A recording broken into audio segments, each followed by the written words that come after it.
through the night. What a thrill.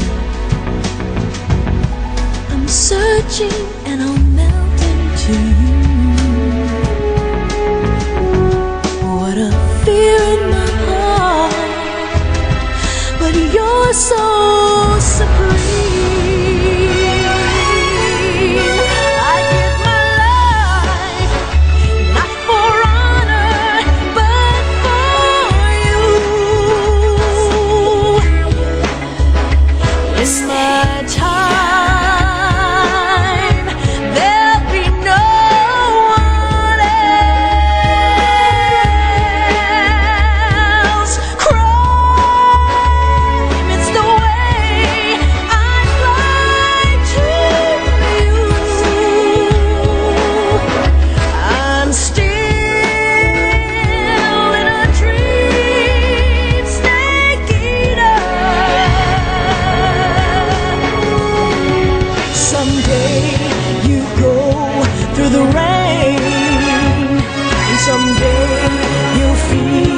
On a tree frog, it's ordeal, the trial to survive. For the day we see new light, I give my life, not for honor, but for you. In my time,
After the end of World War II, the world was split into two, East and West. This marked the beginning of the era called the Cold War.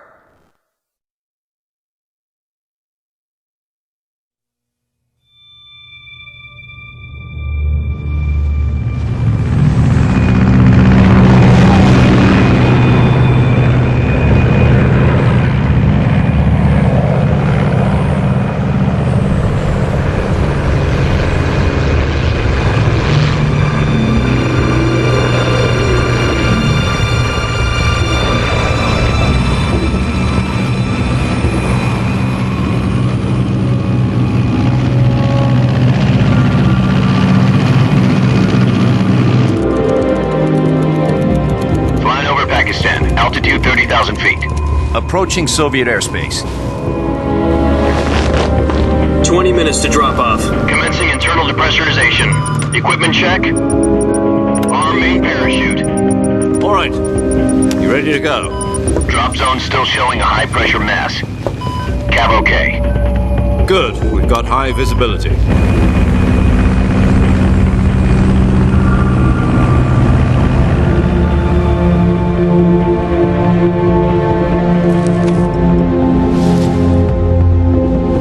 Put out that cigar.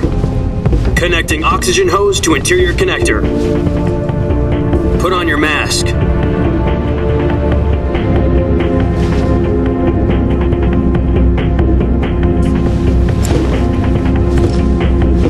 Does this panty waste know what he's doing? Approaching release point. 10 minutes to drop off. Hey, are you deaf? He said put out the cigar and put on your mask.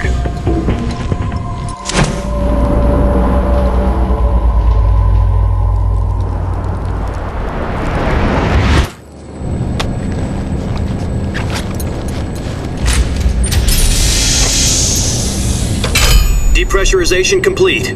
Checking oxygen supply. 6 minutes to drop off. Opening rear hatch.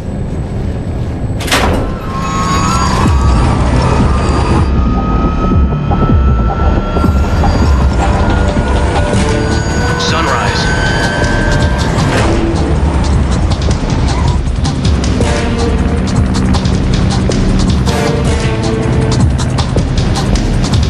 External temperature minus 46 degrees Celsius.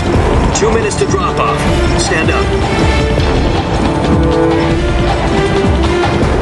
You'll be falling at 130 miles per hour. Try not to get frostbite from the wind chill. 1 minute to drop off. Move to the rear. Activate bailout model. This is one for the history books. The world's first halo jump. 10 seconds to drop off. Stand by. Status okay. All green. Prepare for drop-off. Countdown.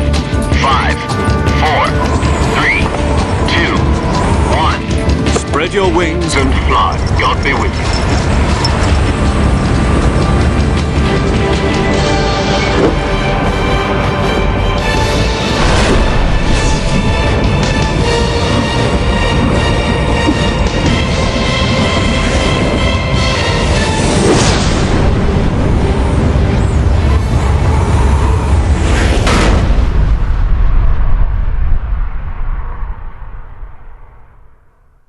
Jack, I've got some important news.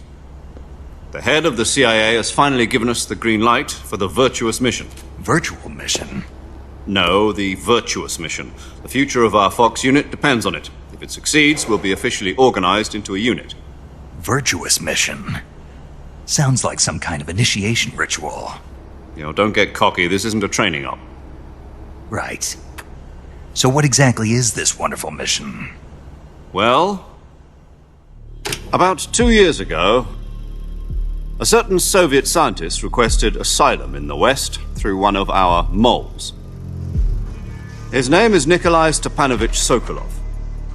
He's head of the OKB 754 Design Bureau, one of the Soviets' top-secret weapon research facilities, and the East's foremost expert on weapons development. Sokolov? Isn't he that famous rocket scientist? The very same. On April the 12th, 1961, the Soviets achieved the first manned spaceflight in history. The Earth was blue, but there was no God. Well spoken. The rocket that carried Yuri Gagarin into orbit was the A-1, known as the Vostok rocket. Sokolov is said to be the man most responsible for the multi-engine cluster used in that rocket. After Gagarin's flight, Sokolov left rocket development to become the head of the newly established Design Bureau. From a lowly technician to head of a design bureau, that's quite a success story, so why do you want to defect? It seems he'd become afraid of his own creations. Afraid? Call it a crisis of conscience. And for that, he left his country and his family behind and went over the fence? Not exactly. One of his conditions was that his family was also to be taken safely to the West. We used a mole to get the family out first and succeeded in sneaking Sokolov over the Berlin Wall shortly afterwards. I was the one who conducted the operation. The security on the eastern side was still full of holes back then. Then what? We got Sokolov over in one piece, but the whole ordeal had left him exhausted, and we checked him into a hospital in West Berlin. It took him 2 weeks and more than 600 miles to get from the research facility in the Soviet Union to Berlin. He was in no condition to say anything coherent. And it was only a week later that we had something much bigger on our hands. The Cuban Missile Crisis. October the 16th, 1962, President Kennedy received word that the Soviets were in the process of deploying intermediate-range ballistic missiles in Cuba. The President demanded that the Soviets dismantle and remove the missiles. At the same time, he announced a naval blockade to prevent further missile shipments from reaching Cuba. But the Soviets didn't back down, instead placing their armed forces on secondary alert. Soviet transport ships carrying missiles continued on course towards Cuba. US and Soviet forces went on alert for an all-out nuclear war. Frantic negotiations were conducted through the UN's Emergency Security Council and unofficial channels to end the hair-trigger standoff. Finally, on October the 28th, the Soviet Union agreed to remove its missiles from Cuba, and so the world avoided a nuclear holocaust. But in order to get the Soviets to pull their missiles out, we had to make a deal. You mean the one where the US agreed to remove its IRBMs from Turkey? No. The Jupiter IRBMs deployed in Turkey were obsolete, and we were going to get rid of them anyway. They had no strategic value whatsoever to either the US or the Russians. The Turkey deal was a ruse, a cover story that was fed to the other intelligence agencies around the world. So what did the Russians really want? Sokolov. They wanted us to return Sokolov. You mean the Soviets pulled out of Cuba just to get their hands on Sokolov? That's right.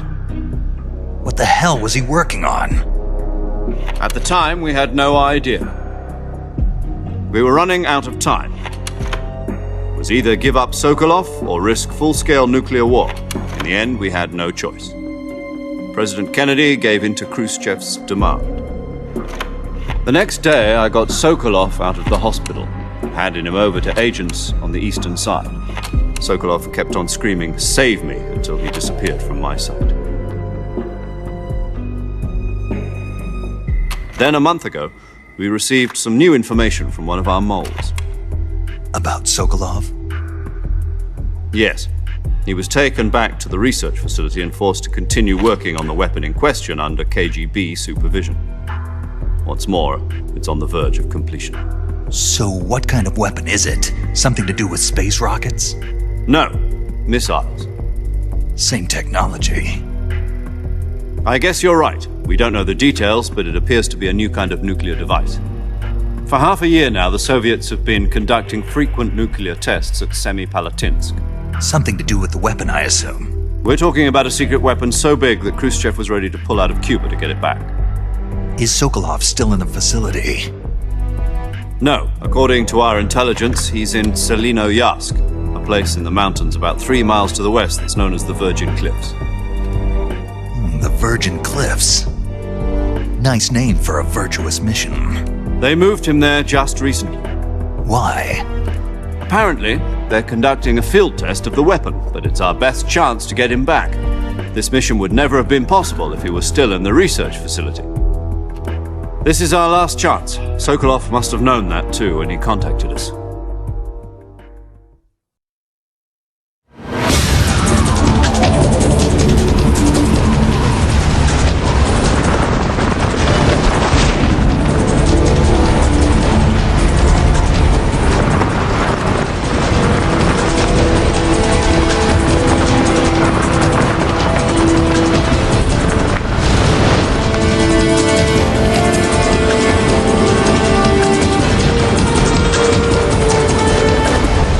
Listen up, Jack. Your mission is to infiltrate Selinoyarsk in the Soviet mountains, ensure the safety of Sokolov, and bring him back to the west.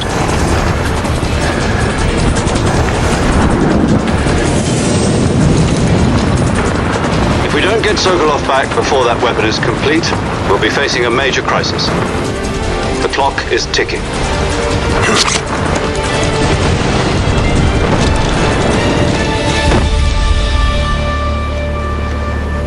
Once we've confirmed the rescue of Sokolov, stand by at the recovery point. A recovery balloon will be dropped at that point. Helium will be pumped into the balloon to inflate it. The process takes about 20 minutes. Once it's complete, the gunship's arm will latch onto the balloon and pull it up. The Fulton surface-to-air recovery system. I'm familiar with the theory. Take it easy. It's been combat-proven. Do you think Sokolov is up to it? The shock will be less than during a parachute jump, and the arm can handle up to 500 pounds.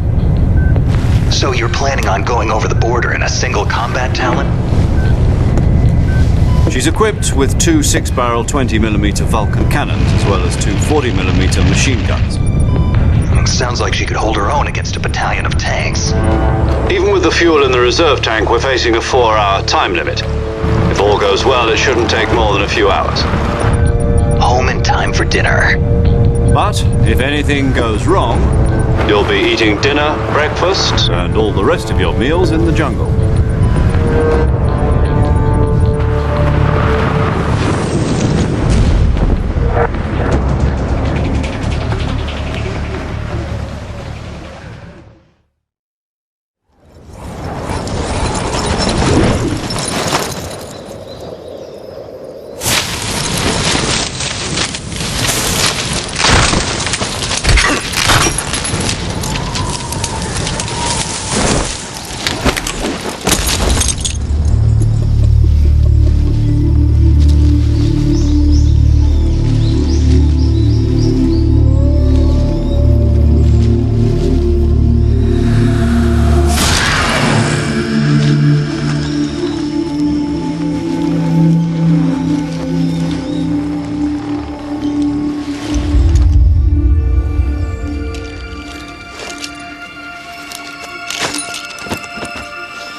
Do you copy?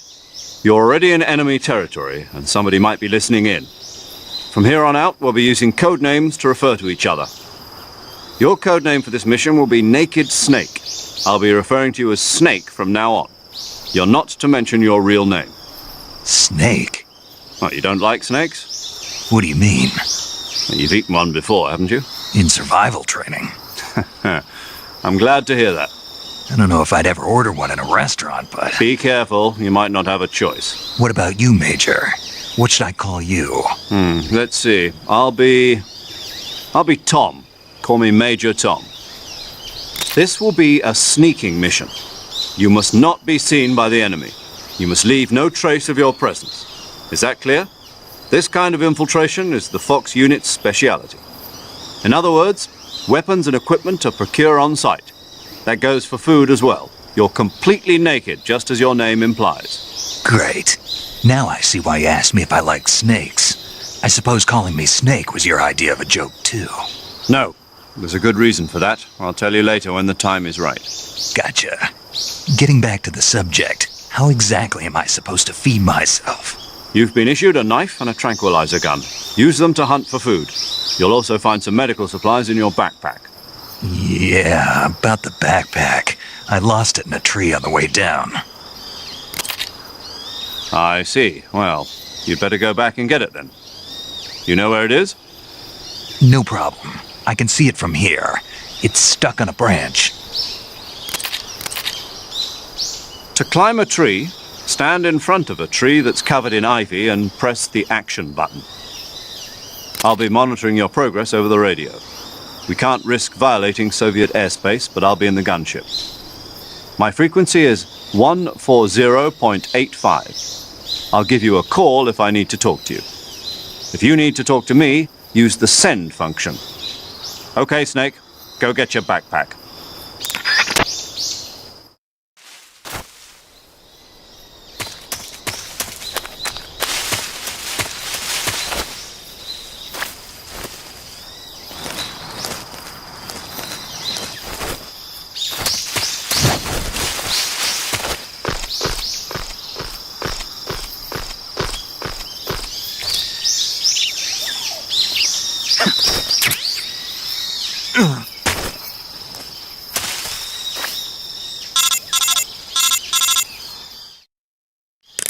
I see you've retrieved your backpack, Snake.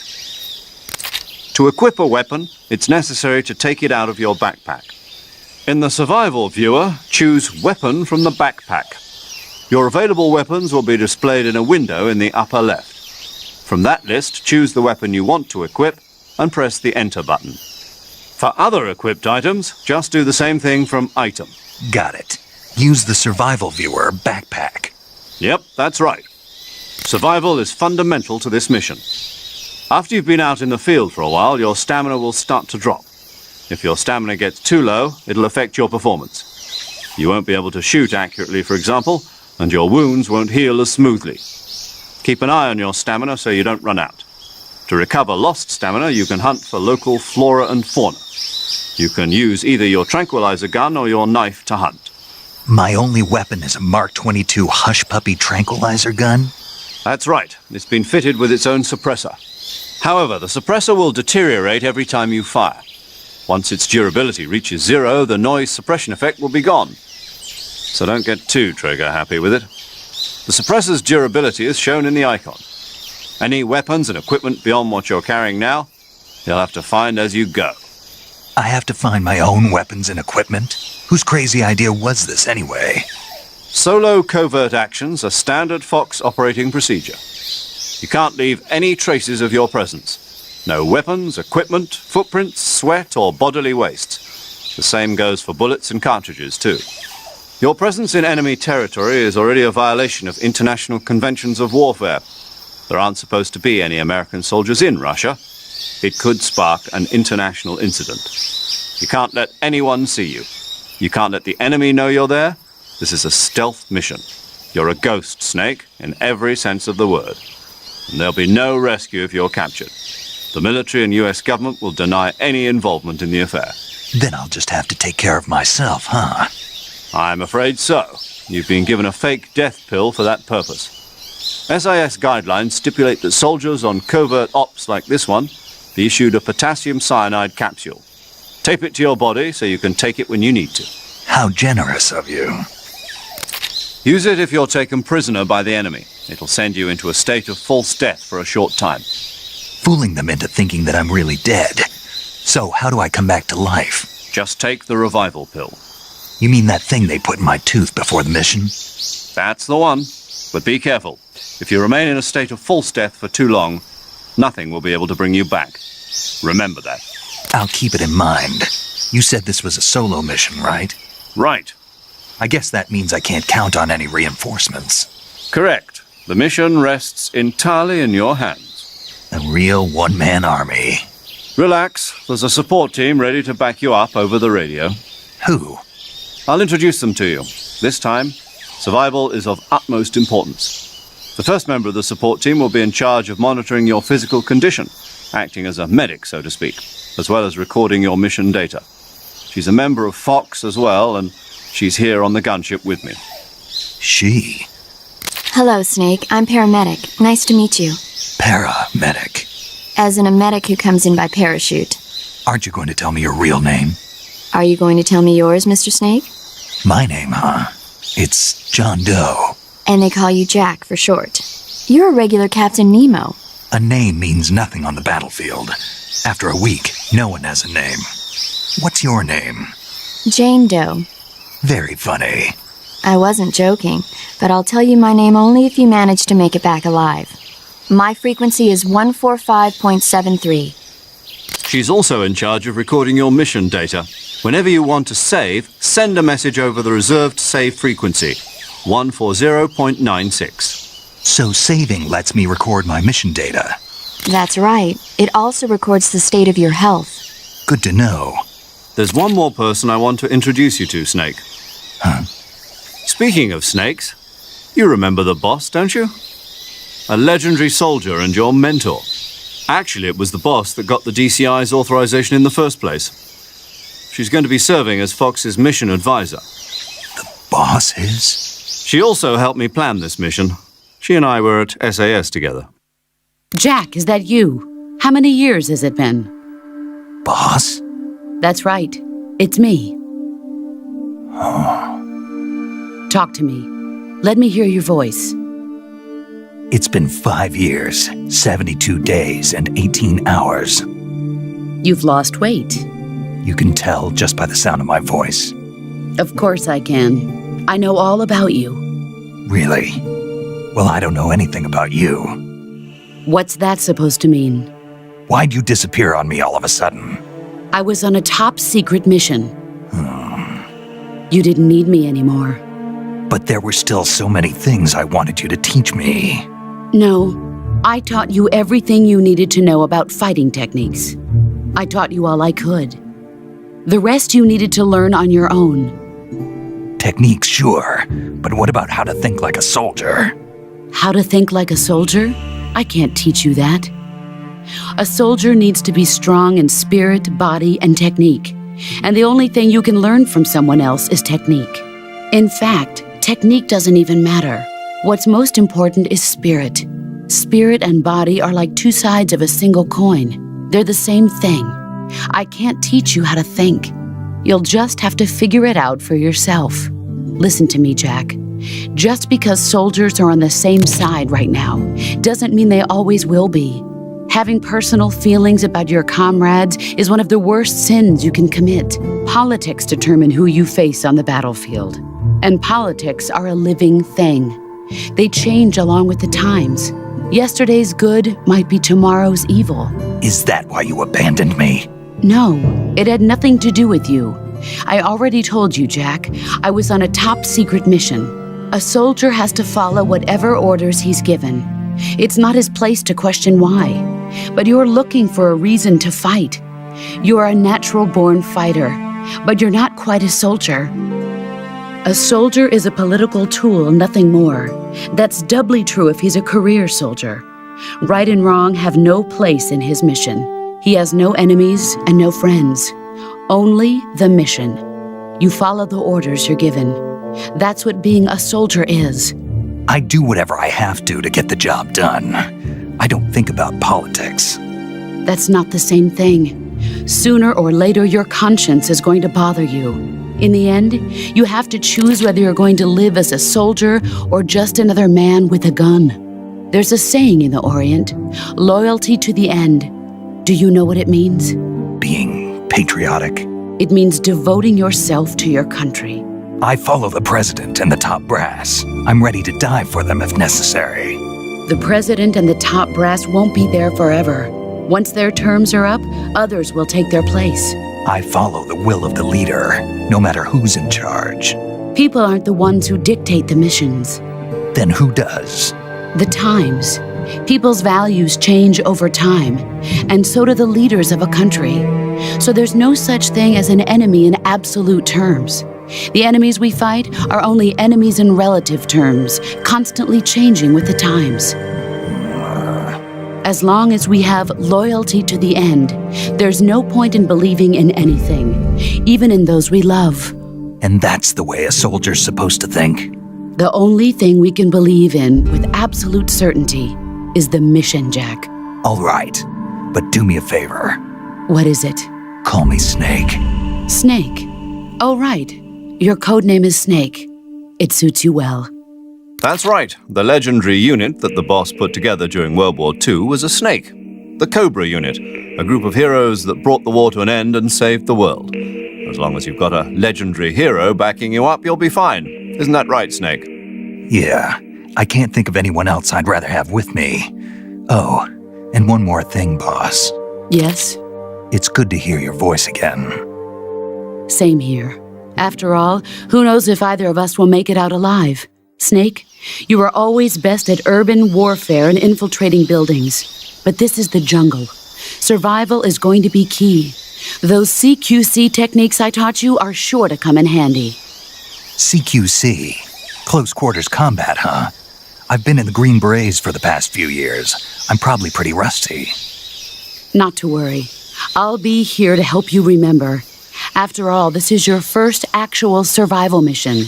I'll be supporting you over the radio. Where are you, boss? Next to the major? The boss is communicating with us by radio from aboard a Permit-class submarine in the Arctic Ocean. My frequency is 141.80. Call me if you need my advice on battle techniques. Gotcha. Your mission is to retrieve Dr. Sokolov. Dr. Sokolov is being held in an abandoned factory located to the north of your current position. Avoid heavy combat and don't let anyone see you. Don't forget that this is a stealth mission. Snake, try to remember some of the basics of CQC.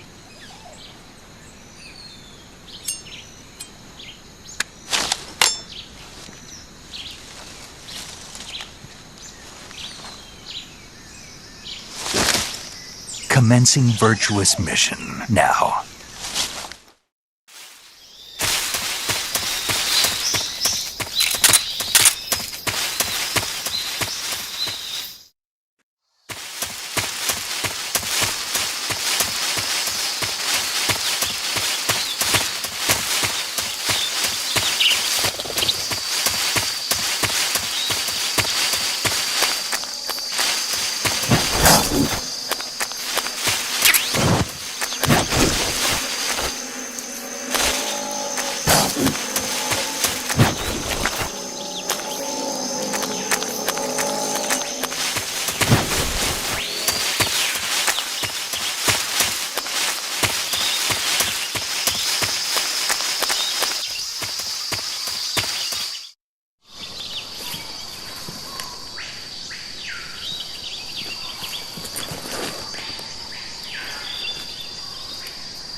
Major, I've spotted 2 enemy soldiers. They're probably KGB troops sent to guard Sokolov. AK-47s and grenades.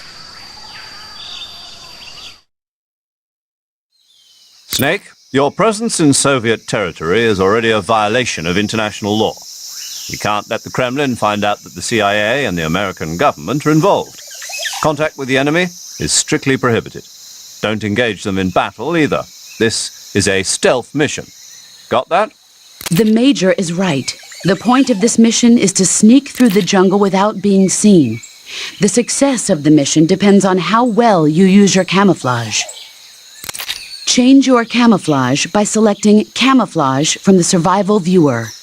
The Uniform option lets you pick your uniform, while the Face option lets you change your face paint. Choosing camouflage that blends in with your surroundings will help you conceal yourself more effectively. Also, don't forget that anything that moves will stand out in the jungle. If you just stand up and run around like an idiot, you're bound to be spotted. But if you crawl instead, you should be able to sneak by without being noticed. You can see how effective your camouflage is by looking at the Camo Index. The Camo Index shows how well your current camouflage blends in with the surrounding area. The higher the value, the harder you are to spot, and vice versa. The key is to make yourself one with nature. Keep that in mind as you go along, okay?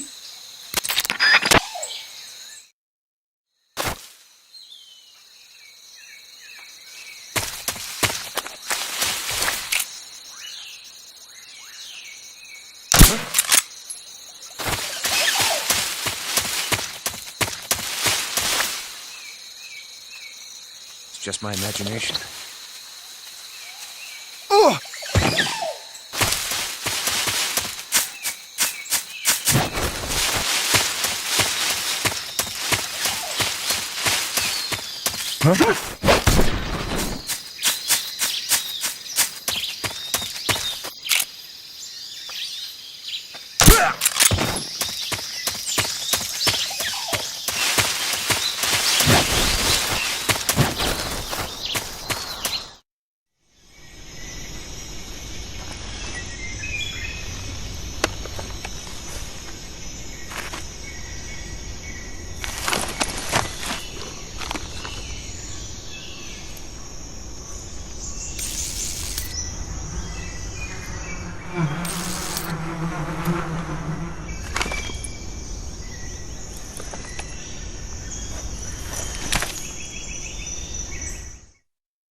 Camouflage is an indispensable tool when you're sneaking through the jungle. To use camouflage, first press the Start button to go to the Survival Viewer. Then select Camouflage and press the Enter button. Select Uniform to select Battle Fatigues, and Face to select Face Paint. Choose battle fatigues that match the surrounding environment. The most effective camouflage is attained by selecting fatigues that blend in with the environment. Camouflage patterns that stand out in your surroundings will attract attention.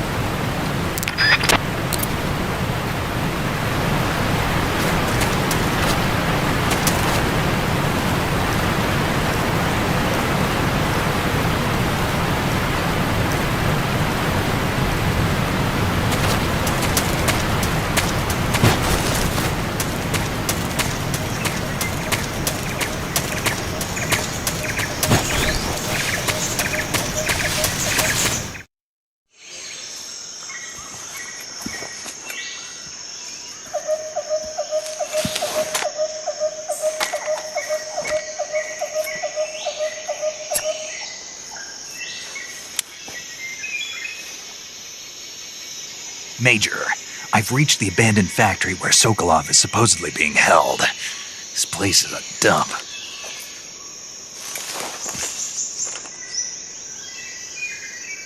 can't see Sokolov from here.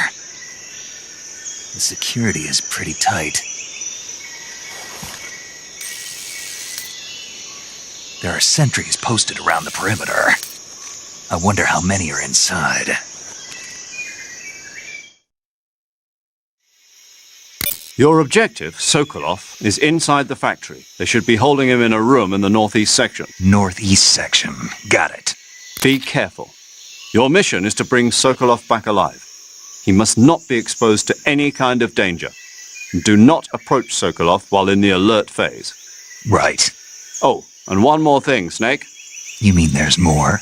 No, it's just that when you get to Sokolov, I want you to tell him something from me. And that is? Sorry for being so late. Is that all? Yes. Understood. Beginning my approach to the target.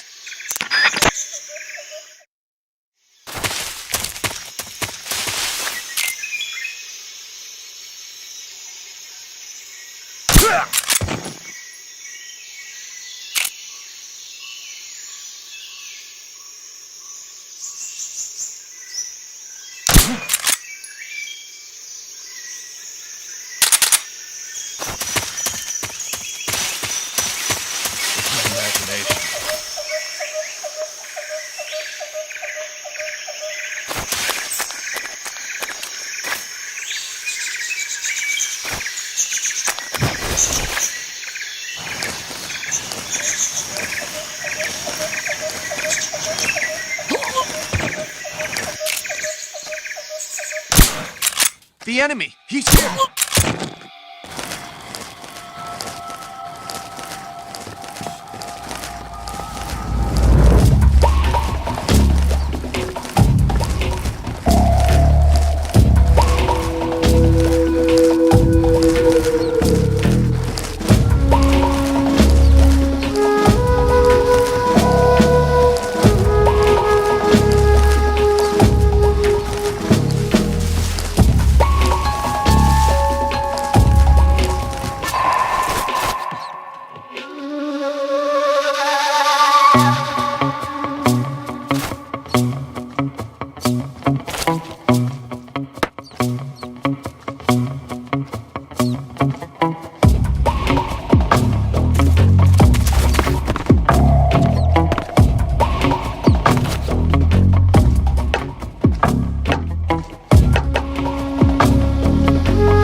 You must be Sokolov.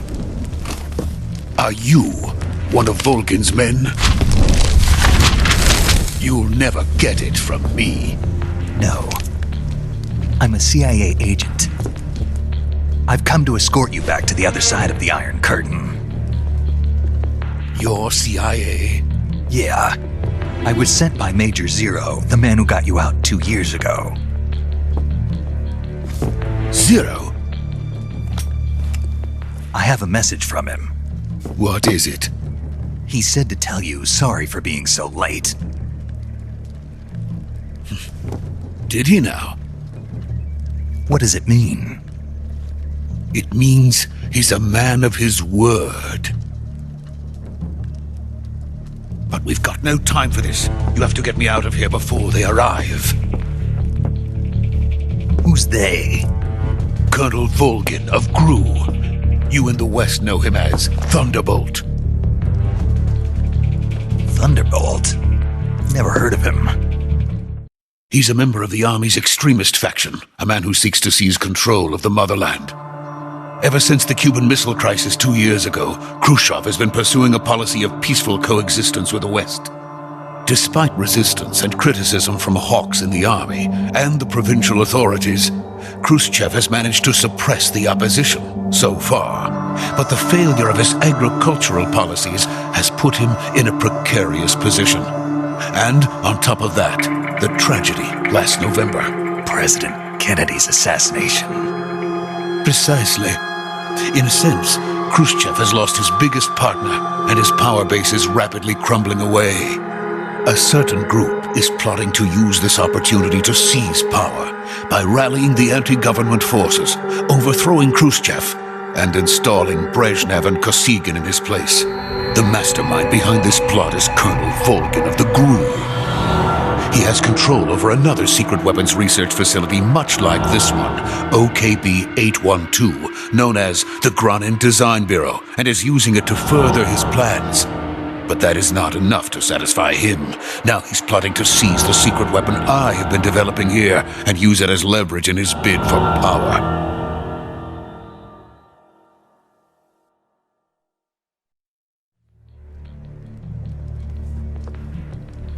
The intelligence says that they are going to make their move during the test. Then, the soldiers outside. Exactly. They wouldn't need that many men just to keep me inside. Their orders were to prevent Colonel Volgin from capturing me. Even if it meant killing me in the process, or so it would seem.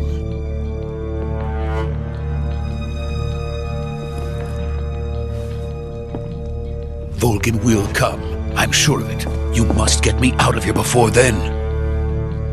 Leave it to me. By the way, your Russian is superb. Where did you learn to speak it? From my mentor. Is that so? America's truly a frightening country. Having second thoughts? No. I have no love for this place. Let's go.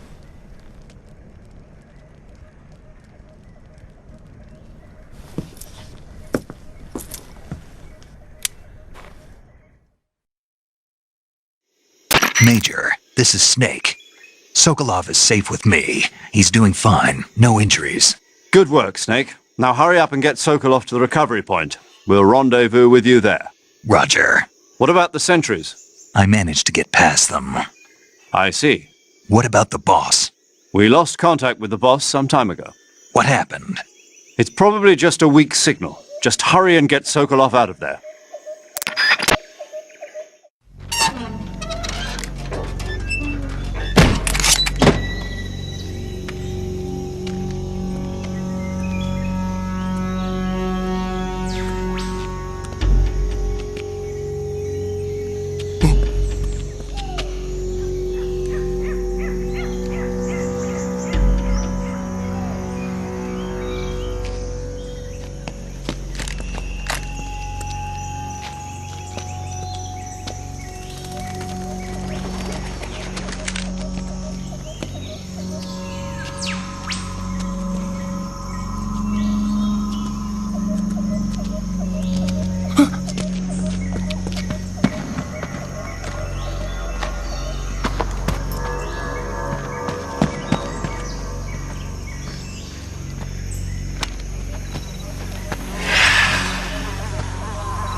Freeze!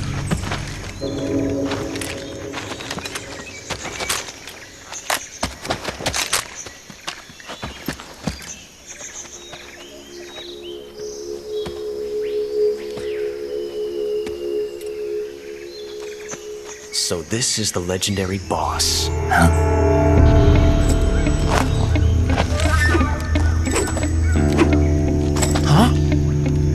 meet at last.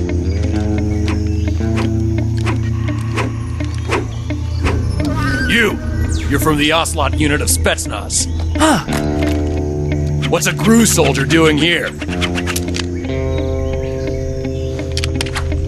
Soldier?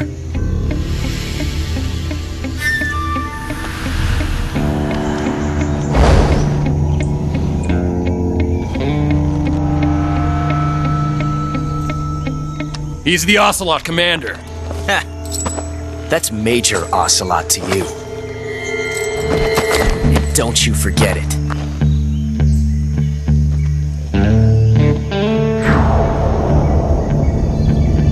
Sokolov is ours. Now get out of here.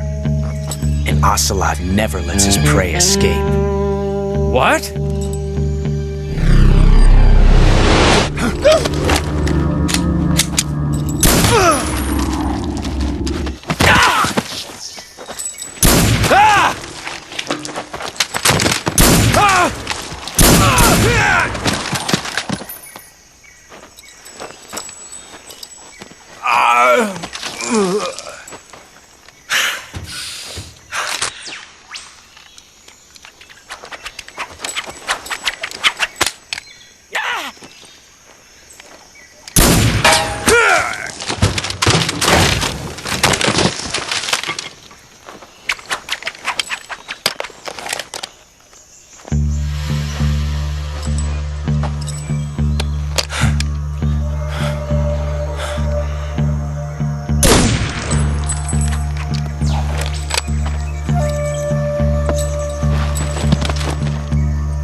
I can't say it feels good to kill a comrade, even if it is for the GRU. Sokolov, take cover.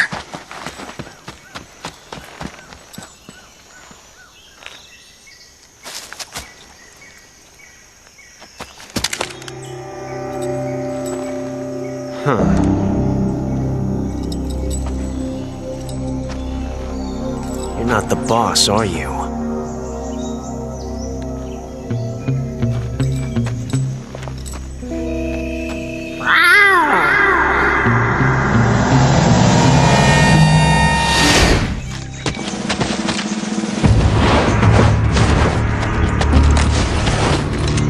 GRU operatives!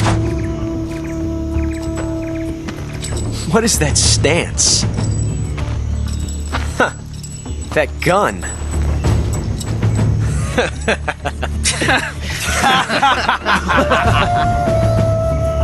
If you're not the boss, then die.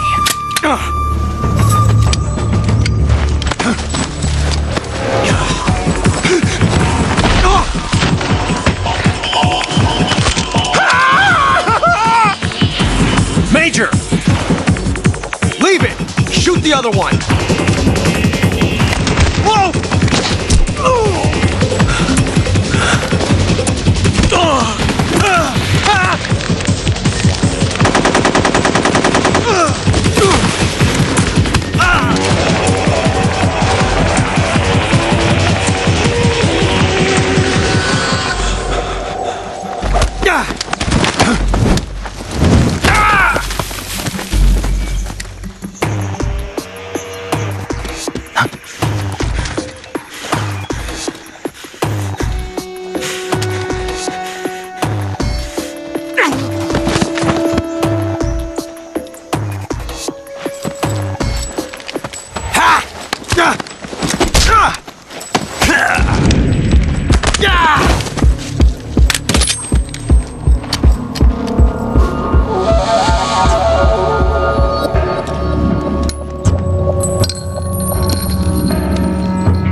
You ejected the first bullet by hand, didn't you? I see what you were trying to do, but testing a technique you've only heard about in the middle of battle wasn't very smart. You were asking to have your gun jam on you. Besides, I don't think you're cut out for an automatic in the first place. You tend to twist your elbow to absorb the recoil. That's more of a revolver technique. You filthy American dog!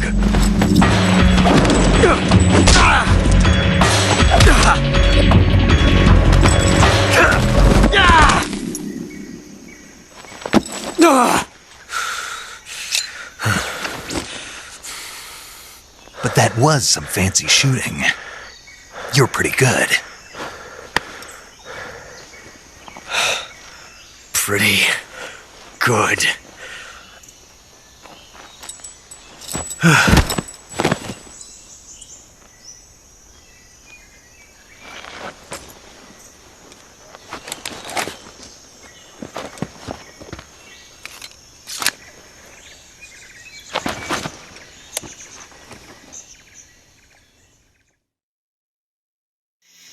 Major, do you read me? I read you. Snake, you all right? I've run into a few snags. These guys were after Sokolov too. Apparently they were taking orders from a GRU colonel named Volgan. A GRU colonel? Part of an internal Soviet power struggle, according to Sokolov.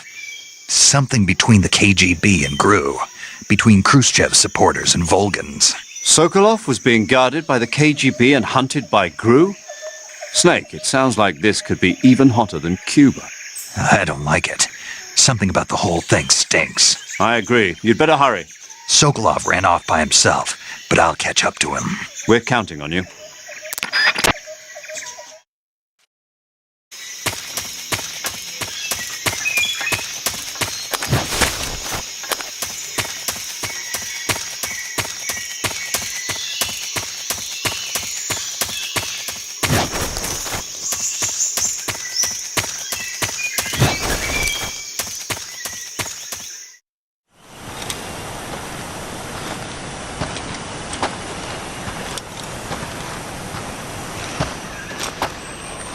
You okay? Those men were from the Ocelot unit. Spetsnaz? Yes. The best GRU has to offer. They're coming for me. I'm finished! Calm down. I'll get you out of here, I promise. And we've got some of the best backup we could ask. Look.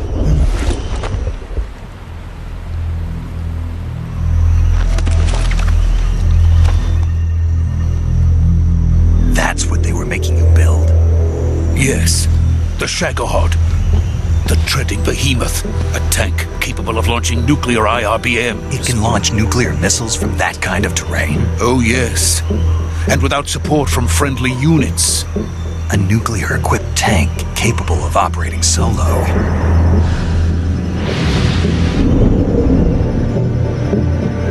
Is that thing finished? No, this is only the end of Phase 1. It won't be truly finished until we complete Phase 2. Phase 2? The weapon's true form. If it is completed and the Colonel gets his hands on it, it will mean the end of the Cold War. The end of the Cold War? Yes. And then the Age of Fear will truly begin. A world war. I had no choice but to cooperate. I didn't want to die. I wanted to see my wife and child again in America. Please, take me to America, quickly. They cannot complete it without my help. Got it. Let's go.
Good work, Jack. What are you doing here? Sokolov comes with me.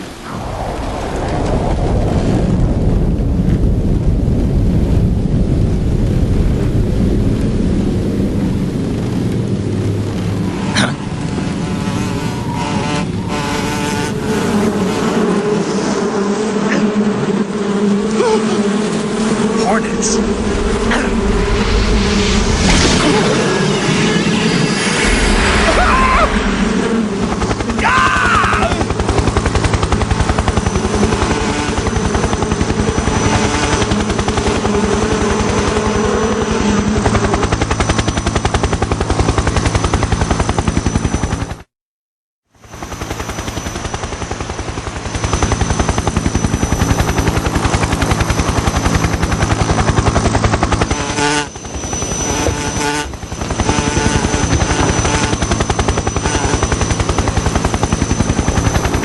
My friends, let us fight together again.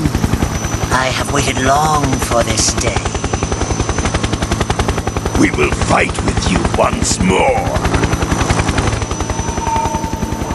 Welcome back, boss. Now that all 5 of us are together, it's time we go to the depths of hell itself.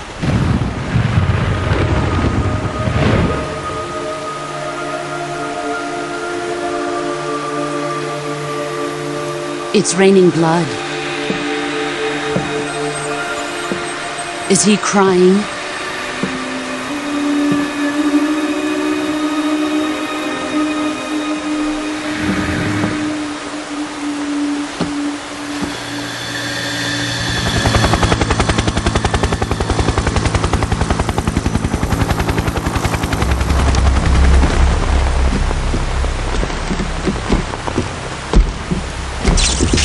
Kuwabara, Kuwabara.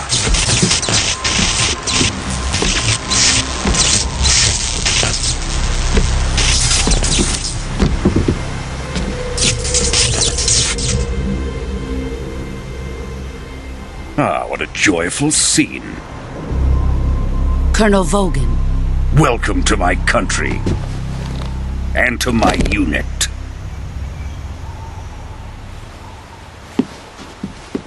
Boss, what is this?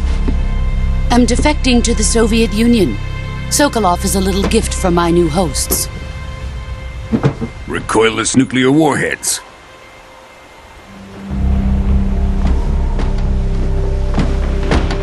These will make a fine gift for me. This can't be happening. Who is he? Another one of your disciples? Are we taking him with us? No, this one is still just a child. Too pure for us Cobras. He has not yet found an emotion to carry into battle. What are you talking about? Think you can pull the trigger?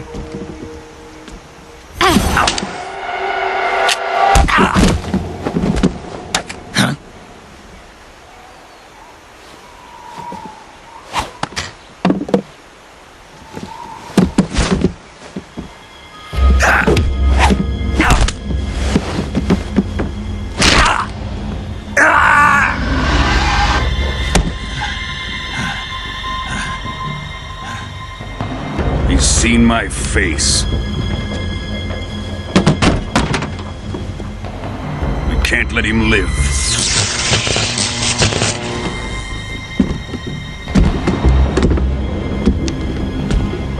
If Khrushchev finds out about this, we're finished.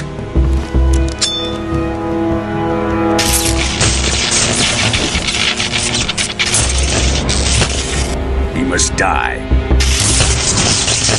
Wait.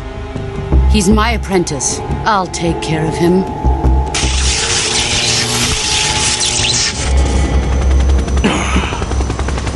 Jack, you can't come with us.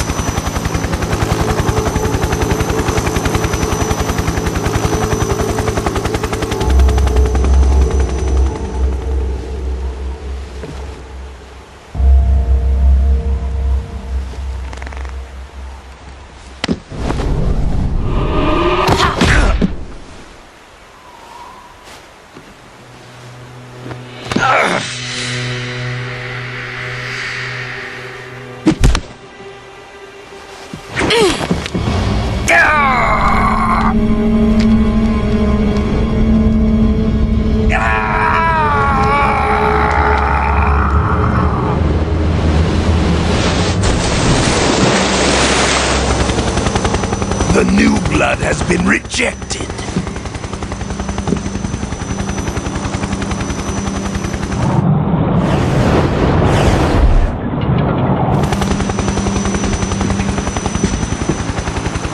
Are we done here? Now, on to Sokolov's research facility. Shagohod is ours.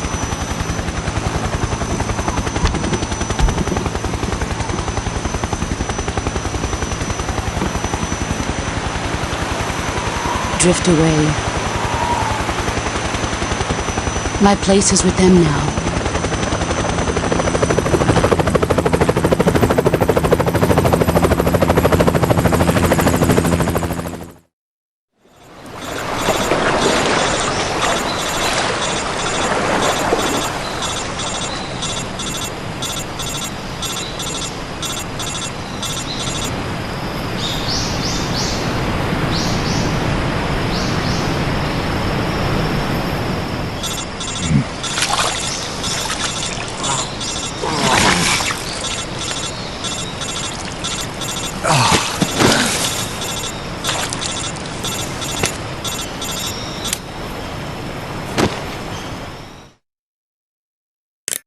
Snake, can you hear me?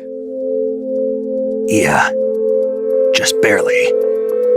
Snake, listen to me. You need emergency medical treatment. Can you move? You've got to get those wounds treated. Hang in there.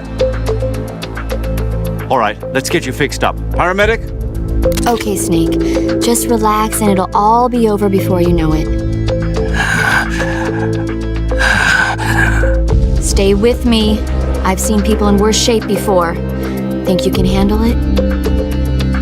Major. The boss.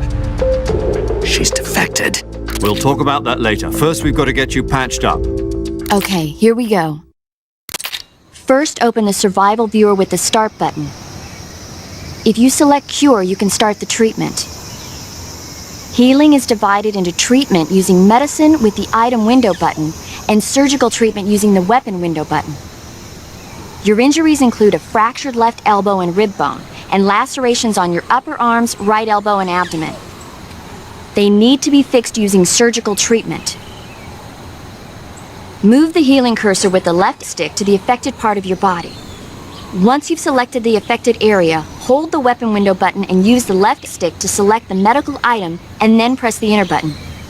With this method, you can use items to help your recovery process. To treat a bone fracture, first secure the affected area with a fastener and then wrap it in bandages. That should do it. For lacerations, you'll need disinfectant to clean the wound, sutures to stitch it up, styptic to slow the flow of blood, and bandages to wrap the wound. If you do everything I mentioned, the wound should heal completely. Understood?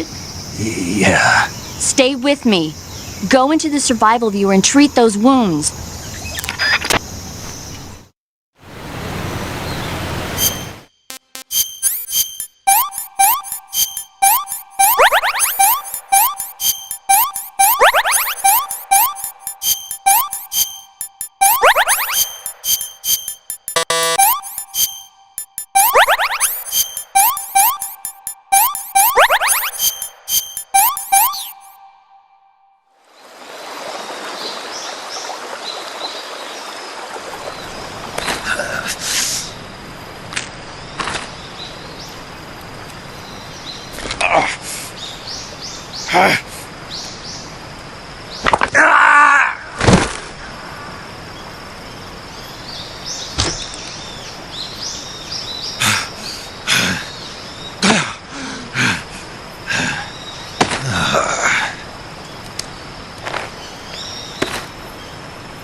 Good job, Snake.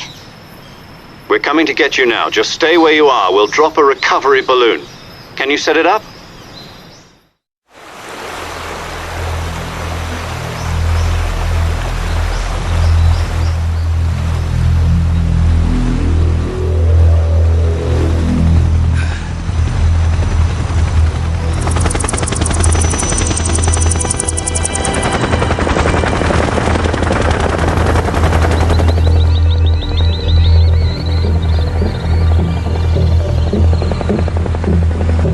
Shagohod.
Excellent. A great success. Thanks to the boss and her cobras, I have both Sokolov and the Shagohod.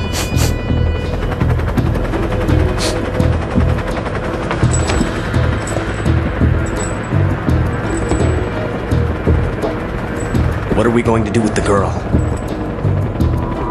Who is she?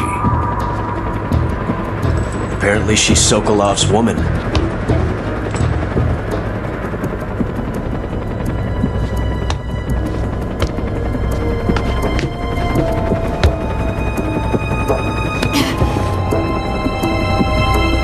She's a nice catch. I'll take her. Not so fast, my dear.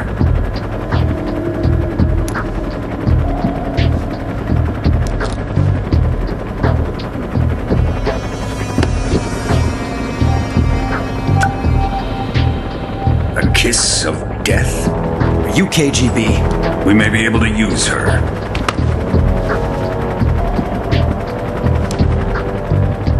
She has spunk.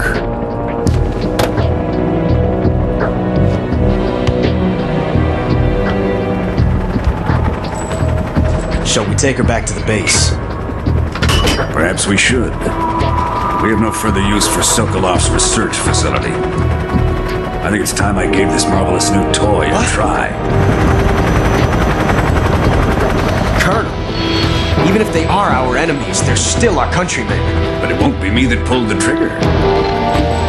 It'll be our friend, the American defector. You're going to nuke your fellow Russians? Remember the Alamo. Colonel!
Arriving at the designated drone launch point. Drone oil pressure and voltage are nominal. Payload oxygen supply is nominal. Power supply to payload antifreeze system shows no problems. No gusts. All systems go for drone detachment.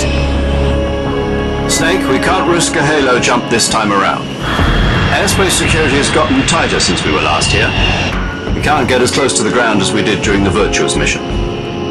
So instead, we'll be using one of our newest weapons. Snake, you're being given an honor on par with Alan Shepard. This is our last chance. Show your patriotism. If you fail, you'll be back in a hospital bed again, waiting for the firing squad.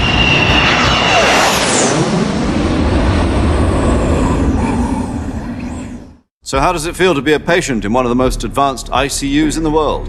Would you do me a favor and tell the suits about visiting hours? I'll never get better with them assaulting me day and night with their questions. Must be part of the top brass's inquiry. More like an interrogation. According to them, I'm a traitor and an accomplice to the boss's defection. They're just looking for a scapegoat. Does that mean they're after you, too? Let's just say neither one of us is going to be made a national hero out of this. Does this mean Fox is going to die? No. This Fox is still one step ahead of the Hounds. The reason I came to see you today, Jack, it's time for Fox to clear its name. What are you talking about? The situation has changed. We've still got a chance to come out of this one alive. Yeah, what kind of chance? Don't get too excited. Here, have a cigar. It's Cuban.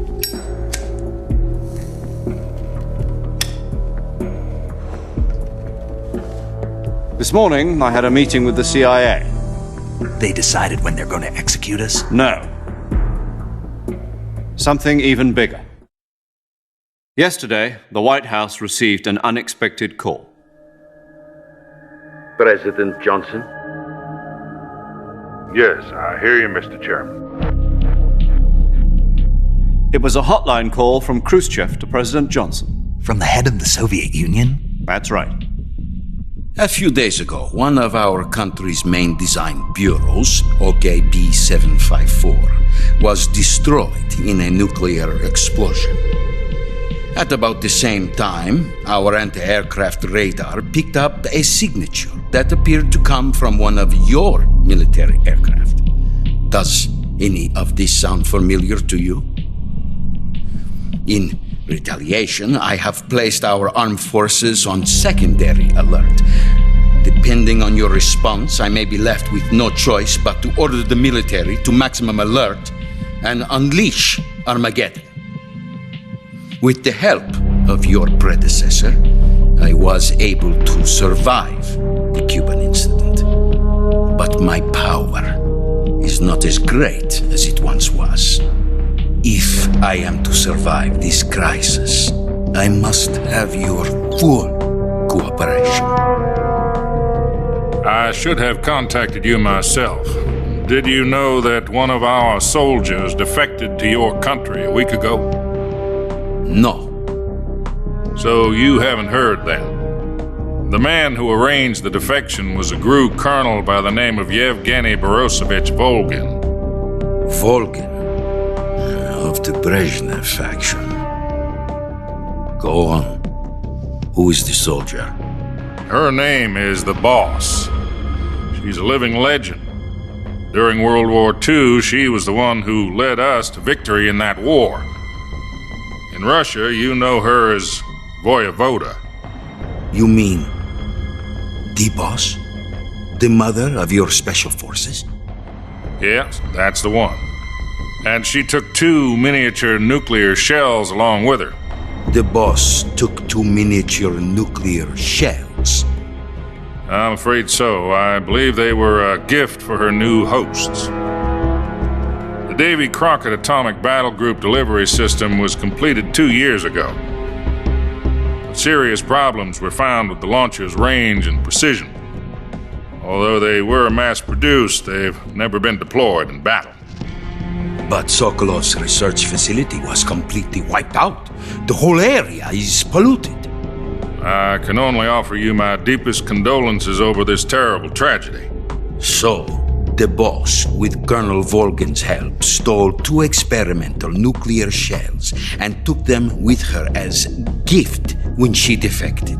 Then, shortly thereafter, Sokolov's design lab, a top-secret military research facility, was destroyed by one of these weapons. Am I right so far? Yes, that's correct. And the American government denies any involvement in the affair. Is that right as well? That's correct. We were not involved in any way. Then what was a U.S. military aircraft doing on our radar screen? It was clearly in violation of our airspace.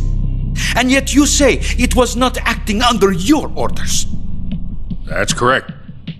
You expect me to believe that this was all the work of a single soldier? I don't know what else to tell you. The Army insists that this is all a ploy on your part. I've said it once and I'll say it again. Our government had nothing to do with it. And I would like dearly to believe you. However, I'm afraid my power over the military has weakened since the Cuban incident. I will need some kind of proof that this was not the action of the American government. You have 1 week. You must catch the boss yourselves and recover the remaining nuclear device. Then, you must find some way to prove your innocence. Prove our innocence?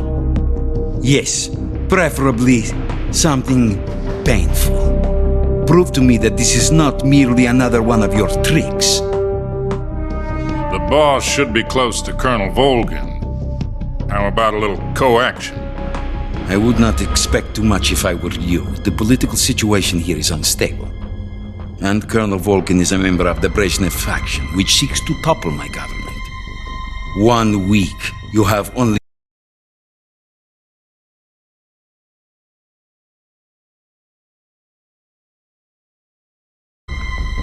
Nothing means nothing. Call it a modest gentleman's agreement to ensure our continued relationship. What if we can't prove our innocence? Then I will be unable to restrain the military. I will be ousted, and they will seek their revenge. A nuclear attack on the United States?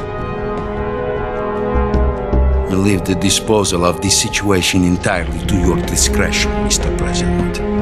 Disposal? If you fail, it will mean the beginning of a new world war. To put it simply, in order to avoid a full-scale nuclear conflict, we have to prove that America was not involved in that explosion. And eliminating the boss ourselves will prove America's innocence? Right.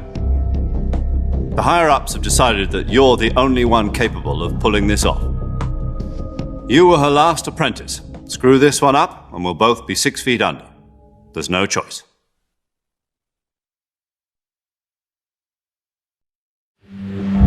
Are the Russians going to be helping us? The KGB has promised to lend us one of their communications satellites so that you and I can talk to each other. That's it? They've also put us in touch with a couple of insiders. Insiders? There was a defection in September 1960. Do you remember it? You mean the 2 NSA codebreakers who went over to the Soviet Union? Precisely. Since then, they've apparently been training with the KGB for exactly this kind of situation. Their code names are Adam and Eva. I've been told that Adam has infiltrated Volgin's ranks. We've also arranged for him to provide you with an escape route. You'll need to rendezvous with him when you get there.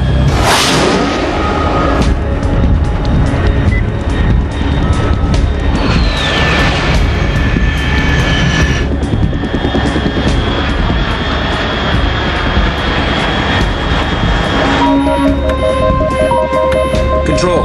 Unidentified aircraft detected. Altitude 30,000 feet.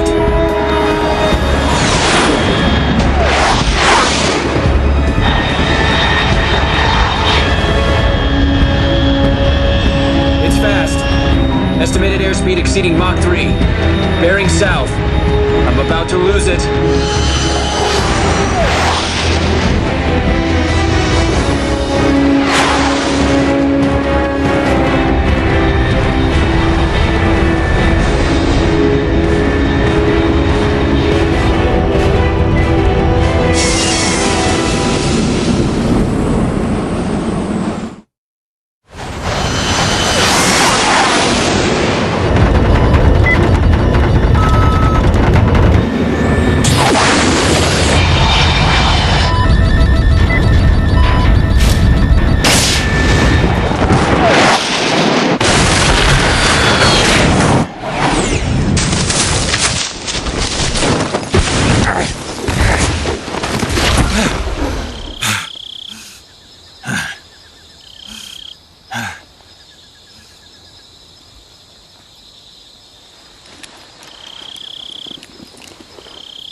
This is Snake. Do you read me? Loud and clear. Glad to see you landed safely. I got blown pretty far off target. Snake, let's go over your mission objectives one more time. Rescue Sokolov. Find out what's happened to the Shagohod, then destroy it. And finally, eliminate the boss. Eliminate the boss. This mission will be codenamed Operation Snake Eater. Because I'll be taking on the boss in our Cobra unit, right? Don't forget about Colonel Volgin. I'm not a hired killer. I know, but that was the Kremlin's demand. Demand? You mean it wasn't just a request? What's it to us if the Khrushchev regime is threatened by the Colonel and his faction? If supporting the current regime helps us avoid a nuclear exchange, then that's what we'll do. And what are the CIA's demands? Our priorities are the rescue of Sokolov and the destruction of the Shagohod. Roger that, Major Tom. Hold on, Snake. What now? I'm changing my codename. It turns out Tom wasn't the most auspicious choice. What do you mean? Well, the truth is, when I chose my codename, I picked the wrong one. The wrong one? Did you ever see the movie The Great Escape? It came out last year. I must have missed that one. Anyway, it's based on a true story about prisoners who escaped from a POW camp in Nazi Germany. The prisoners dig 3 tunnels as part of their plan, but the Nazis find 2 of the tunnels before they're finished. The prisoners succeed in escaping by using the last remaining tunnel. The names of those 3 tunnels were Dick, Harry, and Tom. I get it. You used the name of the tunnel they escaped in as your code name because you thought it would bring you good luck. Yes, that's exactly right. At least, that was the plan. But I got the name wrong. The one they escaped in was Harry. Tom was one of the unlucky tunnels. It was discovered by the Nazis before it was finished. I watched the movie again just to make sure. In fact, I even ordered the actual film from the movie company. Yeah, it doesn't sound like the greatest name to use. So what should I call you? You know, let's just use Zero, like we've been doing all along. All right then. Major Zero it is. We'll start over from square one. From square zero. My frequency is 140.85. Oh, I almost forgot. Paramedic is with us again on this mission. Is this her last chance too?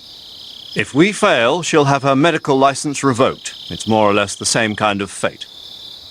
Her frequency is the same as during the Virtuous mission, 145.73. She'll be recording your mission data as well, just like the last time.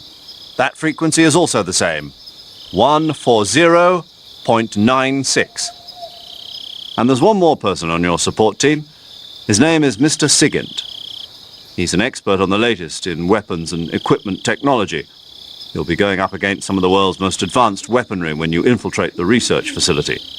If you have any questions, just ask him. His frequency is 148.41. Mr. Sigint. Got it. Adam, your KGB contact, is waiting for you at the abandoned factory up ahead. The same factory Sokolov was being held in last week. Yes, meet up with Adam first. He's cleared the way for you to rescue Sokolov. How will I know this Adam guy when I see him? You'll know once you reach the factory. The whole area's been polluted by the fallout from that nuclear blast. No one else would dare come close. The password is, "Who are the Patriots?" and "Lali Lulelo." Lali Lulelo. Gotcha. You've been equipped with a 45 for this mission. Be careful, it's noisy. I thought standard Fox procedure was procure on-site weapons acquisition. The circumstances are different this time. You're now on an official mission for the United States government. It would be necessary to make your presence known to a certain extent, to the Khrushchev regime at the very least. But remember, this is still a sneaking mission. Snake, if you fail this mission, it will mean an all-out nuclear war. Keep that in mind and proceed with extreme caution. Understood. Commencing Operation Snake Eater.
Looks like death wasn't ready for you yet.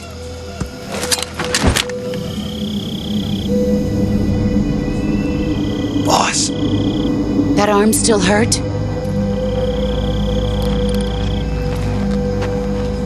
What are you doing here?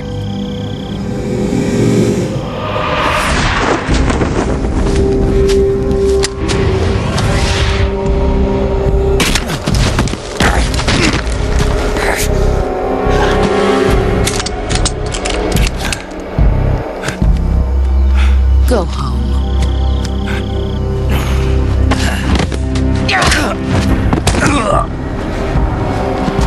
Go home. Gru and my sons are waiting up ahead. You don't have a prayer of finishing your mission. You're not even armed. Boss!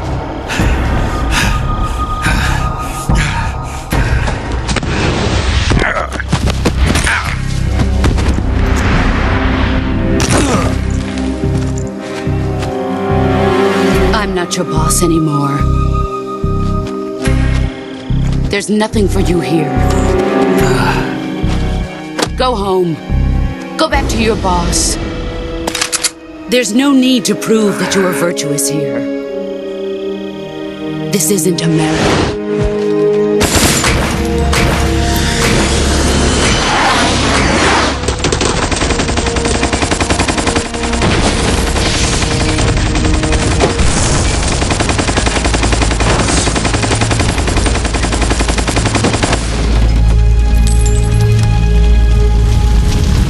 That should stir things up a bit. You'd better hurry.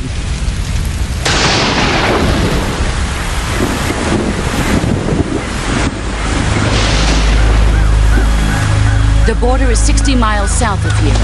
You ought to be able to run that far.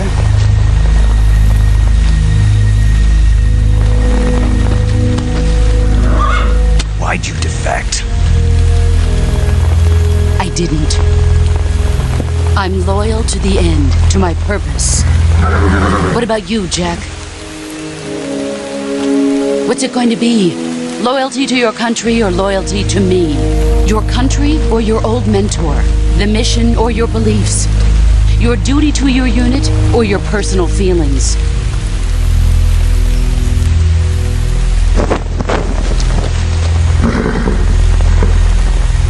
You don't know the truth yet.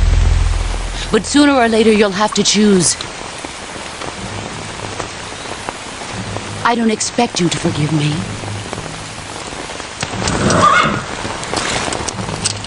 But you can't defeat me either. You know me too well.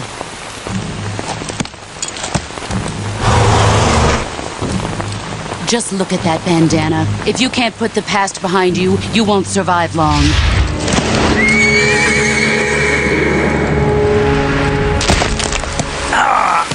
If we meet again, I'll kill you.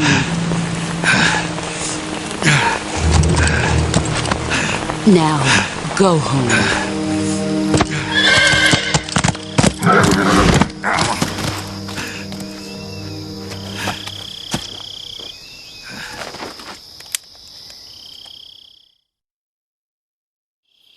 This is Snake.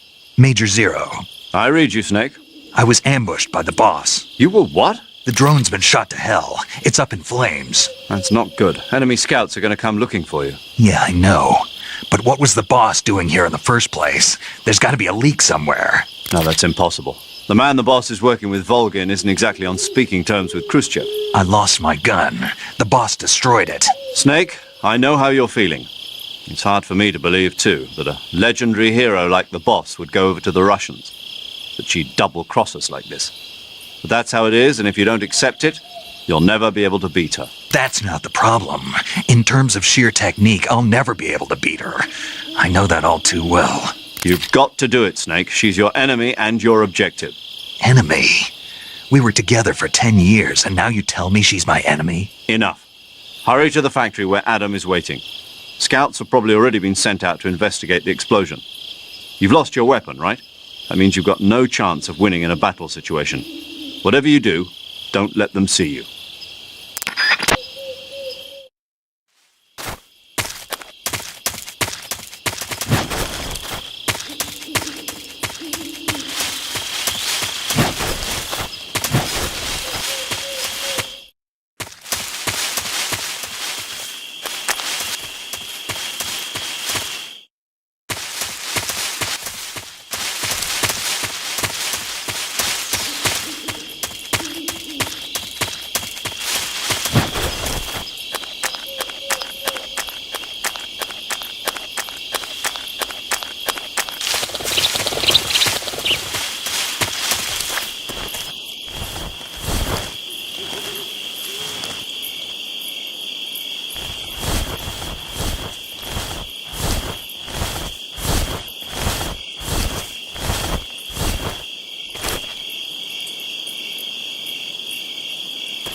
Yo!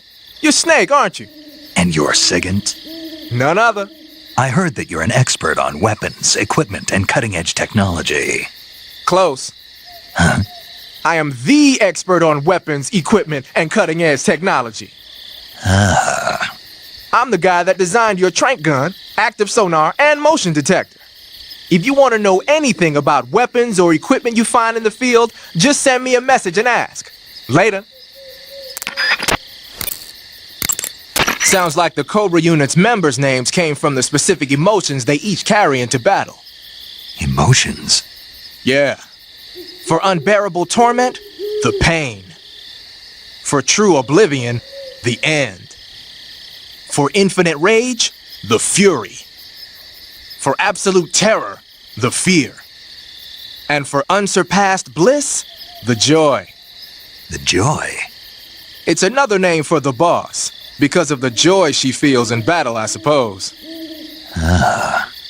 During the war, she had a partner named the Sorrow. Sorrow and joy. They say there couldn't have been a more perfect pair. Paramedic. Snake, it's so good to hear from you again. Same here. It's been a week, hasn't it? 4 days, actually. Huh? I visited you in the hospital. You were still unconscious, though. Then you must have seen me naked. Yeah, but you were all wrapped up in bandages and tubes, so I couldn't do anything but look. Better luck next time. Let's hope so. But seriously, don't forget that you were like that until just yesterday. In fact, you really shouldn't even be on this mission. Keep an eye on your stamina gauge. If you start to run low, don't push yourself. Eat something to replenish your stamina. And try not to get yourself hurt. If you're wounded or get bitten by a venomous animal, go into the survival viewer immediately and treat yourself using Cure. Yeah. I can see you still know how to nag. You're welcome. And I can see you still don't know when to keep your mouth shut. Maybe so. By the way, I heard you're going to lose your medical license if this mission fails. Yes, there was talk of that, but the mission won't fail, will it? Of course not. Good. I believe in you. But you know what? I really don't care about my medical license. Didn't they use that to force you to participate in this operation? No, I volunteered. Why? So that I could watch over you. Huh. Snake, you're the best agent I've ever seen. But you push yourself too hard. You're reckless. Someone has to stop you from getting into trouble, to make sure you and the boss don't kill each other. So that's why I volunteered. I mean, you couldn't ask for a better guardian angel than me, right? Thanks. Stop right there. Huh? You can thank me when you get back. All right.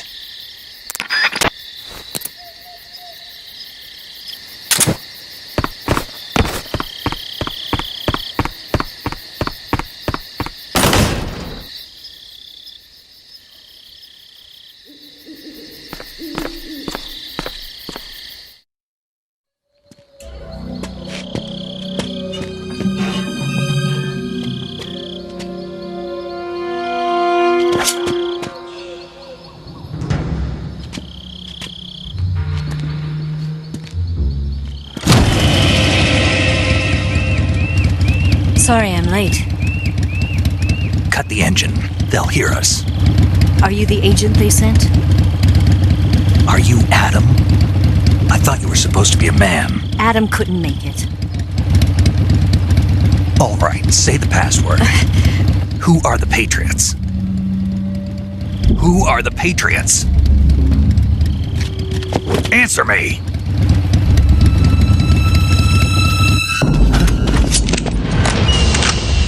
Trapped. Get down!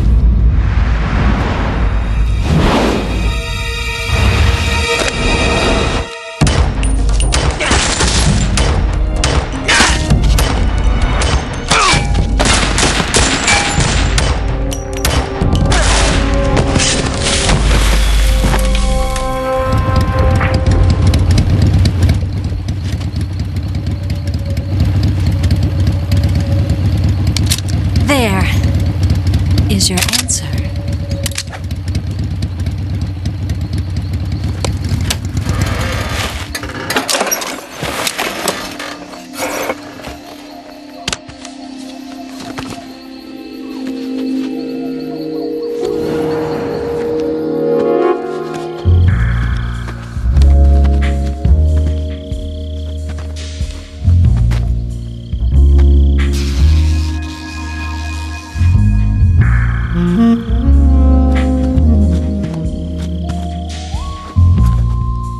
The name's Eva.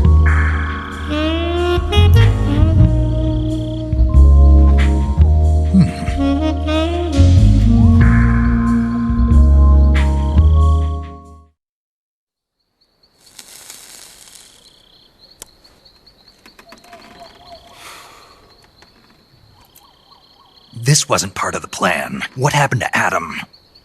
What's your code name? It's Snake. Snake, huh? Well, I'm Eva. Are you here to tempt me?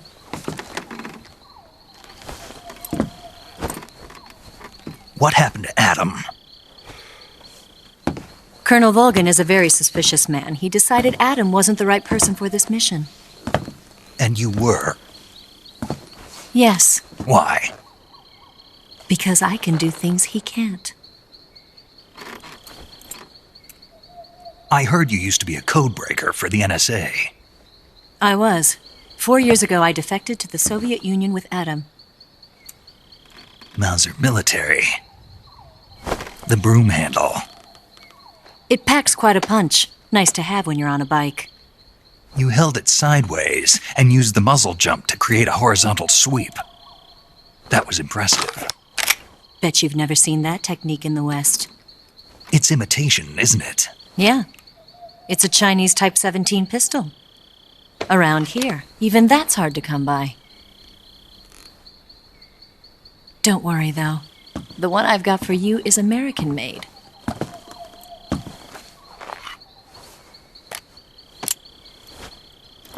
.45, huh?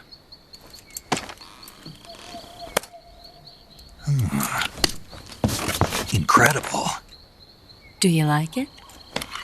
The feeding ramp is polished to a mirror sheen.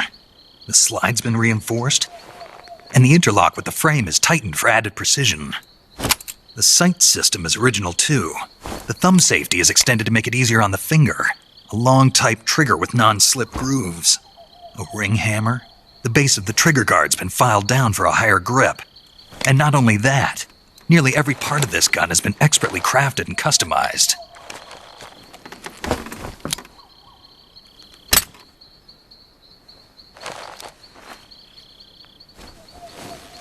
Where'd you get something like this? I grabbed it from a Western munitions armory. It probably used to belong to one of your officers, and there are more where that came from.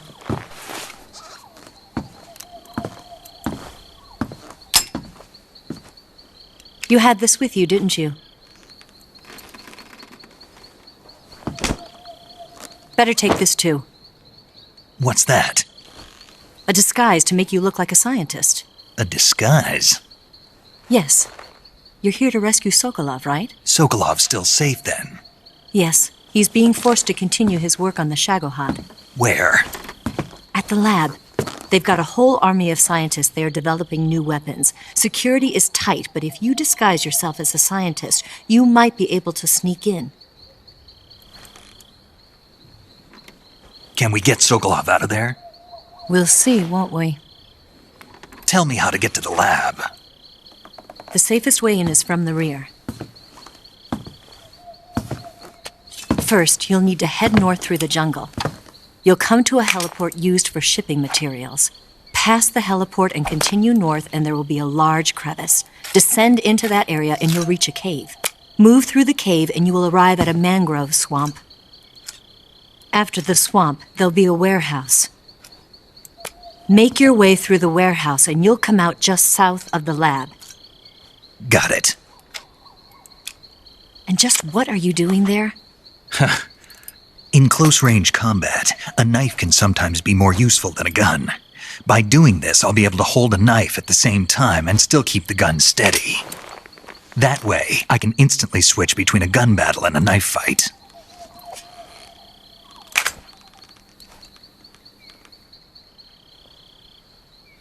Right, let's get going. Wait a minute. What now? You must be tired. Why don't you take a little rest? I'll be fine. You'll never make it in your condition. It's a jungle out there. There's still an hour before dawn. It's dangerous to be out in the jungle at night without a guide. What about you? I have to get back. I can't be gone for too long. They'll start to suspect something.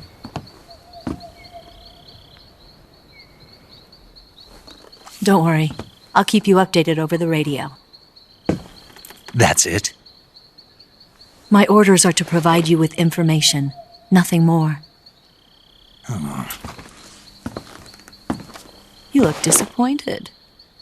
All right, then. I'll do something special for you.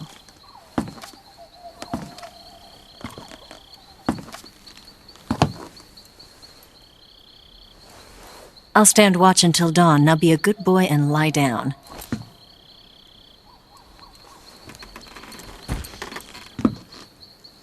What's the matter? I don't know you well enough to trust you. How well do you have to know me to trust me? I don't know if I can trust anybody.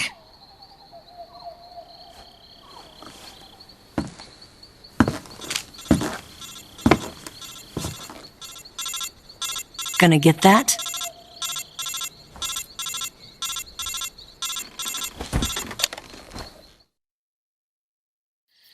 She's right, Snake. You should get some sleep. Although in your condition, you really ought to be back in the ICU. Whenever you save the game and quit, you'll go to sleep. Sleeping allows you to gain back stamina naturally. Depending on how long you sleep, you may also recover naturally from sickness and injury. When you're tired or hurt, the best thing to do is just get some sleep. So do yourself a favor and take a nap. Doctor's orders, okay? Yeah, okay.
What's the matter?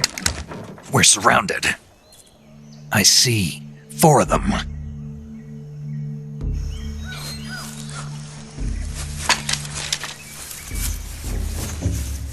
We've got company. It's the Ocelot unit. Let's get out of here. Hurry! Don't forget your gear. Here, give me a hand.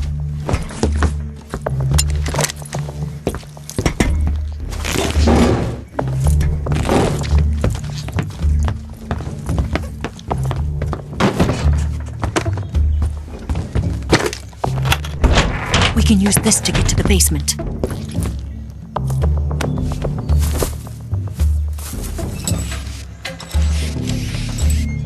Damn it! Ocelot! I'll get past them on my bike. I'll call you later. Okay, I'll keep them busy. Huh? Don't go dying on me now.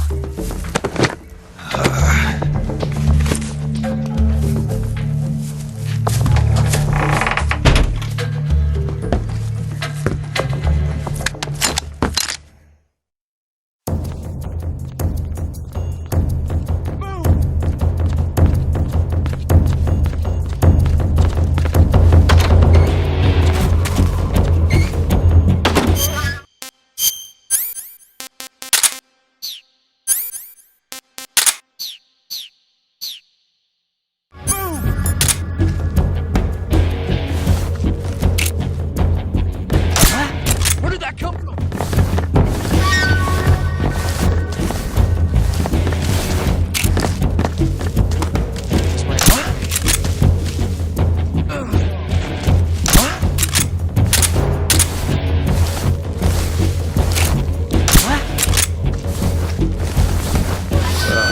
Just my imagination. What's wrong?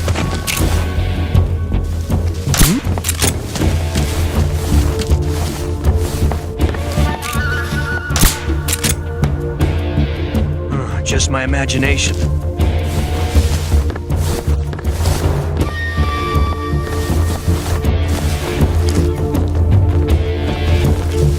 What's wrong?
I've been waiting for this moment.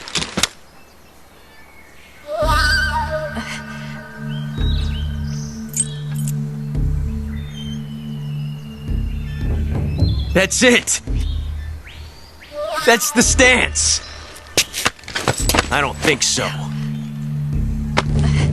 What? A female spy?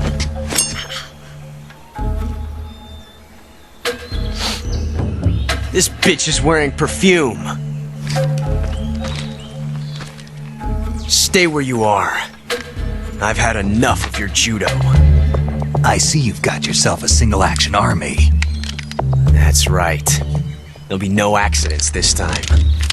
You call that an accident? Well, it wouldn't have happened if you hadn't been showing off. What did you say? It's a nice gun, I'll give you that. But the engraving gives you no tactical advantage whatsoever. Unless you were planning to auction it off as a collector's item. And you're forgetting one more very basic thing. You don't have what it takes to kill me.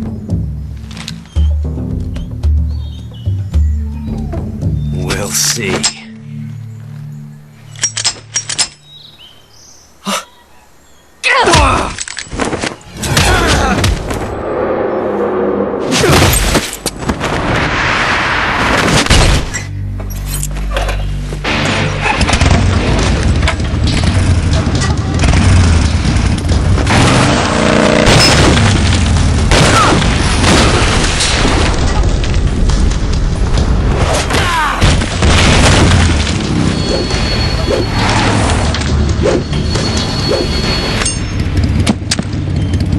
Six shots. That thing only carries 6 shots. The Makarov carries 8. You have to get a feel for how many you have left.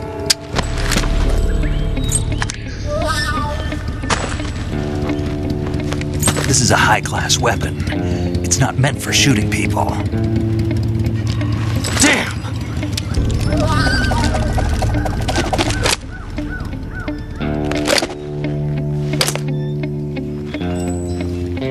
This isn't over yet. Don't. Why? He's still young. You'll regret stopping me. Damn it! I've got to get back before he does.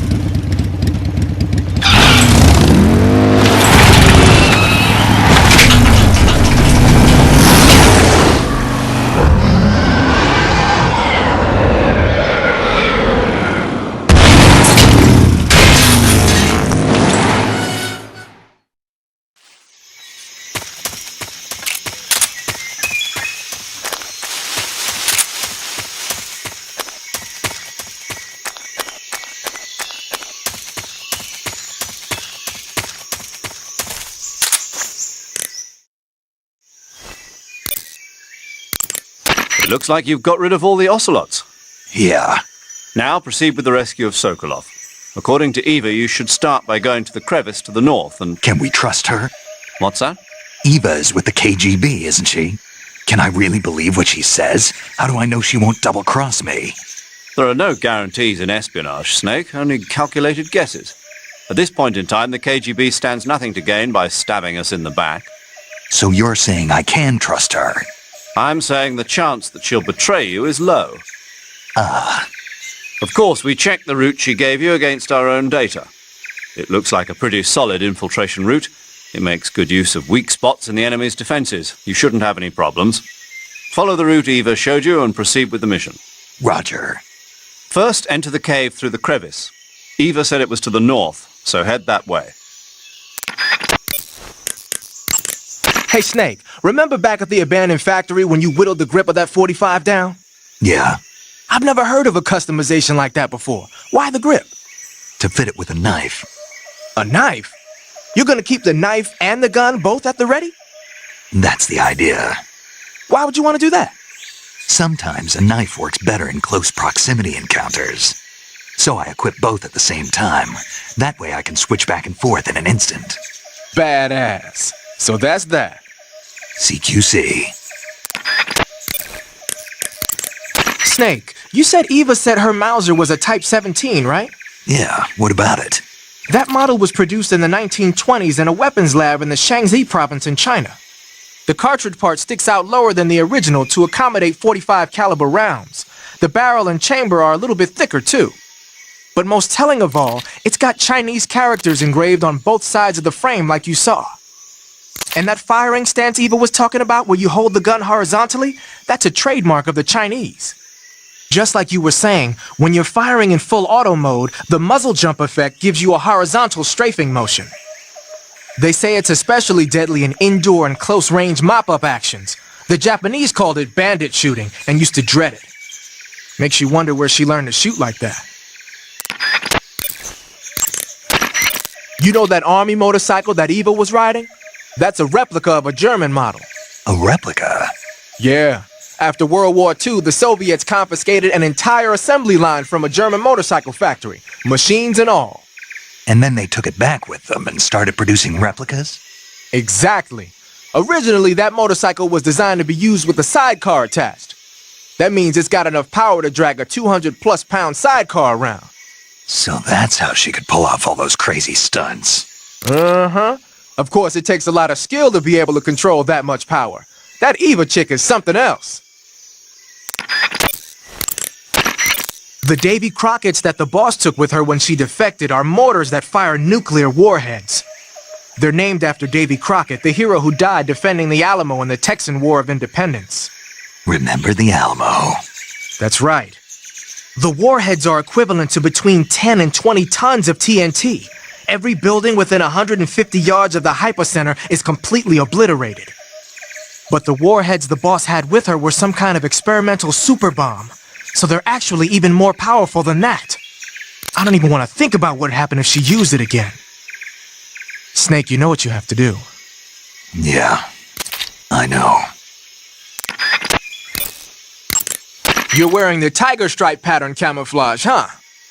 Tiger stripe is a forest camouflage. As you may have guessed by the name, it mimics the stripe pattern on a tiger's coat. It was originally worn by South Vietnamese Marines. Then it caught the attention of an American military advisor, and now they're thinking of introducing it into all kinds of special forces units. It works best in places with lots of trees and grass, but it should blend in with dirt and mud, too. You mean you're not wearing any face paint? You can take off your face paint by selecting No Paint from Face. Just select No Paint when you want to skip wearing any face paint at all. But your camo index is never going to be as high without face paint as it is with it. Unless you want the enemy to see you, you ought to be wearing face paint. Pattern clothing, face paint, tactical movements. These are the elements of camouflage that will allow you to deceive your enemy. To camouflage yourself, first press the Start button to check out the survival viewer. Then select Camouflage, and you'll see two more options, Face and Uniform.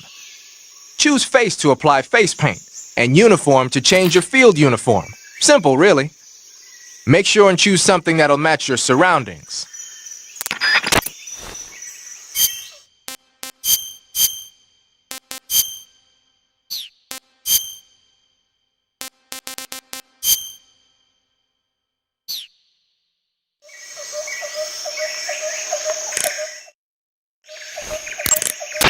Haha, so you're wearing the black camouflage.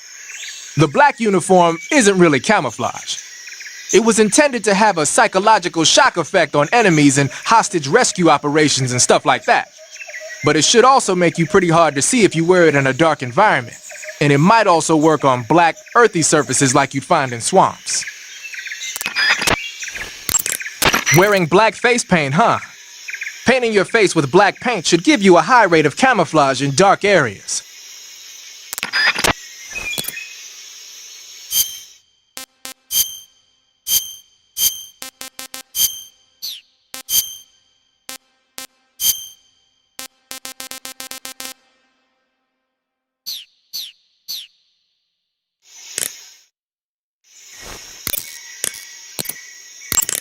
Snake, what's up? Why are you naked? I know there's a naked option under uniform that lets you take off the upper part of your uniform, but without a shirt on, your camouflage sucks and your stamina goes down faster. You don't get any advantages whatsoever. Sure there are. Like what? It feels good. Man, you do whatever you want. I will, thanks. Just one question, though. What? Is there a way to take off my pants? Say what? My pants, can I? Oh, hell no! This Fox unit is a nutfest! Snake, your face paint is... I know. It's called Zombie. Zombie? What does that mean? Beats me. Are you serious? Hello, paramedic. You mean you've never heard of zombies? Nope. Never. You guys don't know anything. A zombie is a dead body that's been cursed and brought back to life by a master of black magic. Supposedly, they revive the dead and use them as slaves. It's also seen as a kind of punishment. People who commit terrible crimes can be forced to labor even after they're dead. Interesting. How do you know all this stuff? I saw it in movies. Like White Zombie. Never seen it? Nope. Can't say I have. How about Plan 9 from Outer Space? No. Missed it. You can't just focus on the things you like all the time. You have to expand your horizons, try new things. You guys need to get out more. Yeah, well, anyway, that face paint doesn't look all that useful. Go ahead and wear it if you want, but I think you should change to... You don't need to change anything. Why not? It makes him look awesome. Doesn't it? Look, arguing about it isn't going to get us anywhere. Snake, you do whatever you want. It does make you look cool.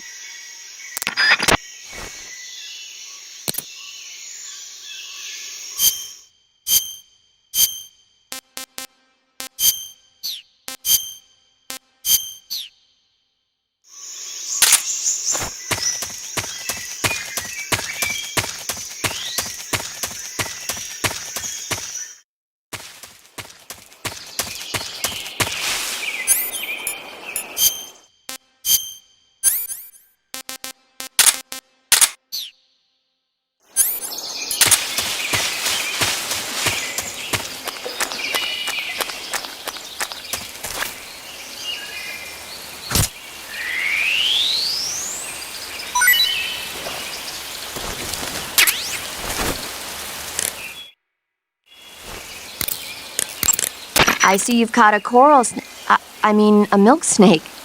The milk snake closely resembles the coral snake, but it's actually not venomous. Even so, you'll still take damage if it bites you, so don't get too close. So is there a way to tell the difference between a milk snake and a coral snake? It's pretty difficult. They really do look almost exactly alike. I guess if I had to pick something, I'd say it's that the milk snake is much less aggressive. Okay. Ah, I just thought of a better way. You're going to love this. What? Eat it. Eat it? Yeah. The guide says milk snakes don't taste very good. Is that right? But if I've already caught and eaten it, what does it matter which kind of snake it was? It doesn't, does it? Shoot, I thought I had a good idea.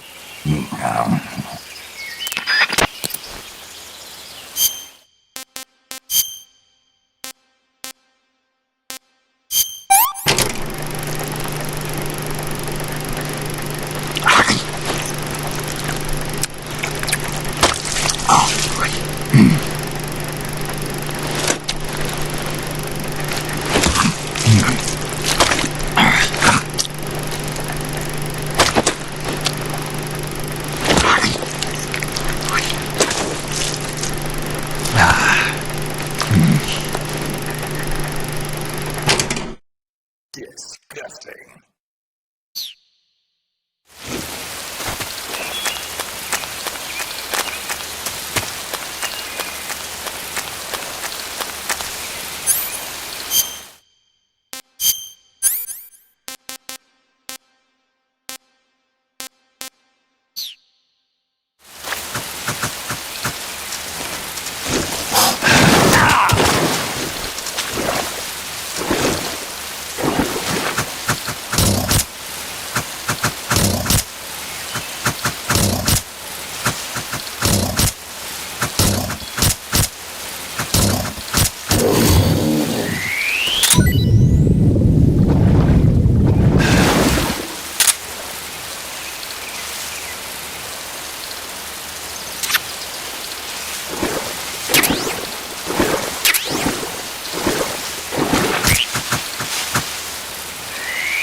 Snake, look at your body. Yep. Looking good. Not there. Then where? See the leeches? Leeches? Yeah, you've got leeches all over you. Leeches will sometimes attach themselves to you if you spend a long time in the water or the swamp. When you've got leeches on you, they'll suck your blood, causing you to lose stamina. You should get rid of them as soon as possible. To get rid of leeches, go into Cure in the survival viewer and press your cigar into them. Or, if you use the insecticidal bug juice ahead of time, the leeches won't bother you as long as the bug juice is in effect. I see you caught yourself a green tree python. The green tree python isn't venomous, so no need to worry. It's fairly docile too, so I don't think it's likely to attack you. The green tree python originally comes from Australia and New Zealand. It's a really pretty green color and it lives... Oh my god. What's wrong? Snake, what did I just say? They come from Australia and New Zealand. No, after that. They're a really pretty green color. I thought so. What was I thinking? Seeing a snake and calling it pretty? What's wrong with that? Everything. When a normal woman sees a snake, she's supposed to scream or get sick or something like that. And you think you're normal? What was that? Nothing. It's all your fault. Jeez, I'm sorry. But enough of that. What do you mean enough of that? This is serious. No, I just wanted you to tell me how it tastes. How should I know? Ugh. It was awfully pretty, though. I see you caught yourself a reticulated python. The reticulated python is said to be the longest snake in the world. The biggest ones can grow up to 10 meters in length. Although they're not poisonous, they're still very dangerous, so be careful around them.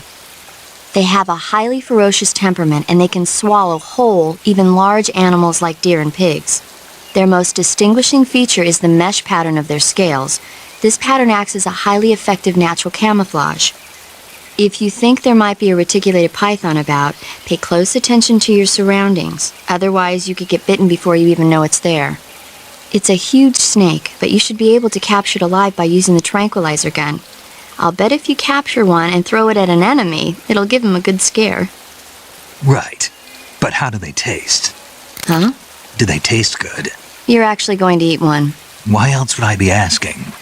Cannibal. What was that? Nothing. Let's see what the guide says. You're in luck. It says they taste pretty good. Good. I can hardly wait. Ugh. I see you've captured an Indian gavial. The Indian gavial is a crocodile that originally lived in freshwater regions in India and Nepal. Why are Indian crocodiles way out here? They're captive crocodiles that were brought here for research purposes but escaped and became wild again. Indian gavials are large creatures.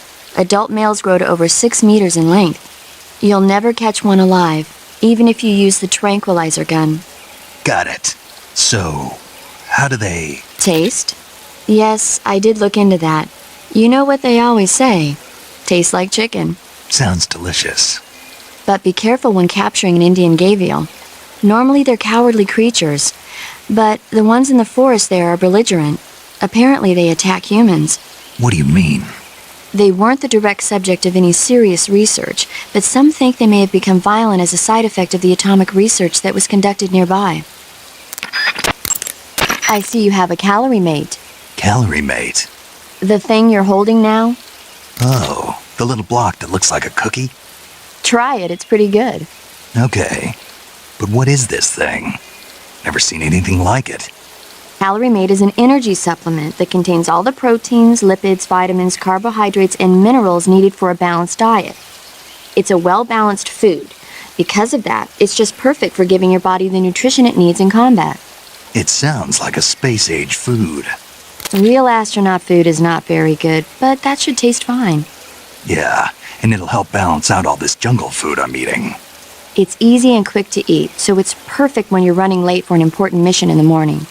I've never been late for a mission. Really? Aren't you always keeping people waiting? Huh? It's easy to keep track of your calorie intake and receive the nutrition your body needs, so it's good for losing weight, too. All of the geisha girls in Japan use it for watching their calories. Is that why they're all so slim? Right. And any diet where you eat nothing at all is bad for the body. I see. You seem to know a lot about Japan, don't you? Yes, I love Japan. I see you caught an Otten frog. The Otten frog is a large, corpulent species of frog. They're known as a delicacy, so it might be worth catching them for food. The Otten frog was originally found only on Amami Oshima in Japan. Frogs usually have 4 toes on their front legs, but the Otten frog is unique in that it has 5. Got it. By the way, you said they were known as a delicacy, right? Right. So that means they must taste pretty good, huh? I guess so. I hear that in Japan, Otten frog sashimi and sukiyaki are popular dishes. Really? Yeah. Japan, huh? That place is starting to sound better and better. Snake, be careful. That area is inhabited by coral snakes. The coral snake is a venomous snake that originally hails from the Americas. Its venom is a very potent neurotoxin, so don't let it bite you. If you do get bitten, go into the survival viewer right away and use Cure to neutralize the poison with a serum injection. The colorful red and black patterns on the coral snake are a warning sign. Apparently, the bright flashy colors and pattern let other animals know that it carries a deadly poison that keeps them from attacking. There are many animals that mimic the colors of known poisonous animals as a defense. See, by mimicking other poisonous creatures, they increase their chances of survival. There is another non-poisonous snake called the milk snake that borrows its coloring from the coral snake. Uh-huh. You're not even listening, are you? No. Okay, we'll talk about something you're interested in then. The taste? Yes. It says here that coral snakes are pretty good in a snaky kind of way. A snaky kind of way, huh? Snake, that area should be inhabited by tree frogs. The tree frog is a green frog that's found throughout Asia. It's arboreal, spending most of its time in shrubs and bushes. Use the tranquilizer gun to catch one alive. I bet you could scare an enemy good if you tossed one at him. But the tree frogs that live in that jungle are a lot bigger than ordinary tree frogs. They've got an appetite, huh? You've got a one-track mind, don't you? But seriously, that is one theory. However, there are people who think it's a mutation caused by nuclear testing and waste from the research facility. Do you think they're safe to eat? Is that all you ever think about? What else is there? Lots. Like what? Like why a frog would get so big in the first place. Whether it's a temporary phenomenon created by a unique environment, or a permanent mark of evolution, or a product of the toxic waste coming out of the research facility. If it is the waste that's causing it, then it means humans are interfering with the ecosystem. It really makes you think about the changing relationship between... This isn't interesting. Oh, fine. Be that way. So, how about it? You mean, is it edible? Yeah. Well, I guess it's probably okay. Probably. I don't know. The guide doesn't say anything. Pretty useless guide, if you ask me. Well, try one for dinner and you can help improve it.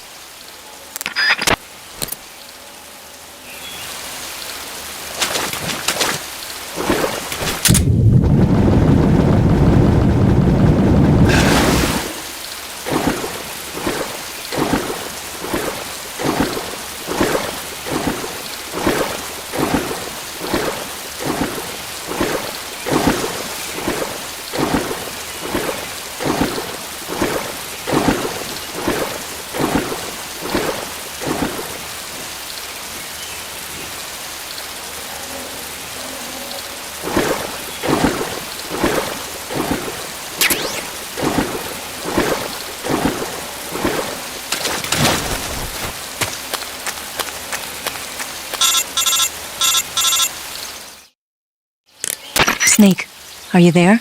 Eva? Did you miss me? Did you make it without any trouble? No one saw me. So you're back with Volgan? In a matter of speaking. What about the boss? Yeah, she's here too. Better be careful.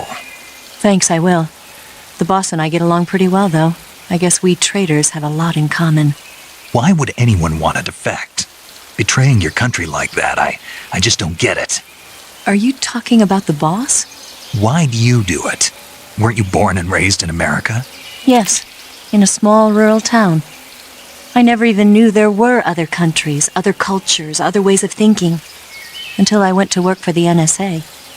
And one day, I'd found I'd lost faith in the things I'd been taking for granted. What did you see? What was it that made you want to change sides? You wouldn't believe me if I told you. Try me. I saw the universe. The universe? Not the actual universe. The universe as the intelligence community sees it.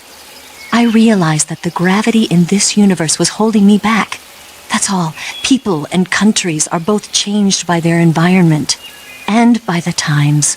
That sounds like what the boss was saying. There's a world of difference between this country and America. But it's only a difference of position, a difference of perspective. Coming here made me realize something. Half of what I'd been told was a complete and utter lie. The other half was a conveniently constructed lie. Where's the truth then? It's hidden in the lies. Are you lying too? Who knows? I've been trained to make even the most severe falsehood sound like the honest truth. Weren't you? No. I believe because I have to, even if it is a lie. That's part of my mission. I'll have to remember that. If you need me, give me a call on the radio. My frequency is 142.52. See ya.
The weapon you've got equipped now is a prototype model of the Mark 22, a suppressor-equipped pistol currently in development by the Navy. It's been modified to act as a tranquilizer gun. The Mark 22 is a heavily modified special ops version of the M39 pistol used as a sidearm by the SEALs. Probably the biggest change from the M39 is that it's got a longer barrel, which allows it to be equipped with a suppressor. And it uses a slide lock mechanism. That makes it a lot quieter, but it also means you have to load a new round into the chamber by hand every time you fire. It's also fitted with tall, adjustable sights, so you can use the front and rear sights to line up your shot, even with a suppressor attached. Looks like they got rid of the magazine safety, too. Good eye. That feature wasn't too popular with guys like you who know their guns. The shear release lever's been taken off as well, meaning the hammer won't fall even with the safety on. So I can just cock and lock. That, and you get the added bonus of not having any mechanical noise from decocking, even with the safety on. The perfect pistol for a sneaking mission, huh? Snake, what are you doing? I'm in a box. A cardboard box? Why are you... I don't know, I was just looking at it, and suddenly I got this irresistible urge to get inside. No, not just an urge. More than that. It was my destiny to be here, in the box. Destiny? Yeah, and then when I put it on, I suddenly got this feeling of inner peace. I can't put it into words. I feel safe, like this is where I was meant to be, like I'd found the key to true happiness. Uh-huh. Does any of that make sense? Not even a little. You should come inside the box, then you'll know what I mean. Man, I don't want to know what you mean. Between you and Paramedic, is everyone but me that is hooked up with a Major Strange? Yeah, well, anyway, I suppose even that dumbass box might make a decent disguise if you wear it inside a building.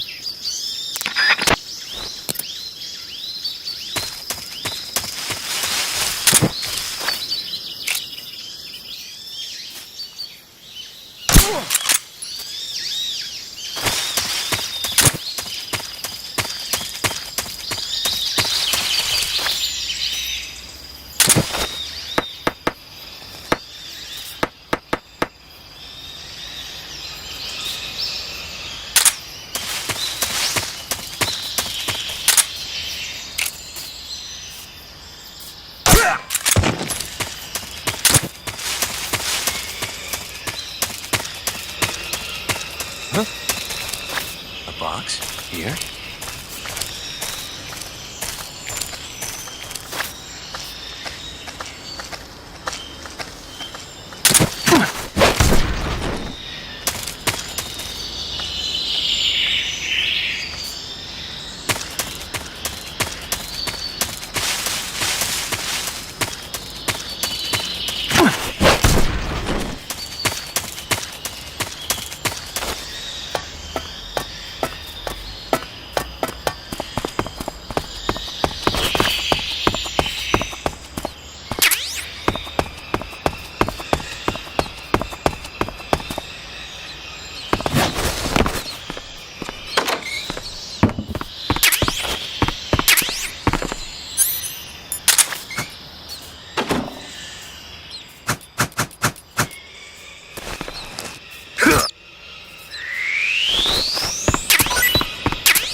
Huh? What's that box?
here at last.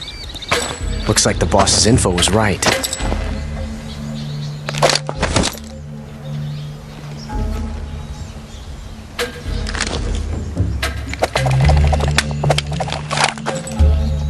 Twice now you've made me taste bitter defeat.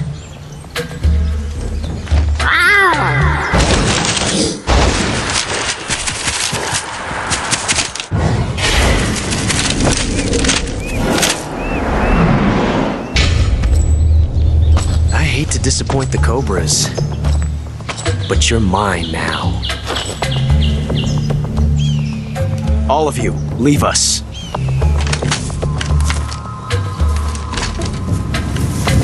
It's just you and me. No one to get in our way. Ocelots are proud creatures. They prefer to hunt alone.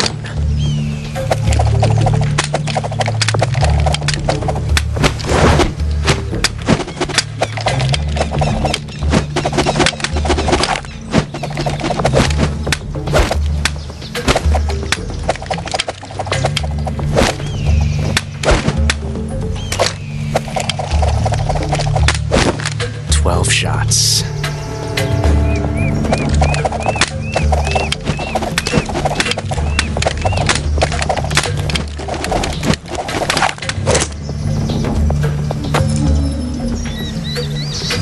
This time I've got 12 shots.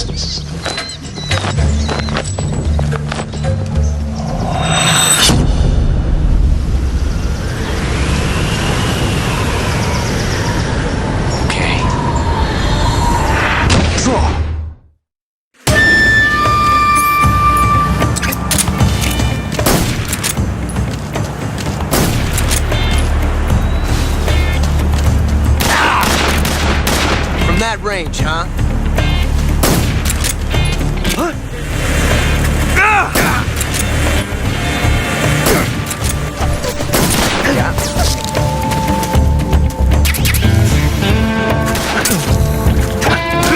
You won't get away from me!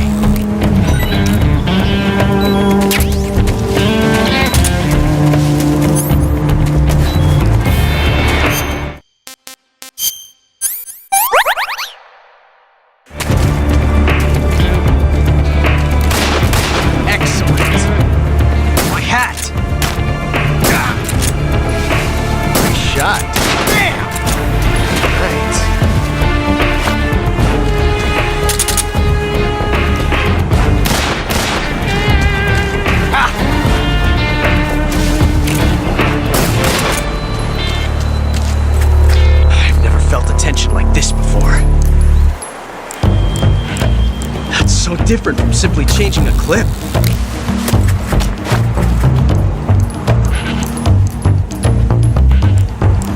This reload time is exhilarating.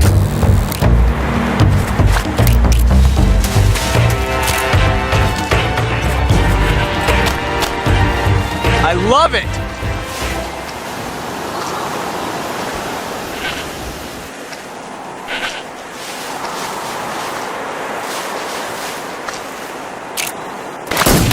You...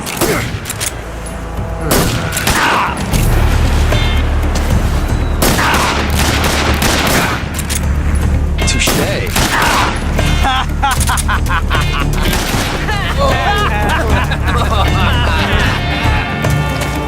I've never felt a tension like this before.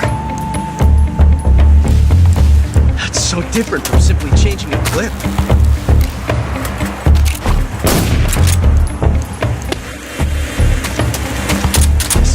Time is exhilarating.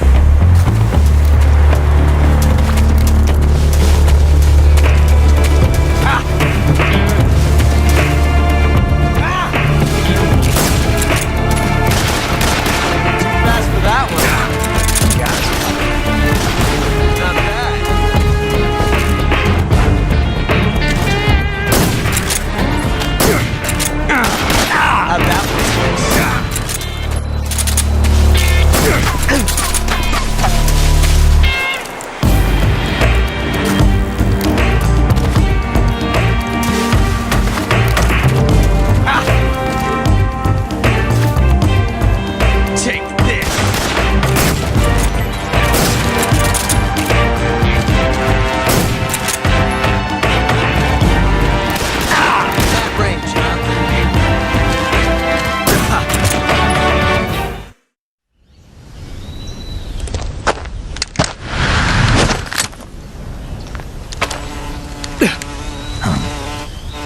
Damn it.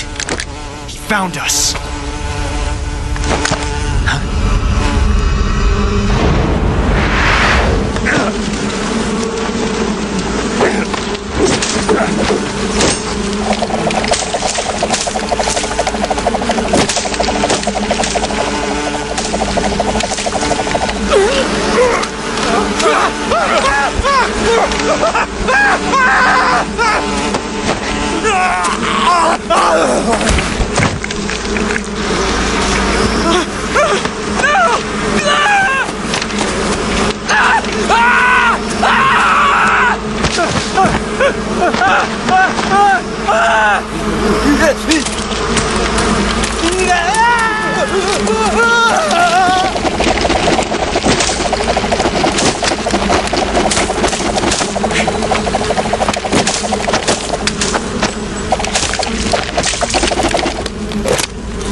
You were lucky.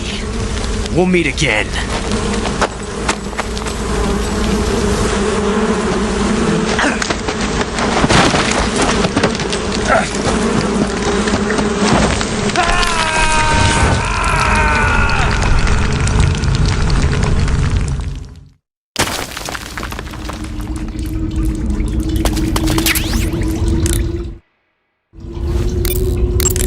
Snake, are you okay? Snake! Major. Snake. Are you all right? You're not hurt? No. That was a hell of a drop, but I'm fine. Looks like there's no way back up, though. I see. Well, anyway, it's good to hear you're not injured. Slipping and falling may not have been part of the plan, but getting into that cave was. Proceed further into the cave. The cave seems to be structured like a maze, but there's an exit somewhere. Find a way out of the cave and head for the aqueduct. All right, but it might take me a while to get through this cave. Are you hurt? No.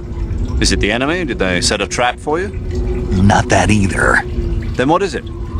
It's dark in here. Dark? Yeah, there's no light anywhere. I should have brought a flashlight with me. So what you're saying is that it's going to take you a while because you don't have a flashlight? Right. Snake, if you don't have a flashlight, you should be looking for a substitute. I tell you, American soldiers these days rely too much on ready-made equipment. Here we go again. What was that? Nothing. American soldiers rely too much on ready-made equipment. And not only that, they can't seem to grasp that one piece of equipment can have multiple functions. Back when I was in the SAS, we never had that problem. We were trained to use every piece of equipment in as many ways as possible. If you don't have a flashlight, look for something else. You need to develop flexible, innovative thinking if you want to... Hey, are you listening to me? Yeah, of course I am. First, take a look at what you're carrying with you now. Don't you have anything that can provide you with some light? Looks like you're using splitter face paint. Splitter is an indoor face paint. Painting your face with splitter should help you blend in better when you're infiltrating a building. Covering your body is a good start, but a bare face will kill even the best camouflage. If the situation calls for a high camo index, you better break out the face paint. To apply face paint, select face from the... Snake, you've got a gunshot wound. When you get shot, you'll sometimes suffer a gunshot wound. The chance of suffering a serious injury is especially high at close range. When you have a gunshot wound, your maximum life will decrease depending on its severity. Gunshot wounds will heal naturally over time, but if you want it to heal faster, go into Cure in the survival viewer and treat it. To treat a gunshot wound, you need to dig out the bullet with your knife, disinfect the wound, and apply styptic, then wrap it in a bandage. When all that's finished, the gunshot wound will be fully healed. I see you've caught a king cobra. The king cobra is the world's largest venomous snake. Its large size means that it has a lot of venom to inject. One bite is supposedly enough to kill an elephant. And it's extremely vicious as well, so watch out. If you get bitten by a king cobra and injected with venom, your life will start to decrease rapidly. As soon as you're bitten, go into the survival viewer and use Cure to give yourself a serum injection. The king cobra's diet consists mostly of other snakes. Be careful, or you might end up as its next meal. Got it. So, What? How does it taste? Yep. Ugh. It seems you're the one whose diet consists of other snakes. You're making me blush. The guide says they taste just fine. Ugh.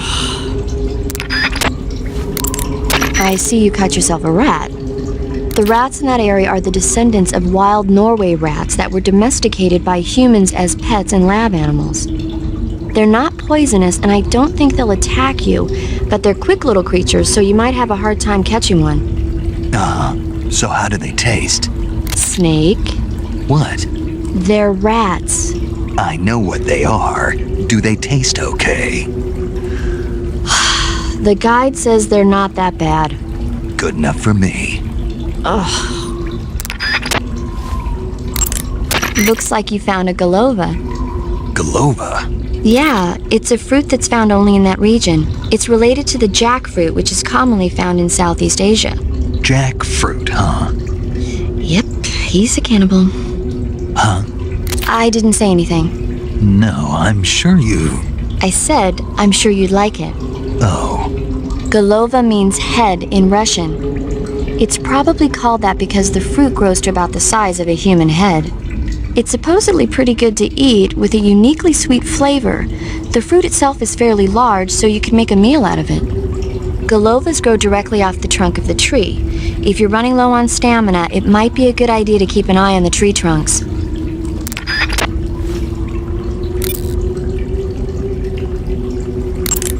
I see you've got yourself a ration. Rations are portable meals carried by Soviet soldiers. I've heard some nasty stories about how they taste. It looks like the rumors are true. Great. Hey, you should be grateful. Those things are designed to last. No matter how long you keep a ration, it'll never go bad. And they're surprisingly good for you, too. I'd take a snake over this any day, even if it's a little rotten. You are hopeless. By the way, Snake. What? You know the Ocelot unit commander? Ocelot? Yeah, that's not his real name, is it? I wouldn't think so. Is it a code name? You mean like Snake? Yeah. Maybe. Why? Is that strange? No, I was just wondering why he's called Ocelot. Why's that? Well, I looked it up, and it turns out the ocelot is a wild cat whose habitat stretches from the southern U.S. down to northern Argentina. They live in a variety of different environments, from tropical rainforests to savannas.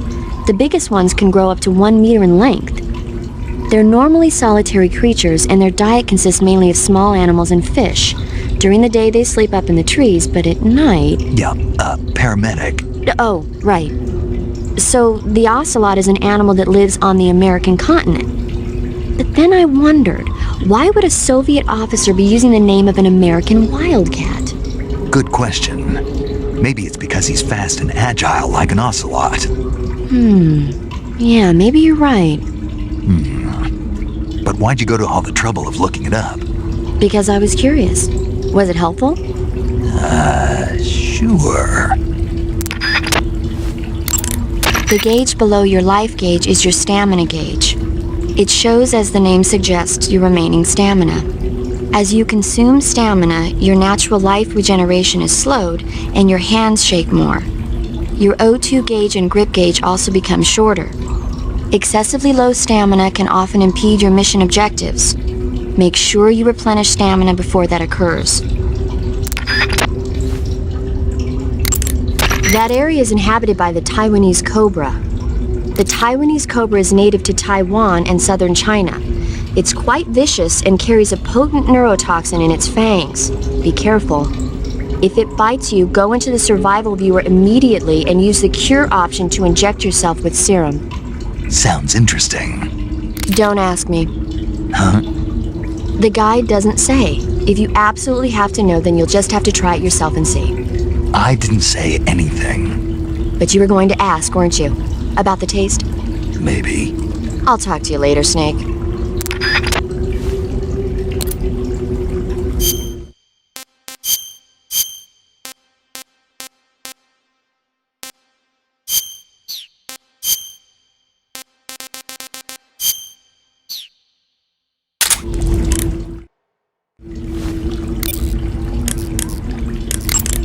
So you're wearing the scientist uniform. Wearing that scientist outfit lets you pose as a scientist. But be forewarned, you can't equip most of your weapons while you're disguised as a scientist. Even when you're disguised, your cover will be blown if you get blood on your clothes or something. If you do get blood on your clothes, take them off and switch to another outfit. The bloodstain should come out after a little while. Ah, you're wearing the mask. I made it myself. Pretty good work, don't you think? A while back, they were planning to disguise someone as this one GRU officer and send them in to steal some secret documents. I created the mask for that operation. But then the mission ended up being canceled. And then the major came and told me to throw it out. Can you believe that guy? But you didn't throw it out. Are you kidding? Tossing a superior quality product like that into the garbage without using it will be an insult to science. So I decided to sneak it into your gear. Okay, but is it really that big of a deal? Of course it is. What's so great about it? Everything. But if I had to pick one reason, I'd have to say it's because it's the first mask ever that can blink its eyes. What about the lips? What's that? Can it open its mouth? That's a good one, Snake. You crazy, man. I'm serious. Are you even listening to me, Snake? Where's your common sense? Damn. Sorry.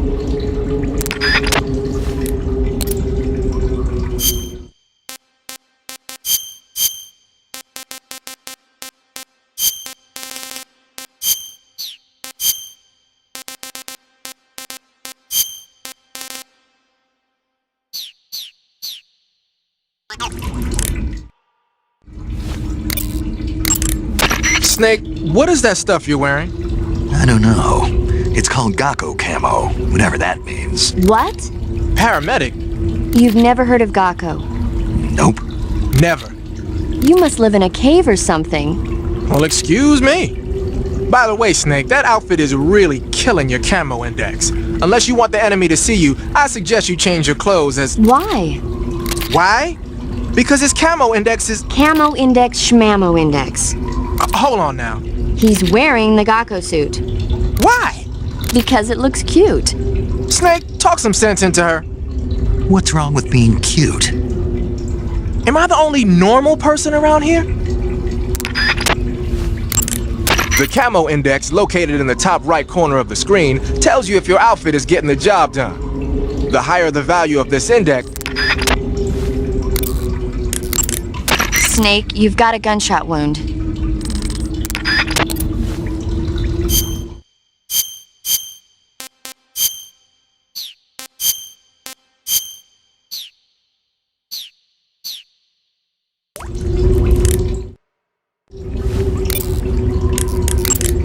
Saving the game, Snake?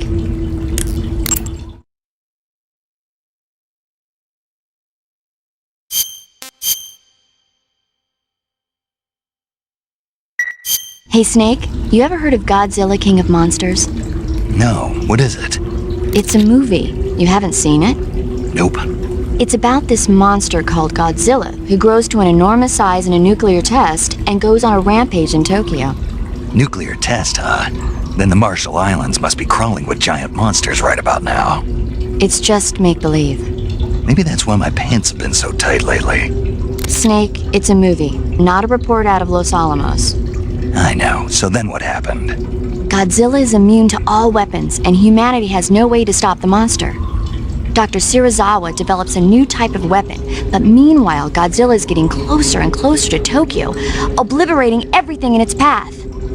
It was originally a Japanese movie, but they made an American version, too. I recommend seeing the original Japanese one if you ever get the chance. It's mostly mindless fun, but it's also got a serious anti-nuke message as well. Where can I see the original? You'll just have to go to Japan. Really? That's too bad. Well, if you wait 40 years, you might be able to see it in America, too. Why's that? 2004 will be Godzilla's 50th birthday. You think they're still going to be making Godzilla movies then? Of course! Everybody loves Godzilla. You sure know a lot about movies. I don't suppose you're the movie-watching type, are you? Not really. Okay, then I'll tell you everything I know. When the going gets tough, movies can save your life. It's always good to be able to look at things from a different perspective when you get in a jam. That's the magic of movies. No kidding. Well, I guess it might at least make a nice distraction. That's the spirit, Snake. Have a little fun.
Sons of the Moth!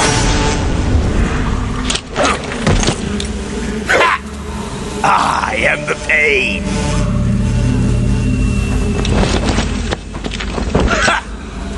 I will guide you to a world of anguish beyond your imagination!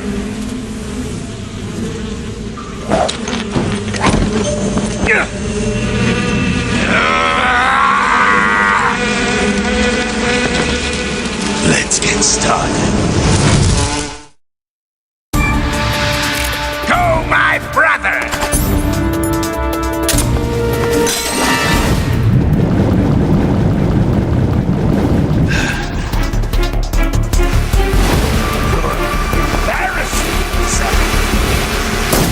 Grenade!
I see you've captured a giant anaconda. The giant anaconda is believed to be the largest snake in the world in terms of weight and diameter. It's not poisonous, but its large size makes it extremely powerful. They say it even eats crocodiles. Its only natural predator is man. And snake. And snake. The giant anaconda is a very large snake, but you should be able to capture it alive using the tranquilizer gun. Got it. So how does it taste? I knew you were going to ask me that. Glad I didn't disappoint you. So? Well, the guide says it tastes all right. Good. I'll have to try some. I see you found some Russian glowcaps. The Russian glowcap is a kind of luminescent fungus, a mushroom that glows in the dark. Why would a mushroom glow in the dark? It's bioluminescent, just like a firefly. It uses the so-called luciferin luciferase reaction. To put it simply, luciferin reacts with luciferase in the presence of magnesium 2+ ions, breaking it down into oxyluciferin and carbon dioxide. The carbonyl groups in the oxyluciferin are initially in an electrical excited state. When they return to their base state, they give off light. Did you get all that? Not really. Oh. By the way, does that mushroom recharge your batteries when you eat it? Huh? I mean, it seems like if you ate a glowing mushroom, it might recharge your batteries or something. Snake, your batteries are organic batteries. They produce electricity by utilizing the potential difference between cells. Organic batteries are known for their highly efficient energy conversion, but they still rely on chemical reactions between proteins and enzymes to... So you're saying they'll get recharged? Believe what you want. Great. I see you found a Russian false mango. The Russian false mango is a mango-like fruit found only in Selinoyarsk. The egg-shaped fruit is sweet and tangy with a pleasing aroma, just like a mango. Also, the seeds can be used to make a medicine that aids in digestion. It might come in handy if you ever have an upset stomach. That area is home to the Thai cobra. The Thai cobra is a large venomous snake that carries an extremely potent neurotoxin. Be careful not to get bitten. If you do get bitten, go into the survival viewer right away and use Cure to give yourself a serum injection. The Thai cobra originally comes from Indochina, Thailand, and southern China. The ones in that area were probably imported as pets and research subjects before they escaped and turned feral. Not as food? Come again? They weren't imported as food. They're not for eating. So they don't taste good then? That's not my point. It's not a matter of whether they taste good or not. People don't raise snakes for food, period. Okay. So you're saying they might be good to eat, right? Only one way to find out. When you're bitten by a venomous animal such as a snake or a spider, or hit by a poisoned arrow, the poison will start to affect your body. Your life will decrease with each passing minute, so cure the poison as soon as possible. To cure poison, go into Cure in the survival viewer and inject yourself with a dose of serum. You can get serum from enemies. Either hold them up or shake their bodies down after you defeat them. I'm pretty sure you can also get serum by capturing the rabbits that live in that area.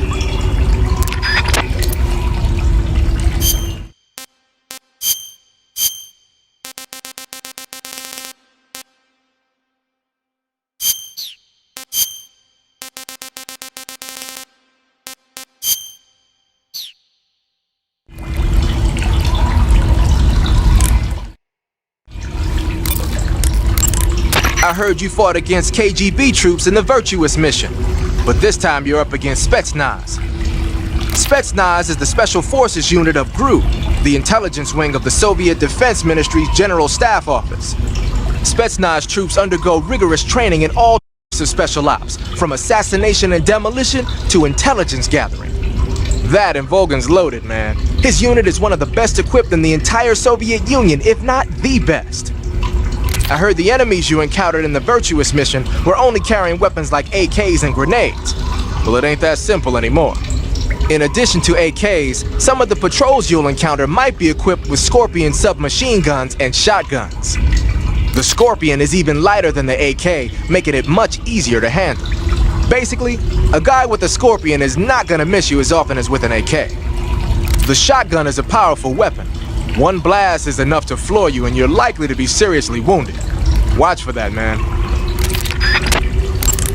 So you've got your uniform and your face paint, but that alone isn't enough to make for good camouflage.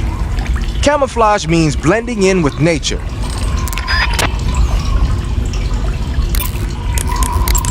The exit from the cave should be toward the back. Proceed through the cave and find the exit to the swamp aqueduct. The exit from the cave... Snake, you beat the pain. Not without a tough fight. How did it feel to fight one of the boss's comrades? What are you getting at? I just want to know what it's like to have fought a member of the legendary Cobra unit. That's all. What you want to know is if I can really face the boss. Is that right? Well, that too. Don't waste your time worrying about me.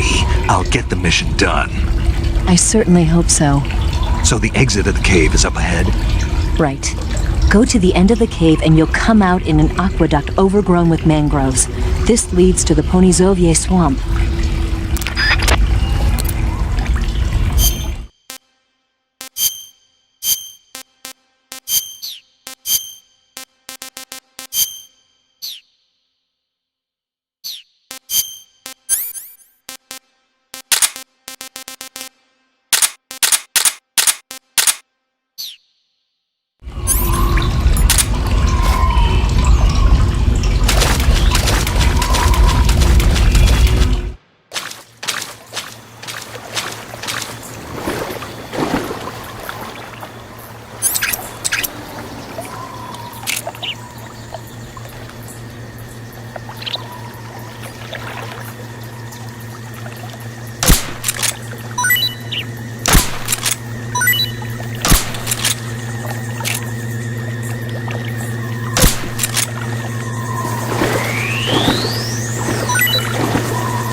You say they have flying platforms out there? Flying platforms are a type of personal VTOL aircraft. They were working on those in America too, weren't they? Yeah, back in the 50s. They were supposedly going to be used for scouting and patrol missions, as well as to spot for artillery units and transport troops into rough territory. They even got an initial prototype off the ground in 1955. But the thing wasn't fast enough, and there were problems with getting it to stop and turn in midair, so they ended up scrapping the project. The ones you see there were built by the Soviets after they got their hands on the American design plans. The American model used a pair of contra-rotating rotors to generate lift, but those Soviet models seem to be using jet engines instead. They must have kept going with their research after the US abandoned its own project. Now they've finally overtaken us. You gotta give them credit for sticking with it. If you get spotted by an enemy riding a flying platform, they'll go into alert phase. The flying platforms themselves don't seem to be armed, but the pilots are carrying Scorpion submachine guns and grenades. The recoil on the Scorpion is low enough so that they should be able to fire one-handed in full auto mode. That gives them some serious firepower. A cap shaped like a crocodile head, you say? Yeah. What do you think? I think it's a great idea.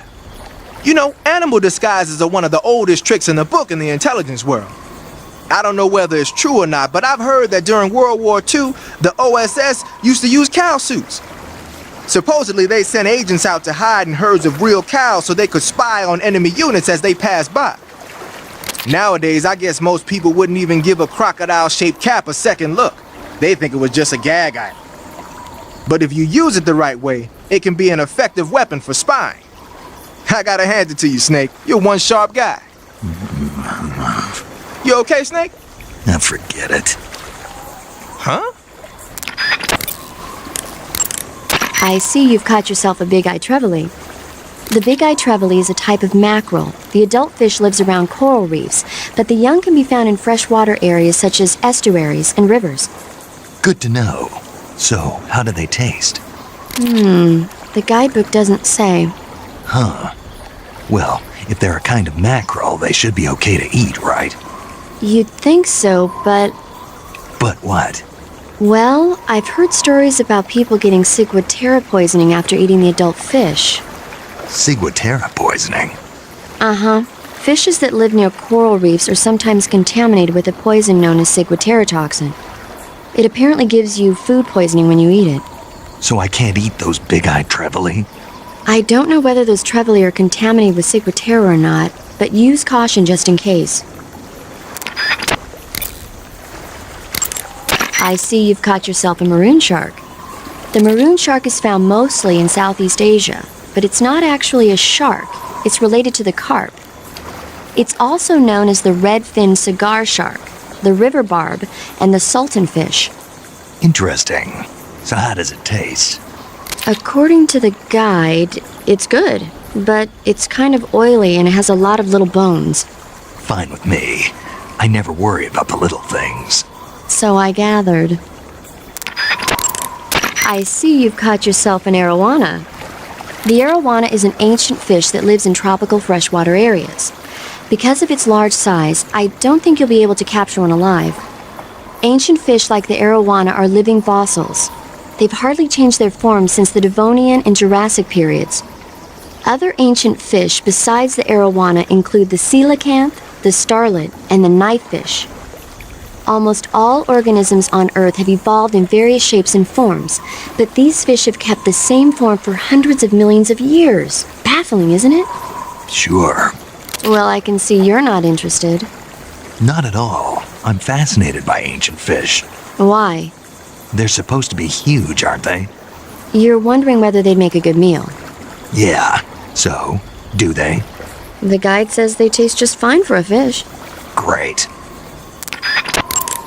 I see you've caught yourself a Kenyan mangrove crab. The Kenyan mangrove crab is a land-going crab. It lives in burrows dug near seashores and mangrove swamps. It's not poisonous, but it might hurt a little if it attacks you with its pincers. Treat it with caution. Got it. So this thing must taste pretty good, huh? Why do you say must? It's a crab, isn't it? It is. And crabs are good to eat.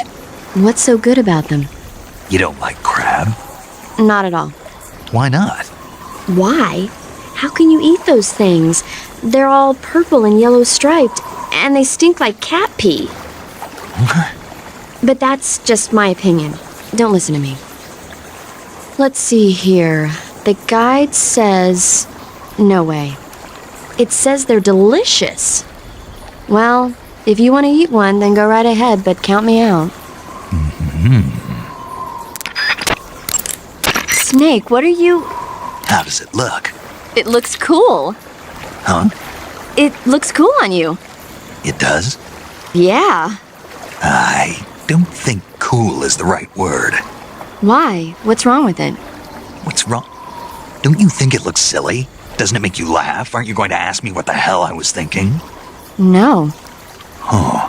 I think it really does look good. It reminds me of the alligator people. Oh, the... what? The Alligator People. It's a science fiction movie. You've never heard of it? No. Oh, well, you should see it sometime. It's about this guy who gets hurt in a car accident and tries to heal his wounds by injecting himself with a crocodile serum, but then his head turns into a crocodile head. You look just like him with the mask on. That's awesome! Right. Huh?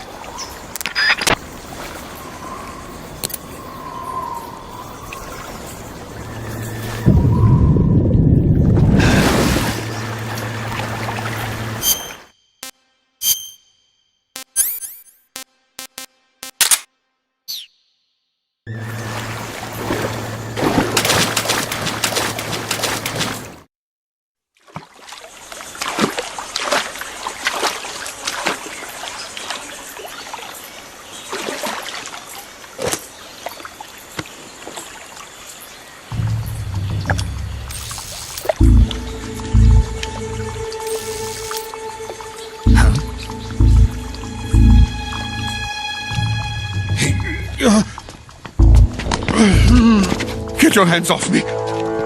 I'm not going anywhere.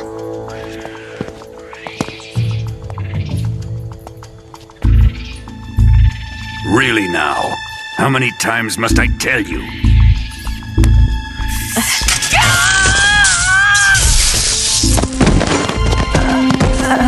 Tanya!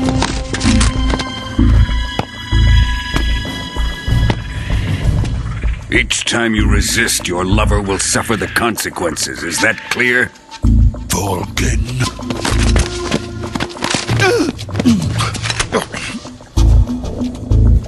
Damn you!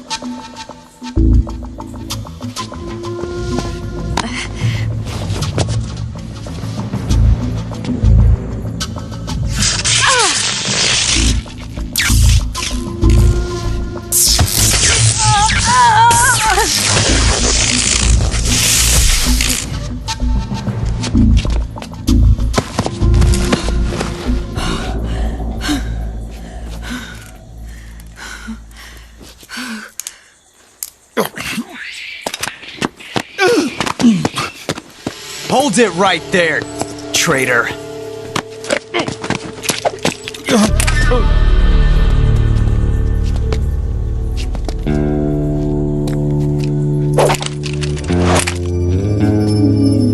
Let's find out just how lucky you are.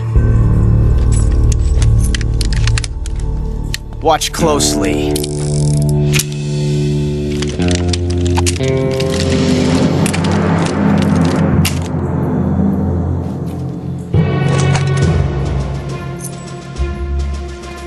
One of these 3 guns has a single bullet in it. I'm going to pull the trigger 6 times in a row. Are you ready?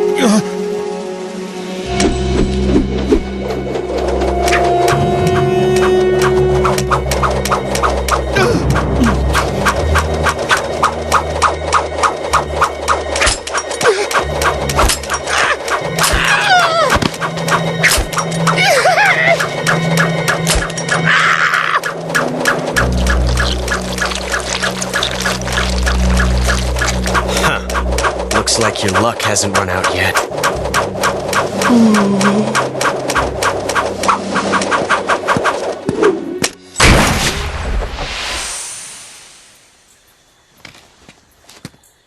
There's no such thing as luck on the battlefield.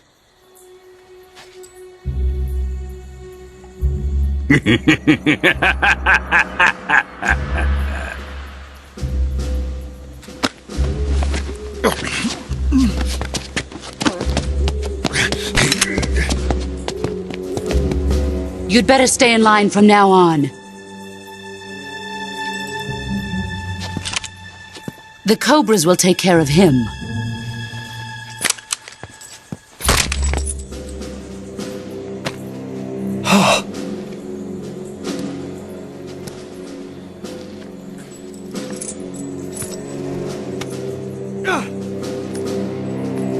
Has the CIA dog been disposed of yet? The pain is dead. What?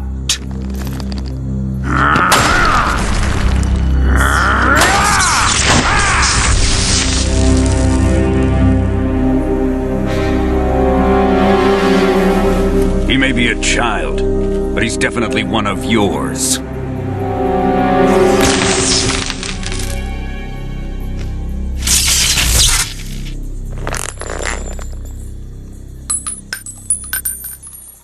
I fear Khrushchev may have a hand in this. We have no time to lose. You must eliminate him before the final test. Don't worry. They'll be able to handle it.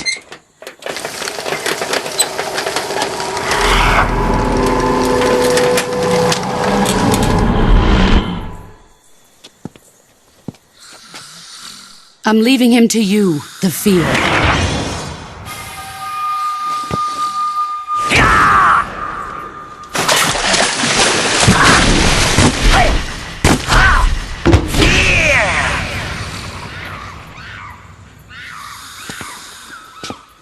The old man is always sleeping.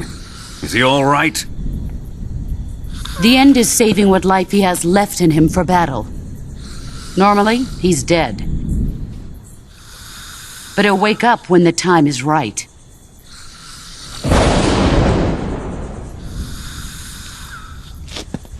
And when he does, it will be the end for the boy. Nah.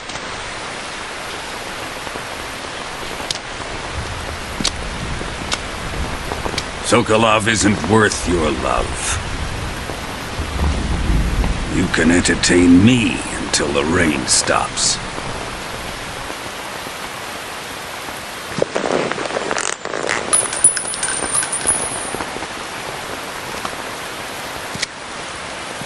Kuwabara, Kuwabara.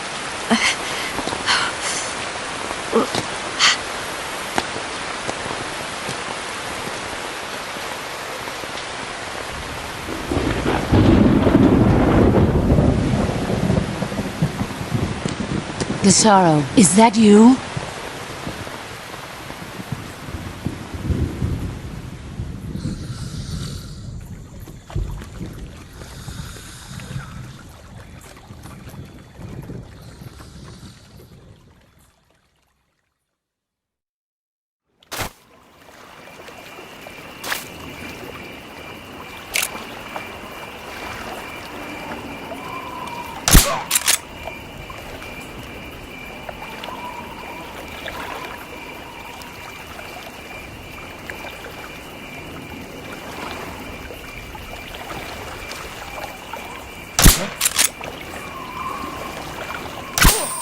What's wrong?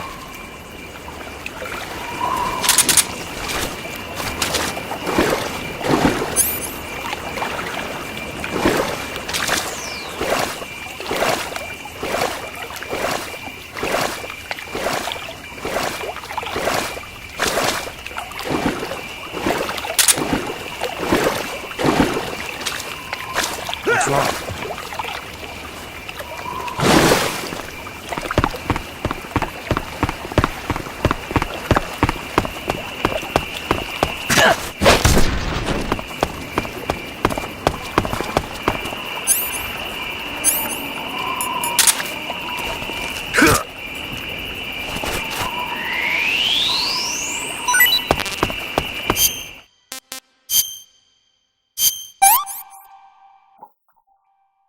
stick.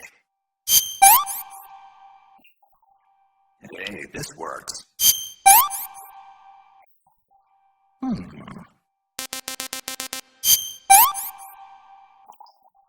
This is horrible. I'm stuffed.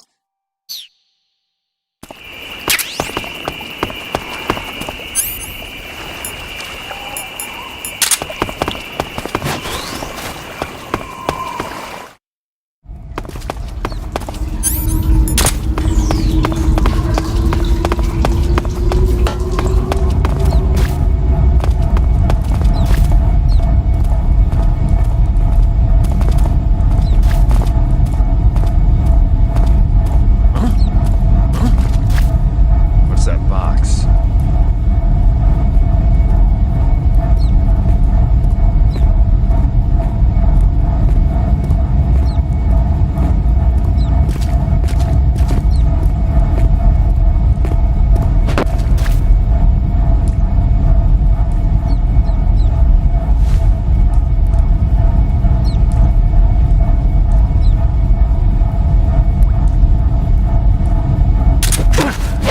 Who's that?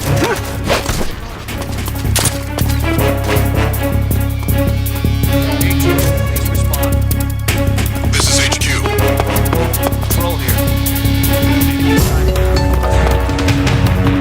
Acknowledged. Sending reinforcements.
That's tasty. What can I say? I want some more. Hey, this works. Can't eat anymore.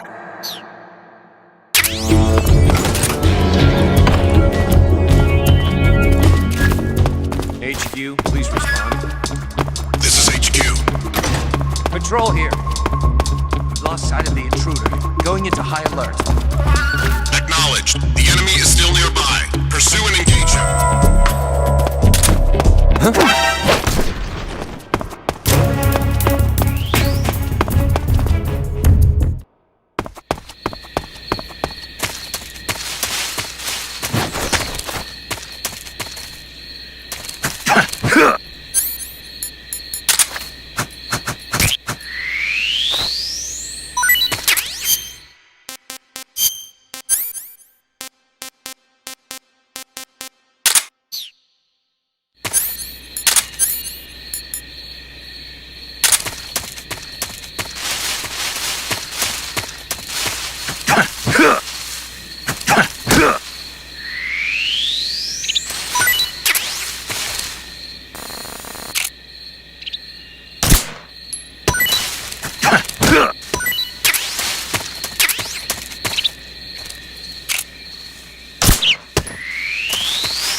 Delicious. That's enough. No more.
Snake, have you been caught in a snare trap?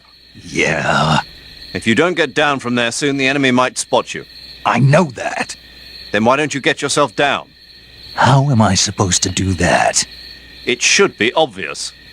If you get caught in a snare trap, press the action button. That will allow you to cut the rope. Hurry and free yourself before the enemy comes around.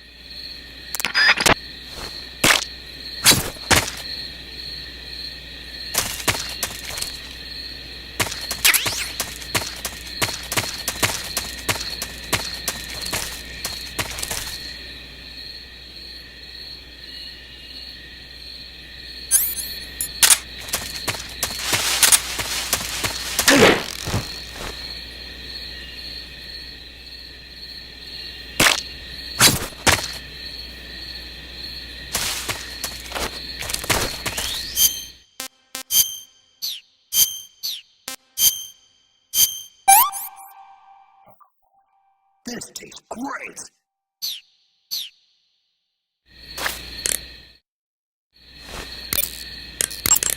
You got some instant noodles, huh? Instant noodles? Uh-huh. It was invented in Japan just recently. Add some hot water and it's ready to eat. It's cheap and can be stored for a long time, and besides, it's delicious. It's like a miracle food. Wow. Speaking of which... Yeah? Are you going to eat that? I was planning on it, yeah. Oh, all right. Is there some reason I shouldn't? No, that's not what I meant. Then what did you mean? I was just going to say that if you weren't going to eat it, you should bring it back to me. I've always wanted to try some. Whatever. I see you've captured a magpie. Magpies are members of the crow family. They're distinguishable by their beautiful dark blue and white bodies and their long tails. Their favorite food is insects, but they'll also eat small fish, acorns, and fruit. They're omnivores, which means... They'll eat anything. Right, just like you, huh? If you use the tranquilizer gun, you should be able to capture magpies alive. Okay, so how do they taste? You always ask me that. Naturally. So? I've never heard of anybody actually eating a magpie, but I suppose there's no reason you couldn't. You don't say. Oh. I see you've captured a poison dart frog. The poison dart frog is native to the tropical rainforests of Central and South America. They normally grow between 2 and 5 centimeters in length, but for some reason the ones in that area seem to be much bigger than that. Poison dart frogs are known to carry a potent neurotoxin called Pamiliotoxin. Long ago, people used the poison to coat their arrows for hunting. Watch out, because if you eat one, you'll get food poisoning. I see you've caught a European rabbit. The European rabbit is said to have come from the Mediterranean region originally, but nowadays they're found all over the world. They've been used since ancient times as a source of food, so it might be worth catching them. Rabbits are known to eat their own excrement. They eat their own... That's right. It's called cecal feces. When the rabbit eats fiber, the fiber is fermented in the rabbit's appendix, or cecum, and turned into a nutritious substance full of vitamins. The rabbit excretes the substance and then eats it again to absorb the nutrients. That's a neat trick. I think I'll give it a try. Snake, rabbits and humans don't work the... I'm just kidding. You really thought I was going to eat it? A little, yeah. Even I wouldn't do that. I guess not. But how did those seagull feces taste? What? I'm just kidding. Oh... I see you caught yourself a Japanese flying squirrel. Japanese flying squirrels are non-venomous, and they shouldn't attack you. The head, front legs, hind legs, and tail of the Japanese flying squirrel are connected by a membrane of skin, which allows the squirrel to glide from tree to tree. It says here that if it catches a good wind, it can fly more than 100 yards. Yeah, I had a hard time catching one. So, aren't you going to ask me? You know it. How does it taste? Not sure. Not sure? The guy doesn't say anything about it. Why not? Gee, maybe it's because no one would ever think of eating a flying squirrel. Then I must be the first one. Maybe you are. I see you've found some fly agaric mushrooms. The fly agaric is a relative of the death cap mushroom that grows only in that region. You'll find it growing on the ground, but it's poisonous, so if you pick one up, don't eat it. If you do eat one, go into the survival viewer immediately and use Cure to take some antidote. The poisons found in the fly agaric include phallotoxins and amatoxins. It says here that when you eat it, the initial symptoms include nausea, stomach pain, and diarrhea. Finally, your liver and kidneys will break down into a sponge-like substance and you die. Sounds like a horrible way to die. Isn't it? Yeah. So how does it taste? Huh? How does it... Were you listening to me? The fly agaric is poisonous. I heard you, but if I did eat it, it might taste good, right? I give up. I see you found a Yabloko Maloko. Yablo what now? Yabloko Maloko. It's a Russian name that roughly translates as milk apple. It's a type of star apple. The juice is thick and sweet, like milk, hence the name. And if you cut one in half lengthwise, you'll see a star-shaped ring radiating out from the center. Hence the star apple. Right. The star-shaped part has a gelatinous texture and is said to be especially tasty. Sounds useful. You're welcome. For once. Did you say something? No, back to the mission. Snake, whatever happens to you, make sure you leave a descendant, okay? Are you saying you want to have my baby? No. I'm saying that in the 21st century, the genes of soldiers like you are going to be in high demand. Genes? Uh-huh. Remember when Watson and Crick discovered the double helix structure of DNA back in 1953? No. You know, they won the Nobel Prize in Medicine for it the year before last. Of course, you have to feel sorry for Pauling and Franklin. They were researching the exact same thing. Sorry, I don't follow. Inside every living creature are little blueprints called genes. Through the union of the sperm and egg cells, these blueprints are transformed and inherited by the next generation. That's why parents and children resemble each other. The concept of genes was first proposed over 100 years ago by Mendel, but he didn't know what they were exactly. For a while, it was thought that chromosomes were composed not of deoxyribonucleic acid, but of proteins called polypeptides. Later, it was shown that deoxyribonucleic acid, or DNA, was a biological macromolecule. Then 11 years ago, Watson and Crick discovered that DNA had a double helix structure. Yeah, this is all fascinating stuff, but what exactly does it have to do with me? The inherent characteristics of any given individual are determined by his or her genes. By duplicating a set of superior genes, a separate body with the same set of characteristics, a clone, can be created. But genes don't control a person's fate. That's true, but having an offspring that's genetically identical to the parent is more efficient, right? You can expect better results that way. More efficient? You can't mass-produce human beings. Maybe, but now that we know the true nature of genes, human cloning is that much closer to reality. Nuclear transplanting is already theoretically possible, so one day... My genes are going to be a valuable commodity. Exactly. They'd never let that happen.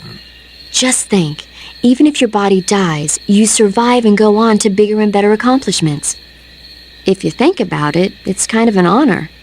Does that kind of technology seriously appeal to you? Well, I am a doctor. I can't condone it on moral grounds, but I'm fascinated by the possibilities. Especially when I see such an excellent specimen as yourself. Yeah, well, thanks for the compliment, but it doesn't make me feel any better. Don't be so glum. It's not like it's going to happen anytime soon. We'll just have to wait and see.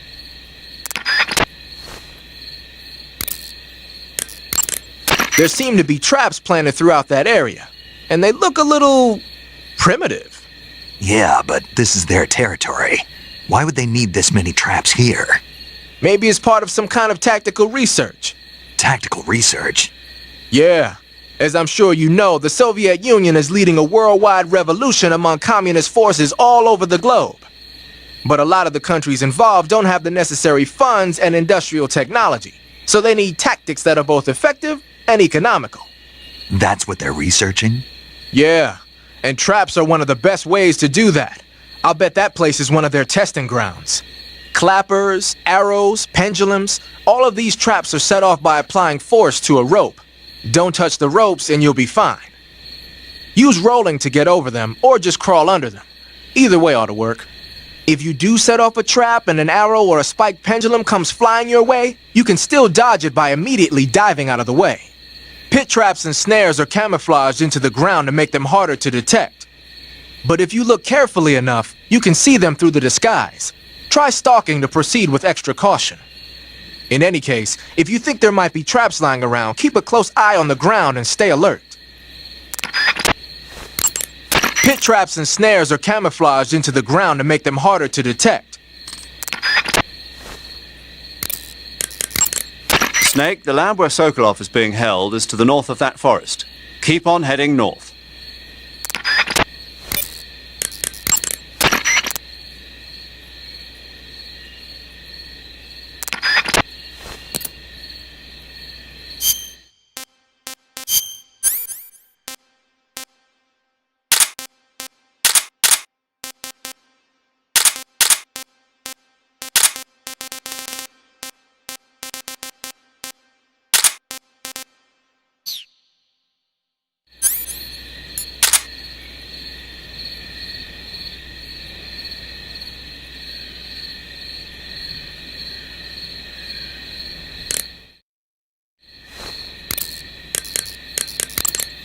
So, you're wearing woodland face paint. The woodland paint is most effective in forest environments. It'll work best if you use it when infiltrating forest areas. Clappers, arrows, pendulums, all of these traps are set off by applying force to a rope. Don't touch the ropes and you'll be fine. Use rolling to get over them, or just crawl under them. Either way ought to work. Tell me something, Sigint. What's that? What does Sigint mean, anyway? It's short for Signal Intelligence. Signal Intelligence? The part of intelligence that deals with electronic information. Things like intercepting and analyzing electronic communications, determining enemy force strength and positioning from radar emissions and radio chatter. You get the idea. Code breaking is considered part of SIGINT as well. 40 years from now, we'll be in the age of electronic warfare. It won't be long before information replaces firepower as the most valuable commodity on the battlefield. So you're saying they won't need guys like me anymore? Sorry to break it to you, but that's not gonna happen. No matter how advanced our technology gets, there's still no substitute for human beings. In Anyway, the Major is a man of foresight. He knew the electronic age was coming, and so he called out to me. And you responded. Well, I didn't have any place else to go. You couldn't find a job? Nope. None of the places where they do this kind of high-tech research would even let me in the door. Why not? I know you've got social problems, but... Come again? Nothing. I mean, someone with your talent ought to be able to... Yeah, well, maybe it has something to do with the fact that I'm black. Huh. The Major, though, he doesn't care about what color you are. I've never met anyone like him before. He's different, you know? Oh, yeah, I know. I don't think racism's going to go away even in the 21st century. But I want to work with computers and use them to bring people closer together. In the digital world, it doesn't matter whether you're black or white, American or Russian or whatever. Everybody's going to be the same. That's what I think. You're on a solo sneaking mission. Your success is based on your ability to survive.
Okay, just a second.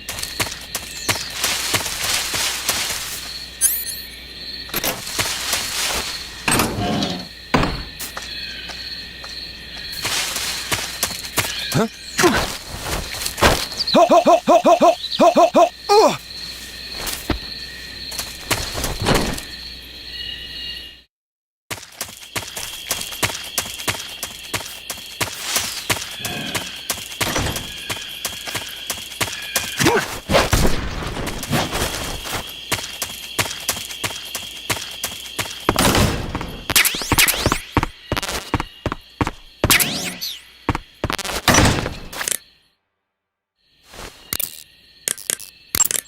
Whenever you find a new weapon or piece of equipment, the first thing you do is drop it in your backpack, right? But you can't use your new goodies if they're just sitting in your backpack. To use a weapon or piece of equipment, first you have to take it out of your backpack and place it on your person.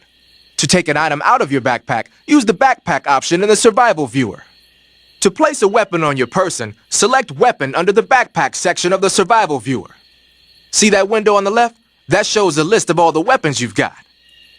Choose the weapon you want to carry from the list and press the Enter button to take it out of your backpack. Just remember that there's a limit to the number of weapons you can carry at the same time, so put back any stuff you don't need. To put a weapon on your person back into your backpack, choose a weapon that's already on you from the weapon list and press the Enter button. Or you can just line up the icon for the weapon you want to put away with the lower right and press the Enter button. Do whatever works best.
If you're looking for Sokolov, he's not here anymore. Put that thing away. You'll spoil my drink. So, you're the intruder everyone's talking about. Typical capitalist dog. No manners.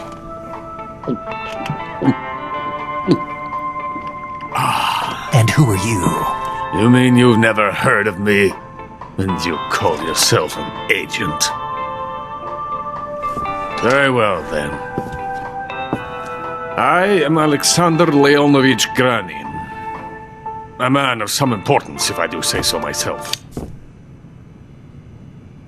I am the foremost weapons scientist in the Soviet Union, and the head of the glorious Granin Design Bureau. This is the Order of Lenin. It is an honor of the greatest magnitude, given along with the title of Hero of Socialism to only the finest workers. It was awarded to me in recognition of my brilliant contributions to society.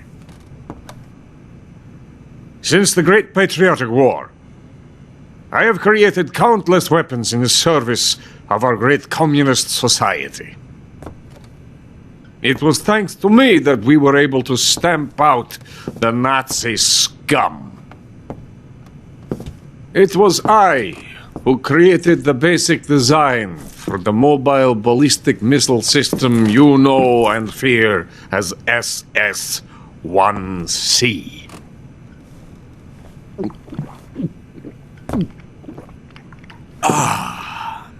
You're crocked, aren't you? I'm merely drowning my sorrow. Because of him, I've got nothing to do but sit here, drink this crap. Him? Sokolov. It's him you're looking for, isn't it?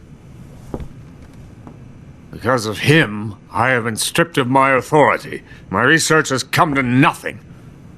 Look. It is a revolutionary mobile nuclear missile system.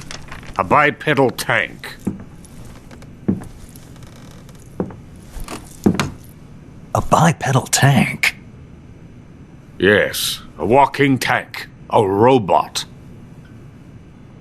Are you familiar with the theory of the missing link between apes and humans? Well, this technology will be the missing link between infantry and artillery. A kind of Metal Gear, if you will. And this magnificent Metal Gear will mark a revolutionary step forward in weapons development. Metal Gear? But I won't be used so easily. No crying myself to sleep. For you see, I'm going to send these documents to my friend in the United States. What? These bastards will live to regret this. And when they themselves become the targets of my creation, they will know my true greatness. Yes, Sokolov's pathetic Shagohod pales in comparison to my work. What are you going to do with a rocket engine on a tank? About Sokolov. A tank does not need a rocket. It needs something else. Look at these. Nice shoes. No. Legs. Legs that allow it to go anywhere. Just as when humans learn to walk upright. That is the real revolution in weaponry. Don't you agree? But the fool's in charge. Joe Sokolov. And where is Sokolov? My project has been terminated. The philosopher's legacy has been handed over to him. What the hell are you talking about? The philosopher's legacy. Haven't you heard of the philosophers? The Colonel has inherited their immense legacy. Volgin's father was in charge of the philosophers' money laundering activities. In the confusion of the war, they somehow ended up with their treasure. And Volgin inherited that treasure illegally. We never need to worry about the military budget. The development costs at our facility are all paid out of the Colonel's deep pockets. The weapons born here will be the genes for creating an entirely new form of warfare. The funding for my research came out of that legacy. Came out of it. Now, my money, my men, all have been diverted to the Shagohod project. Tomorrow they will be conducting the final test, while Sokolov is making the final preparations in the weapons factory at Volgin's main base, the great fortress of Grozny Grad. Here I am, playing host to an enemy spy and drinking myself into a stupor. That's where they moved Sokolov? Yes. And the Shagohod is there too? Of course. Hey! You're not thinking of going to Grozny Grad. Are you mad? It's an impenetrable fortress. I'm sure it is. You'll be killed. I'll take my chances. Wait. What? Listen to me, you fool. I want to help you. Help me? To thank you for your compliment. What compliment? My shoes. Tatiana gave them to me. I wanted to thank you for complimenting me on them. I'll tell you how to get into the fortress. In return, I ask only that you get that idiot out of there and destroy the Shagohod. There is an underground tunnel that runs around the perimeter of the fortress. You should be able to use it to sneak into the base. Head for the mountains. The entrance to the tunnel is located there. Take this.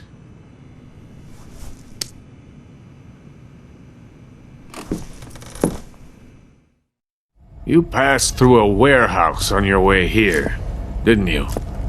Yeah. There should have been a locked door inside of it. Do you remember it? This key will open that door. Beyond that door lies a vast jungle. You can climb up into the mountains from the far end of the jungle. Go back to the warehouse. Use the key to open the locked door and head for the mountains. Got it? Why are you helping me? Unlike Sokolov, the thought of defecting has never once crossed my mind. I love my country. I love this land. I cannot even imagine living anywhere else. I wish to remain a hero of the great motherland. I cannot bear the thought of being hounded into a corner and left to waste away. It is already dawn. We must hurry. I will remain here and nurse my troubles for a little longer.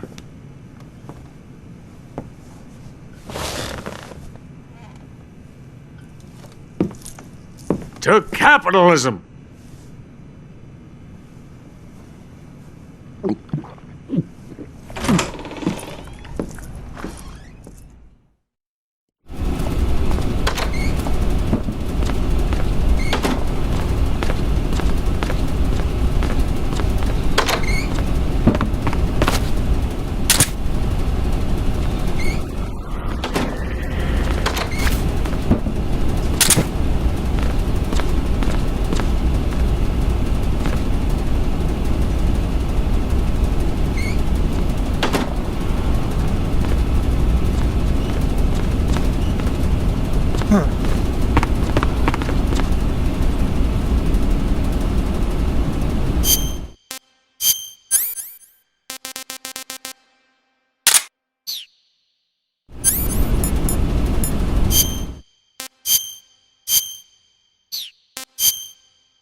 Who's that?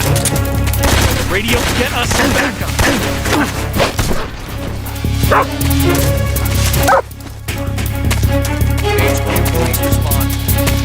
This is HQ.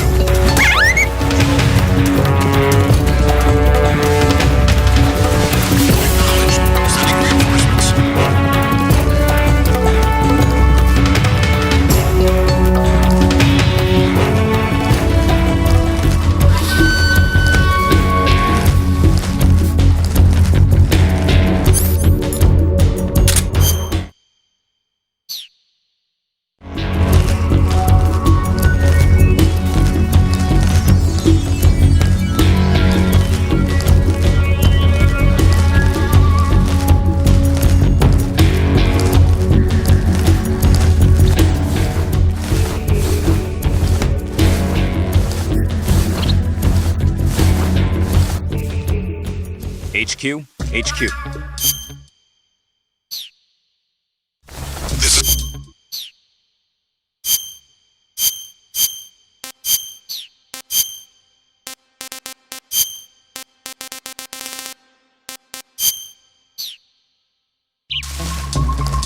Patrol here.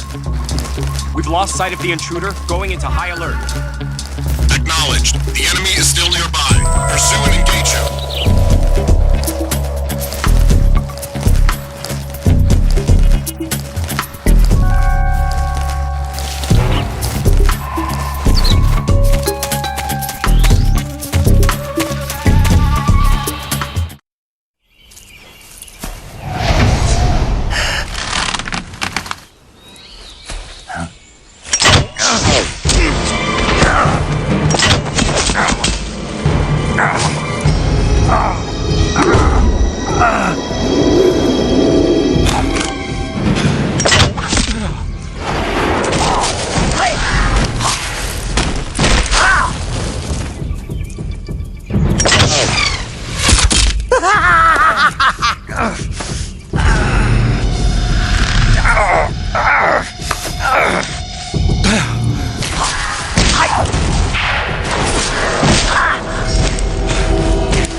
Coated in the venom of the Brazilian wandering spider.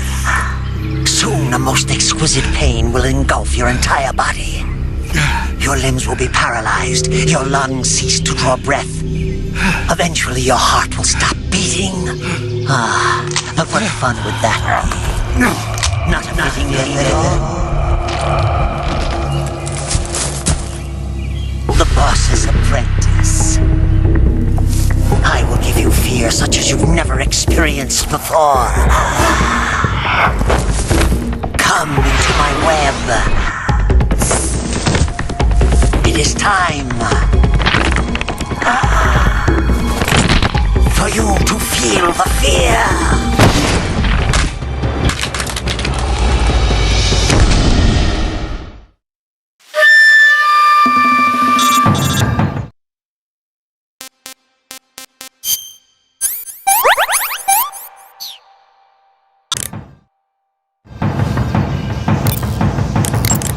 To treat a bolt wound, you'll need your knife, a styptic, and a disinfectant. Use your knife to dig out the bolt, and then apply styptic and disinfectant to the wound.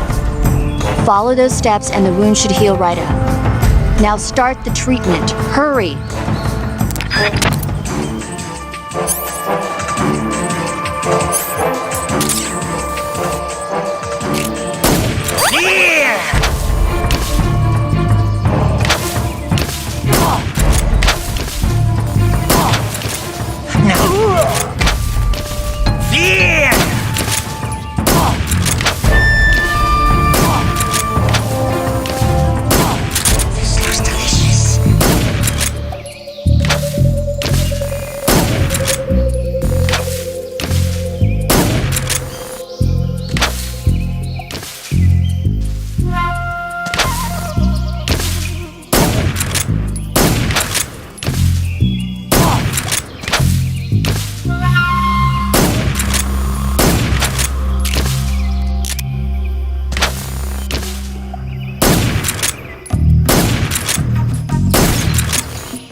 fear! The fear! I see it! The fear!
Snake, are you there?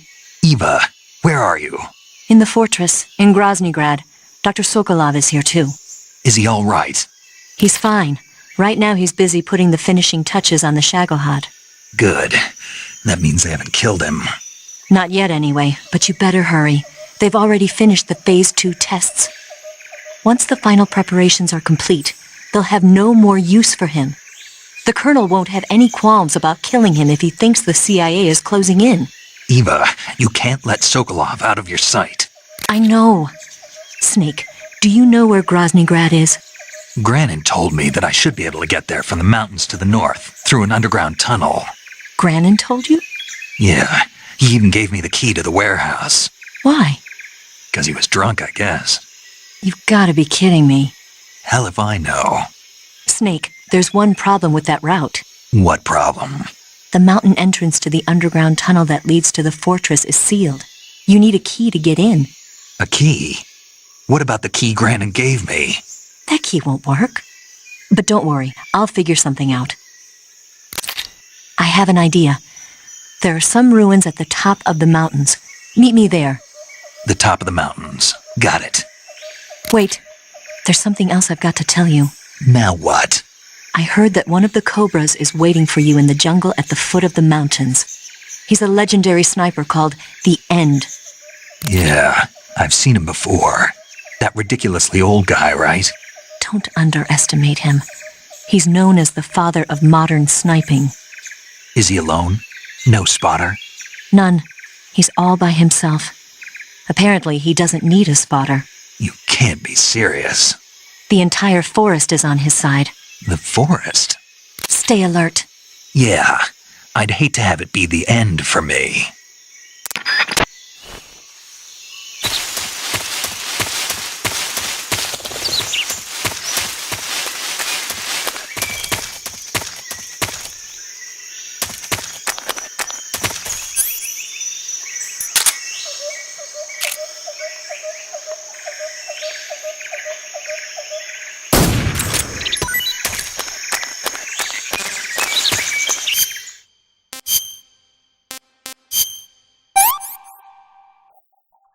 pretty tasty.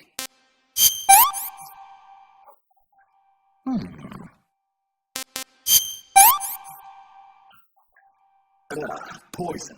Damn. It's poisonous.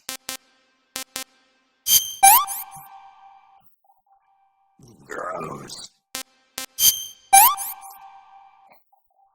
I'm stuffed.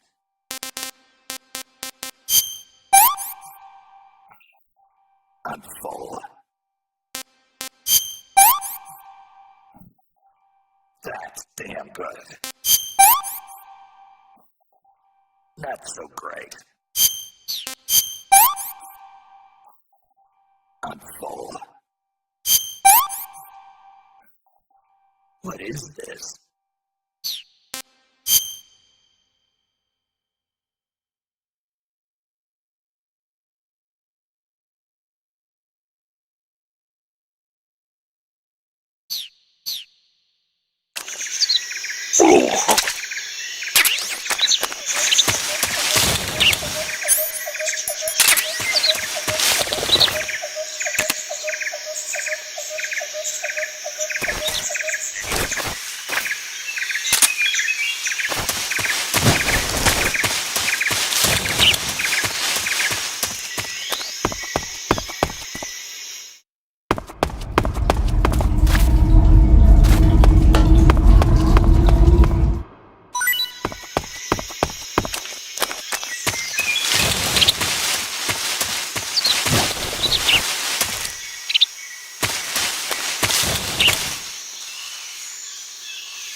I've had enough.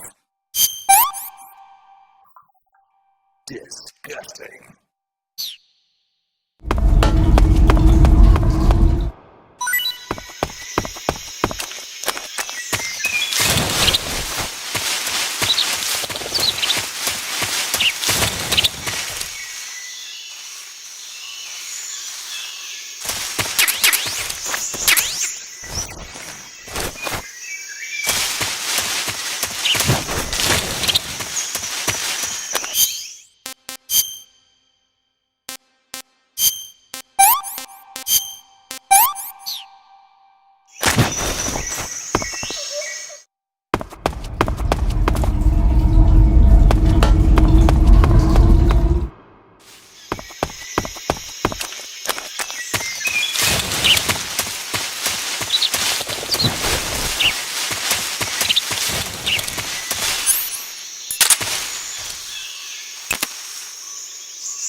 HQ, please respond.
Who's that?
intruder. Going into high alert. Acknowledged. The enemy is still nearby. Pursue and engage him. Who's that?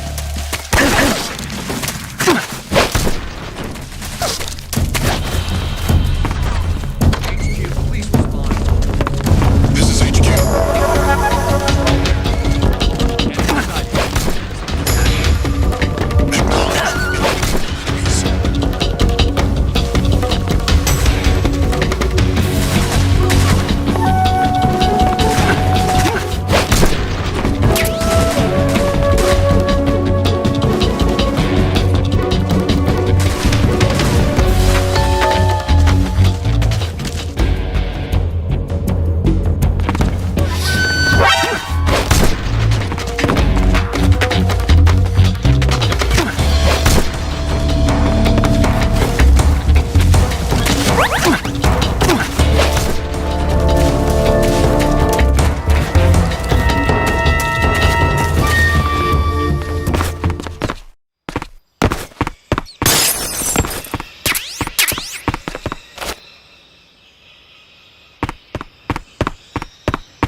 I beg of you, grant me the strength to take this final prey.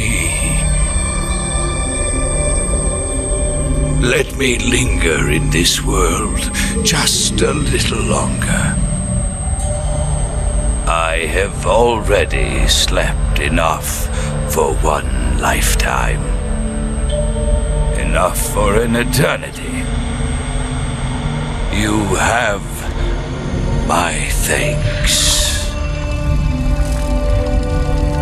I have to thank you for waking me. If you hadn't shown up, my sleep would have been eternal.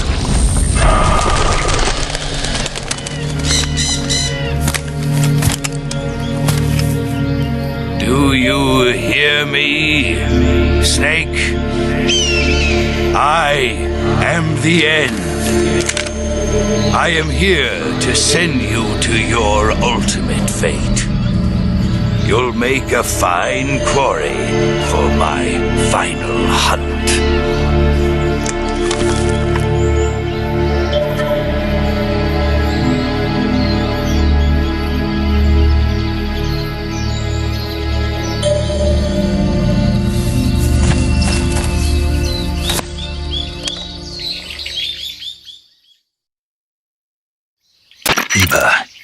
found that sniper you were talking about? That's the end. He's a legend, known as the father of sniping. I've got experience sniping in urban and marine environments. What about the forest? Never. I see. Well, that forest is divided into 3 areas, a river, a plateau, and a clearing. He should be lying in wait for you in one of those places. Sounds like this may take a while. It'll be a test of endurance. Be careful, though. From what I've heard, the End has an almost supernatural knack for camouflaging himself. So, whoever moves first loses. This guy's over 100 years old, though, so I should have the advantage in terms of stamina. I wouldn't be so sure if I were you. Why's that? I've heard that his body is photosynthetic, like a plant. What is he, some kind of monster? On top of that, he can speak to the forest, too. So in other words, he knows it inside out. Uh-huh. But he doesn't know you. I'm sure you can beat him. Don't worry. I intend to.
call yourself a son of the boss?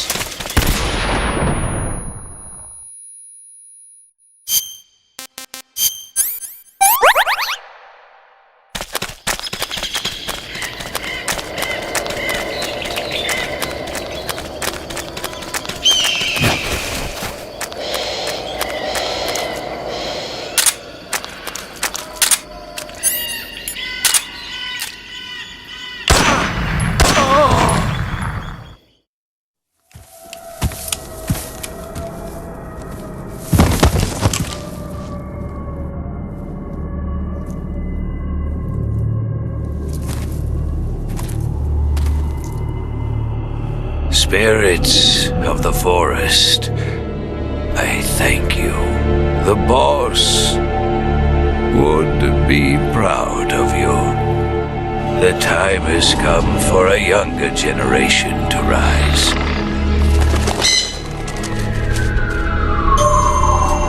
I've been wandering for more than a century, and now my journey comes to a close. What a splendid way to end it all.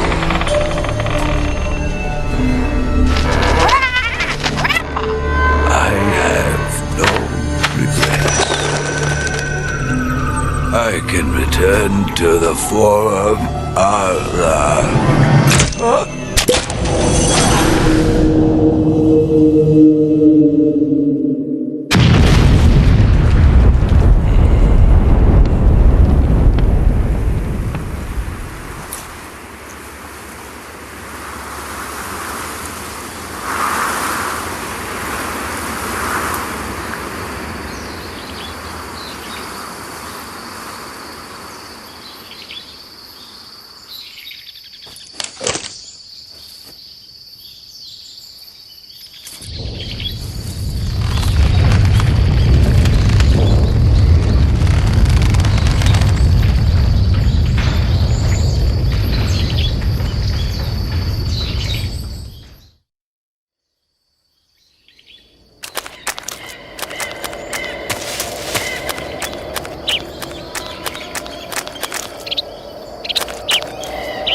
The forest you're in now is known as Sokrovieno. The name means the most holy woods. It's been venerated since ancient times as the sacred home of the spirits of the forest. It's the largest and deepest forest in the region and is divided into 3 areas: south, west, and north. Try not to get lost, okay? There's an armory in the southern area. If you need some extra ammo, you might want to pay it a visit. The tunnel to the mountains is to the northeast. Head that way. Eva, how are things on your end? Are you going to be able to make it? I'm fine. I managed to slip out okay, though I did run into a few snags. Is there a problem? I took a little detour on my way here. Detour? Yeah, I thought since you went to all this trouble to meet me, I should give you a present. A present? What is it? You really want to know? Yeah. It's a secret. You'll find out when you get here. Rendezvous with Eva at the top of the mountains.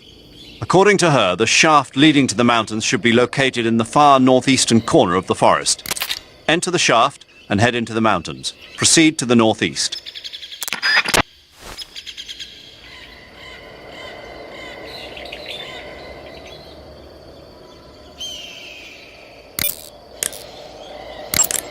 Paramedic. What's up? You were right. About what? I ate a Russian glow cap and it charged up my batteries. Huh? What's wrong? That's great. Snake, can you excuse me for a second? Sure. Did you just hear that? Yeah. There's no way eating a bioluminescent mushroom would cause your batteries to recharge. What do you think it means? Beats me. Maybe it's all in his mind. You mean like a placebo effect? Why not? You've seen how gullible he is. Well, I guess there's no harm done. Should we let him keep believing it? Sounds good to me. Okay, Snake, I'm back. Yes, the Russian glow cap is a glowing mushroom, so it'll recharge your batteries when you eat it. I see you've got yourself a Baltic hornet's nest. Baltic hornets are a variety of hornets that inhabit that area. The difference between them and other hornets is that they produce honey in their nests. Inside the nests are larvae, pupa, and adults. You can eat them all. In particular, the honey you find inside the nest is delicious and full of nutrients. It's easy to digest and helps pep you up when you're feeling tired. In short, it's the perfect survival food. Honey can also be used as a burn ointment. When honey is applied to a burn, it creates a protective coating over the skin. When you knock down a hornet's nest, a burn ointment will appear along with it, so don't forget to pick it up. Of course, the hornets aren't going to give up their nest without a fight. If you knock a nest down, a large swarm of hornets will come flying out, so be careful.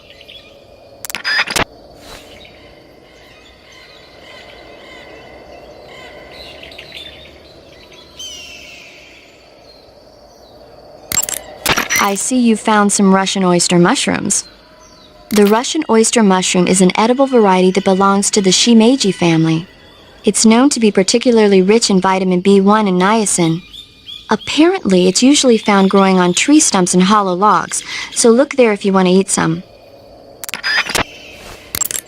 I see you found a vine melon. The vine melon is a kind of melon commonly found in Selinoyarsk. Like the name says, it's a melon that grows on a vine. The flesh is crisp and delicious. The vine melon is full of potassium and carotene, so it's good for you as well. Next time you see a vine, why not check to see if there's a melon growing on it? Eat food to recover stamina. Keep in mind that every weapon and piece of equipment weighs something.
good.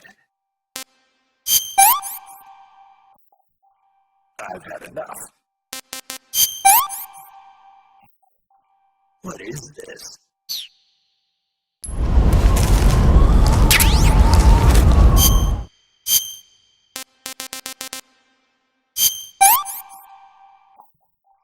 What can I say?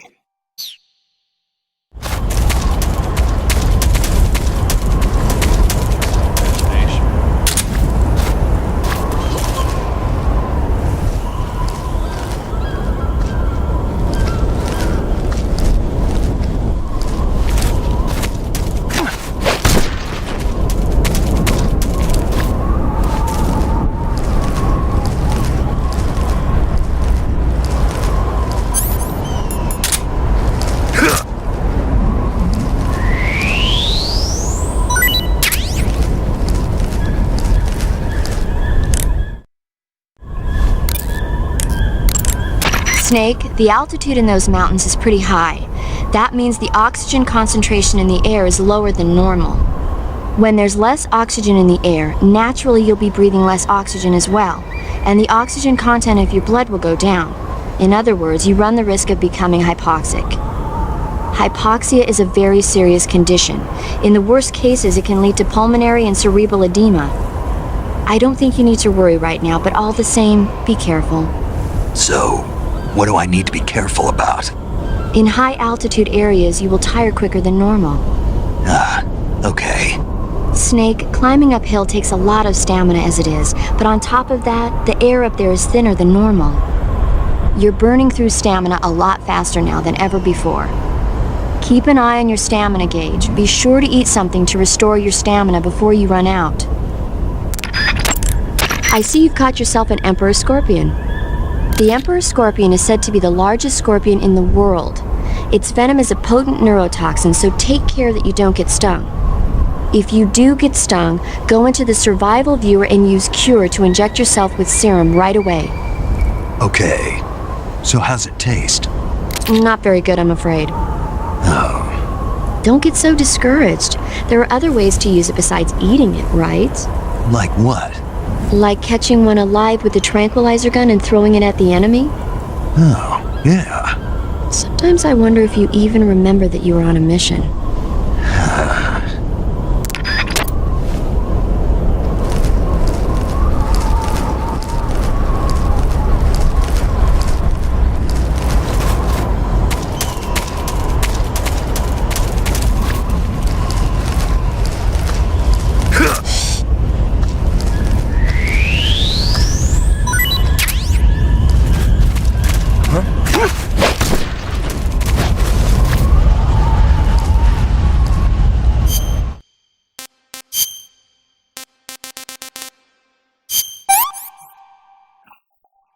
I could go for seconds. Burns happen when you're engulfed in flames or get caught in an explosion. When you've got a burn, your maximum life will go down depending on its severity. Burns heal naturally over time without you doing anything, but if you go into Cure in the survival viewer and treat the burn, you can heal it instantaneously. To treat the burn, lightly spread the ointment over the wound and wrap it in bandages. If you do both of these things, you can heal the burn altogether. Snake, climbing uphill takes a... There should be white-rumped vultures living in that area. The white-rumped vulture is a type of vulture found in India. Its diet consists mostly of dead animal carcasses. I don't think it'll attack you, but it's a fairly large bird of prey, so you probably won't be able to capture it alive using the tranquilizer gun. Got it. But there is something here that's bothering me. What is it? They say the white-rumped vulture doesn't just eat animal carcasses. It eats human ones as well. Is that so? Yeah. So then if a person eats a white-rumped vulture, does that mean he's eating human meat too? What do you think? Yeah, you had to tell me that after I ate one.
Box doing here?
What was that noise?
Well, that was quick. You look like you could use some rest. I'll be fine. It's just that playing these two roles hasn't left me much time to sleep. Where'd you get those cuts? The Colonel. He found out? If he knew, I'd be dead already. No, this is his hobby. He's a sadist. He gets pleasure out of making people suffer. He's scum.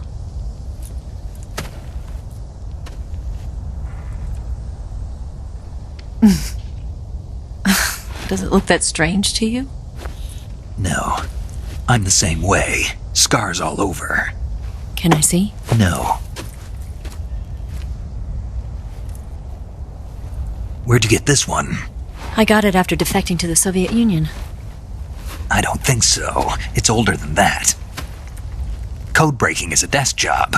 Where'd you get this kind of scar? You really want to know? Well, too bad. A girl's gotta have some secrets, you know.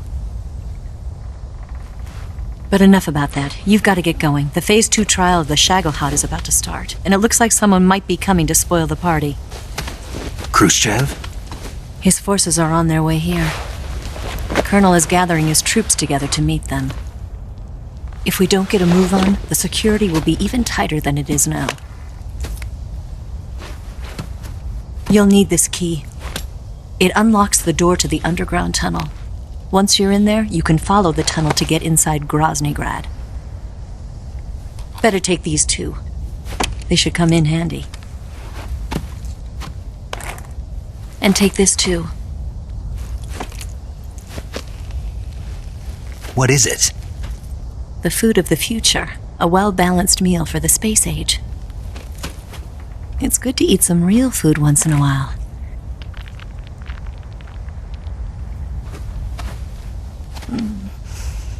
I'll bet if I kissed you, you'd taste like a wild beast. Do you know where exactly in Groznygrad Sokolov is located? He's in the heart of the fortress, the weapons lab. The weapons lab is divided into 3 wings. There's the East Wing, which houses the research facilities. Then there's the main wing where the weapons are assembled. That's where the Shagohod is. Finally, there's the West Wing, which is connected via a passageway to the main building. That's where Sokolov is. To get in, you'll have to enter the main wing from the East Wing. Then, go through the passageway on the 2nd floor of the main wing. The West Wing of the weapons lab. Got it. There's just one problem. Not again. The West Wing is protected by the highest level of security. You need to be Colonel class to get in. Colonel class? Here, look at this picture. Major Ivan Rydenovich Rykov. Pretend you're him. How do I do that?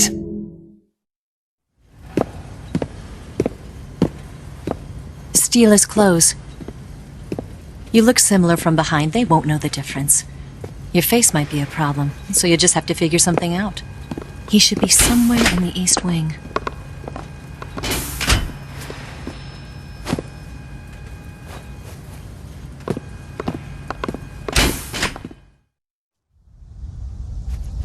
All right. But how am I supposed to escape once I get Sokolov out of there? Command said you're supposed to have something ready for me. And I do. There's a lake 30 miles north of here. I hid a wig there. A wig? It's a state-of-the-art ground effect vehicle. A ground effect vehicle? I can't fly one of those. That's okay. I happen to be an excellent pilot. Taking off from a lake is trickier than it looks. It's not like riding a motorcycle. You've got to be more delicate. Of course I will. You've seen how good I am with the bike, right?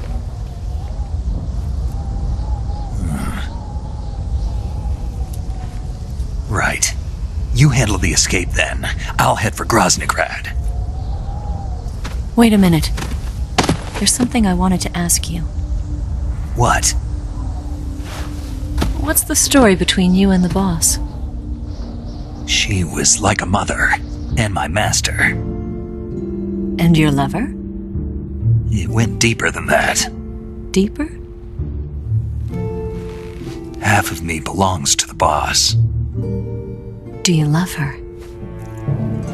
No, nothing like that. Do you hate her? Does it have to be one or the other? Love or hate? Between a man and a woman? You bet.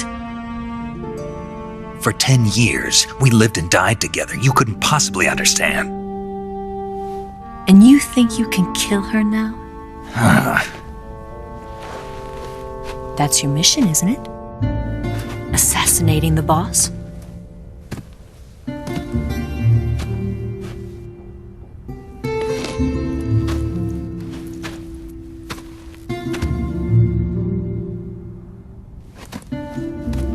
Snake?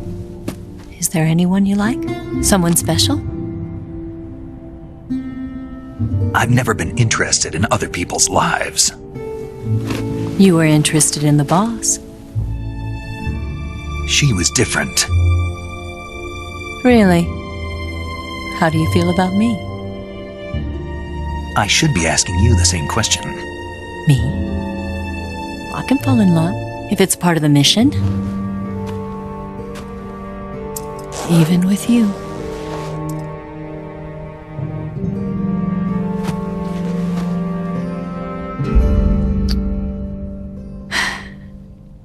Snake?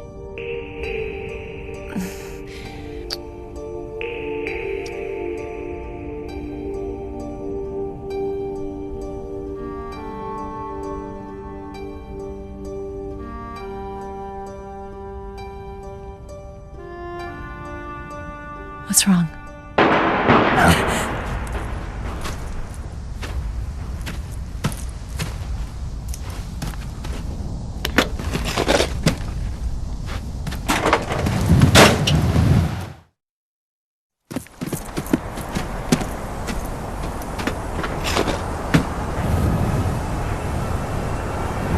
See you around, Snake.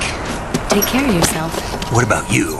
I've got to hurry back and play my other part. Are you going to be okay? Not sure. They're not stupid and they know there's a spy. There's no way you could have gotten this far all by yourself.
Colonel.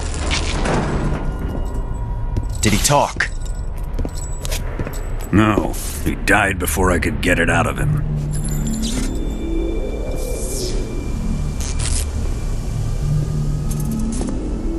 He wasn't the spy then.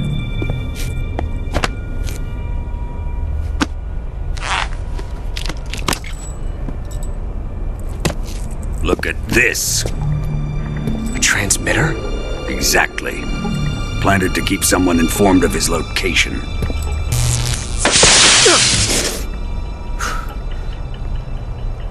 But does this mean Granin was the spy? Perhaps he was being used by someone else. Perhaps. This man was our comrade. Comrade or not, he's of no use to us now. I don't approve of your methods. I don't need your approval. I'm in command here. And that nuclear shell? Still feeling sore about that, are you? What are you gonna do? Report it to the authorities? This is war, Major. A Cold War, fought with information and espionage. We must root out spies wherever they hide. It is kill or be killed. Potential threats must be weeded out. Your feelings are a menace to the unity of our organization. Someone is guiding the enemy's hand. A single man can only accomplish so much. Make no mistake, there is a spy among us. But casting suspicion on our own The comrades. C3 explosives have been stolen. You think it was the American? No, he could not have reached this fortress yet. Then who? I'd be careful about suspecting your own men. Boss, Where have you been? The fear and the end have fallen.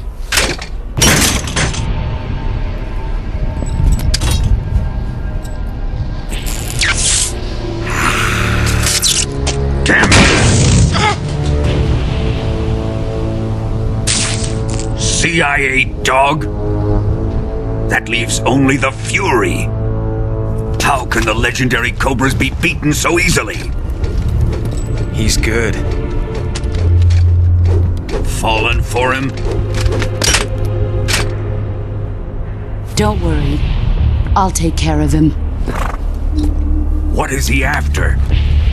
Must be more than just Sokolov. America is out to destroy the Shagohod and get its hands on your inheritance. The Philosopher's legacy. Impossible. The legacy, Then they're out to kill me as well. Colonel, tighten the security on this place. He's coming here, I'm sure of it. I'm gonna get the Davy Crockett.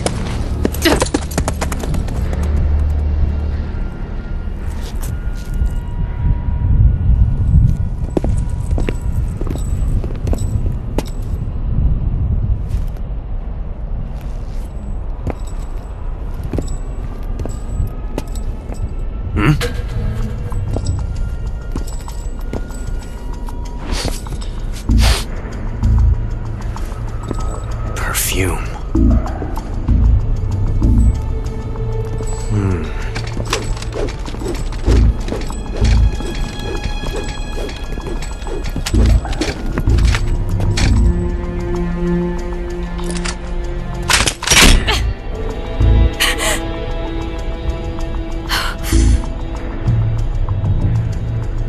Nice boots.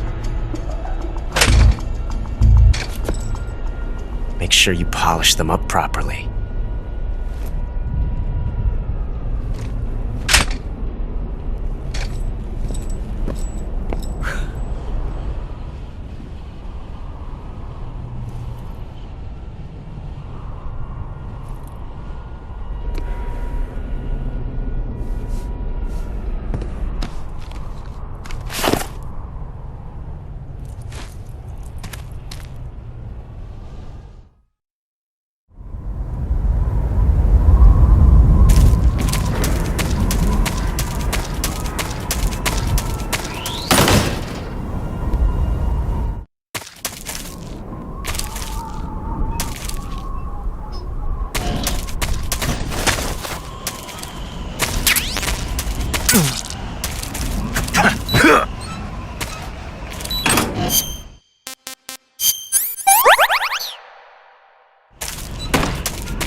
Hey, this works.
I see you've caught a vampire bat. The vampire bat bites its victims and sucks their blood. Got it. Speaking of bats... Just save it. Huh? I know you're going to talk about vampire movies, Attack of the Vampire Donuts, or Dracula versus the Space Hippos, or something like that.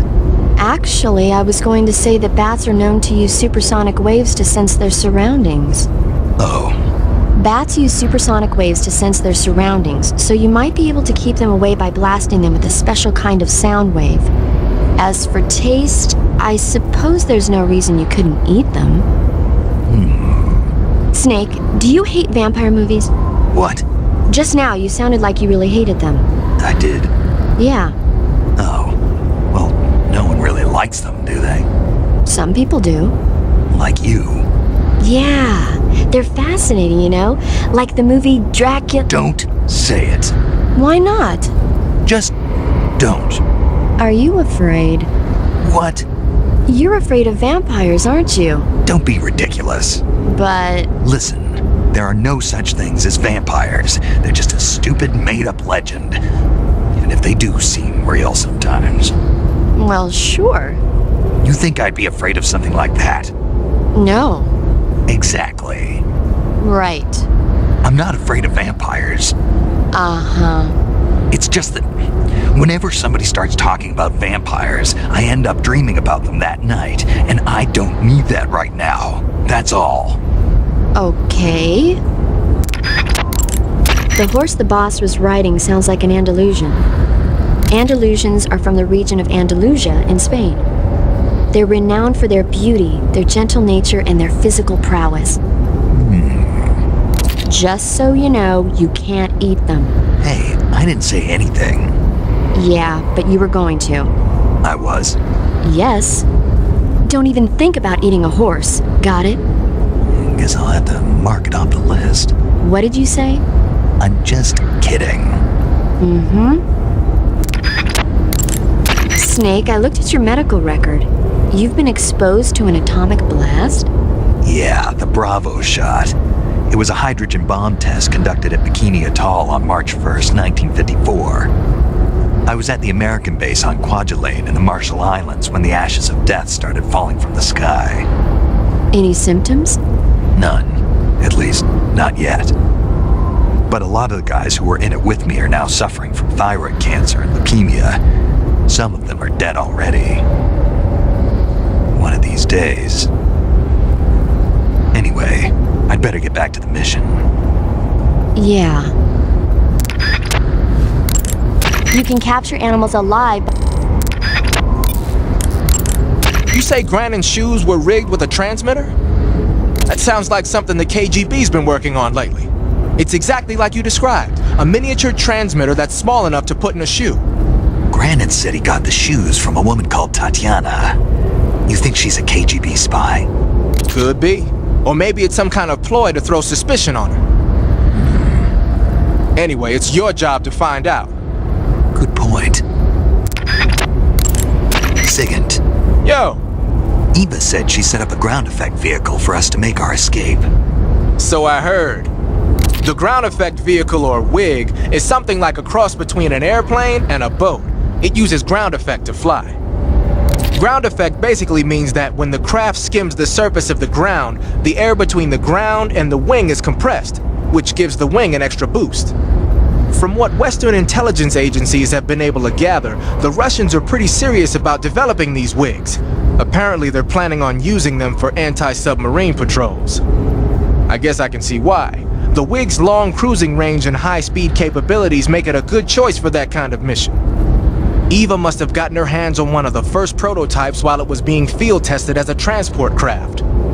The WIG has a top speed of over 400 miles per hour, and its range is pretty good too. Not that speed is gonna help you if you've got a supersonic fighter jet on your tail, but if you hug the surface and stay off the radar, you should have no problems getting away. When you're using the assault,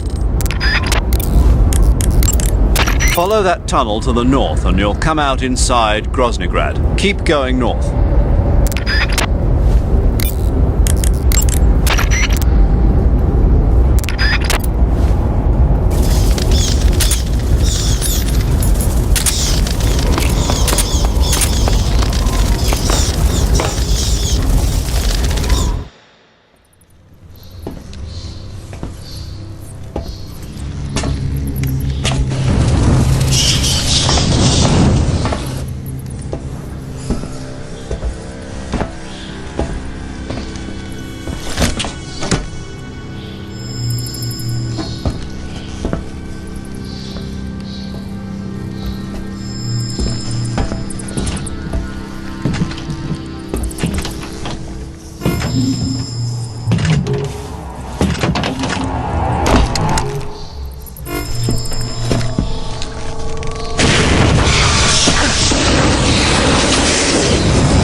I am the Fury. The flames of my rage will incinerate you. I came back from space. As I returned, I had one vision. The world set ablaze. And do you know what I saw there?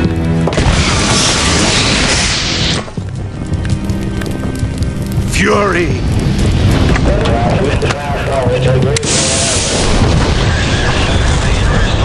A great and terrible fury at being alive. Now you're going to feel the scorching heat of that horrible blackness.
Boss,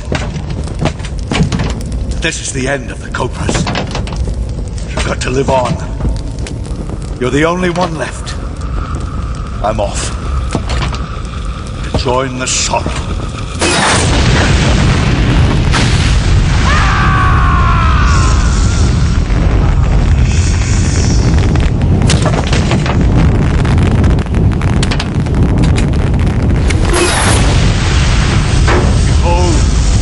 Flames of fury, the fires of hell will purge me clean.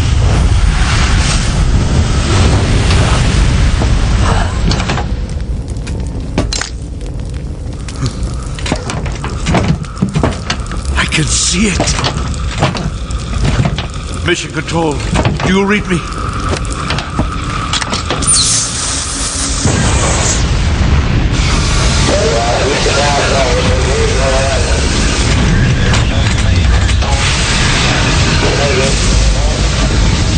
I'm coming home. I see the earth.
Good. You've finally made it inside Groznygrad. Finally. Stay alert. This is the enemy's main base. The security here is on a scale you haven't encountered yet. No kidding. Your objective is the weapons lab. It's the giant building in the center of the fortress. Sokolov is in the west wing of that building. To get into the area where Sokolov is imprisoned, you'll need to find Major Rykov, steal his clothes, and disguise yourself as him. Rykov is supposed to be in the east wing of the weapons lab. Start out by sneaking into the east wing of the weapons lab, then neutralize Rykov and take his clothes. The weapons lab is to the northeast of the area you're in now. Head northeast. You can capture animals alive. Eva? Snake? You're all right. Were you worried about me? Yeah, I can't continue my mission without your help. I'm touched by your honesty. Don't concern yourself with me. I'm doing just fine. But... What? Thanks anyway. Sure. Okay, back to the mission. The security in the west wing where Sokolov is being held is extremely tight. The only ones who are cleared to enter the West Wing are those with Colonel-class authorization. One of those people is Major Rykov. To get into the West Wing, you could disguise yourself as Rykov. First, you'll have to take Rykov out and steal his uniform. He's in the East Wing of the weapons lab in the center of Groznygrad. The East Wing is northeast of your current location. Head northeast. All right, but why? Huh? Why do I have to steal Rykov's clothes from him? What about that scientist outfit? That's not going to work this time around. Rykov's uniform is a special type that only he wears. You'll have to get it directly from him. Normally, I'm pretty good at getting men to take off their clothes, but it won't work on him.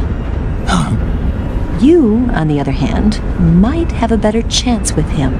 What's that supposed to mean? What indeed? Anyway, the only way to get Rykov's uniform is to take him out and steal it yourself. He's somewhere in the East Wing.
Weapons Lab East Wing.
What's more?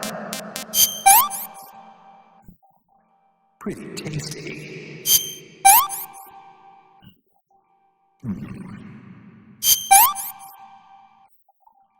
That's damn good. Sick. This is horrible.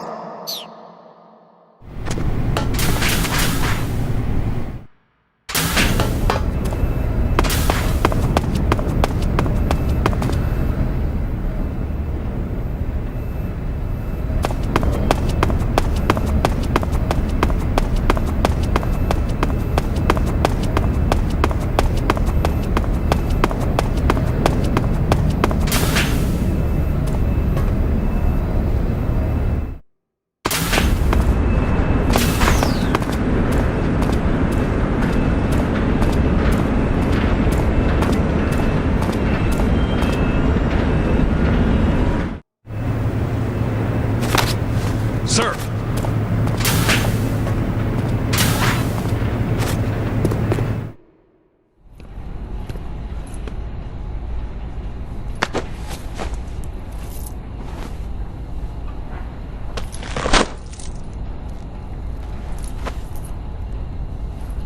Here it is.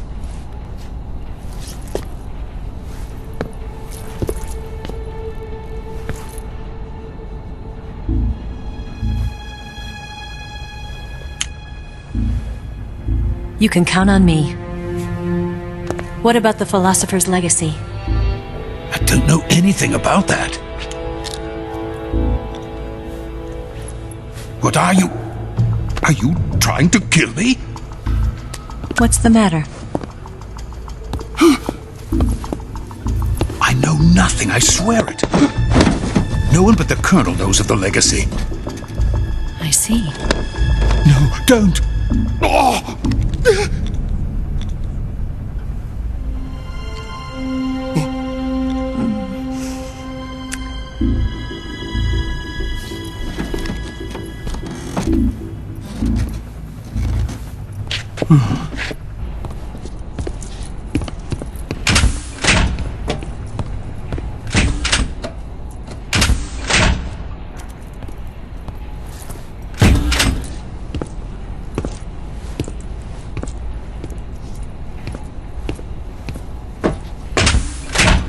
Who's there? You're the man from the CIA. What are you doing here? I told you before, didn't I? I'm going to get you out of here. A man of honor, just like your commander. But I'm afraid you're too late. Too late? Don't tell me. The Shagohods. Exactly. The final preparations for Phase 2 are complete. Sokolov, what exactly is Phase 2? To put it in technical terms, it's a composite range extension system for medium-range ballistic missiles.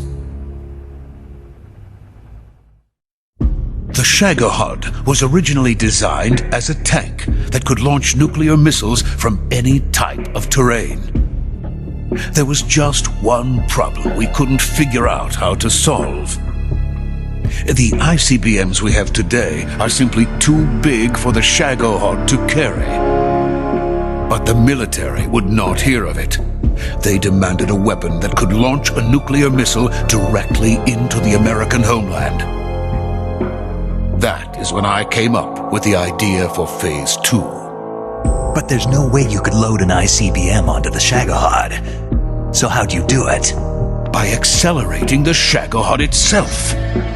Accelerating it? In Phase 2, a rocket booster unit is attached to the frame of the Shagohod. The unit incorporates the same technology used in the Vostok rocket that sent Major Gagarin into space. Using this booster, the Shagohod can achieve a land speed of over 300 miles per hour. That monster can go more than 300 miles per hour? Yes.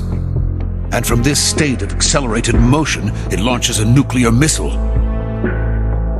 So, the Shagohod acts like the first stage of a rocket. Yes, precisely. The range of the missile launched by the Shagohod thus increases from 2,500 miles to 6,000 miles. 6,000 miles? That's enough to strike anywhere in the United States. Not only that, with the Shagohod, there's no need to construct giant silos like the ones used to house ICBMs. All you need is a runway about 3 miles in length, or its equivalent. And you can launch a thermonuclear strike against any location in the United States from anywhere in the Soviet Union. It cannot be detected by spy planes or satellites. It's a mobile fortress, capable of deploying in secret and launching its payload at any time. A weapon from hell. A completed prototype now sits in the hangar. At present, it is the only one of its kind. But Volgin is planning to mass-produce them based on that prototype. And deploy them all over the Soviet Union. Yes, and that's not the end of it. He's going to ship them to Eastern Europe, to Asia, to all the countries of the Eastern Bloc. Even worse, he intends to use the Shagohod as bait to foment armed uprisings among dictators, ethnic insurgents, and revolutionary groups throughout the Third World. His funds are nearly limitless. He could start mass production tomorrow if he wanted. The reason that tensions between East and West have settled into a Cold War is because each side fears the other's power. Deterrence. The idea of using threats to keep one's enemy in check is the perfect word to sum up this state of affairs. But the Shagohod goes far beyond the level of threat. It will render the concept of deterrence utterly meaningless. If such a weapon is unleashed on the world, it will not be long before all nations are engulfed in conflict. The Cold War will end, and the entire planet will be consumed by the fires of war. Volgin and the Shagohod will be at the center of it all. So you see, it's already too late. No, it's not too late. What do you mean? We've still got a chance. All we have to do is destroy the prototype and the whole facility before they can mass produce it. But just tell me what I need to do to destroy this place. All right. The liquid fuel used in the rocket engine is stored in a tank. If you can blow it up somehow, some C3 ought to be enough to blow the entire hangar to smithereens. C3? You mean that cutting-edge plastic explosive? It could be molded into any shape. The bomb of the future. Where can I get it? There was some in the armory here, but it's gone now. It was stolen by a female spy who was here a minute ago. Eva? No, that's not her name. Her name is Tatiana. She made her way in here by becoming Volgin's lover. I thought she was your lover. Mine? Oh no, she is Volgin's lover. This is my lover.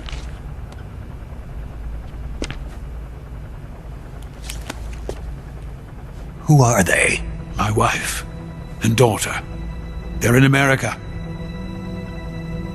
Now I remember. Your family is in the custody of the CIA. How long has Tatiana been here? Only a few weeks. A few days before the Virtuous mission, then.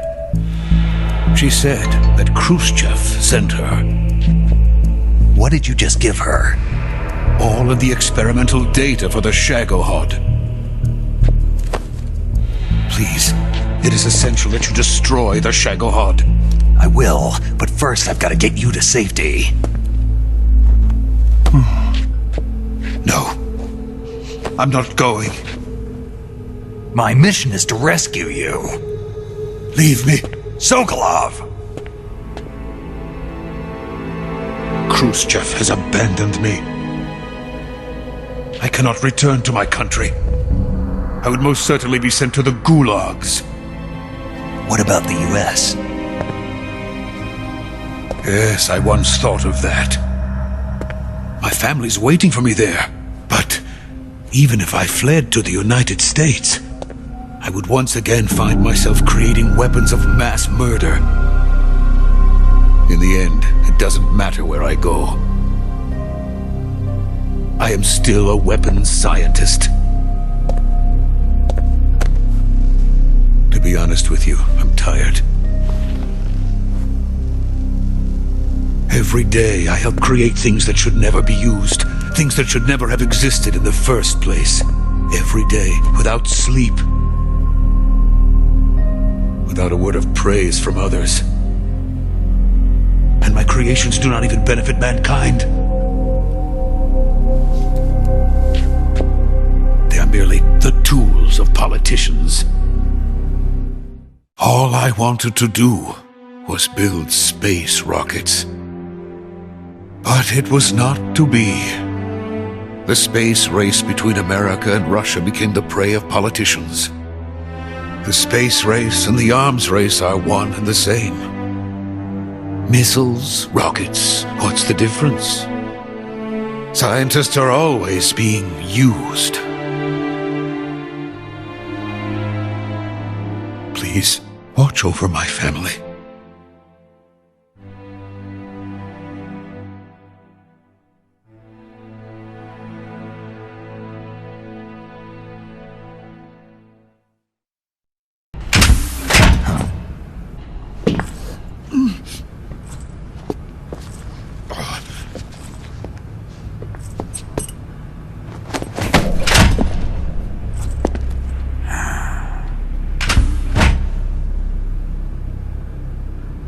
Major, what are you doing here? I've been waiting for you in my room.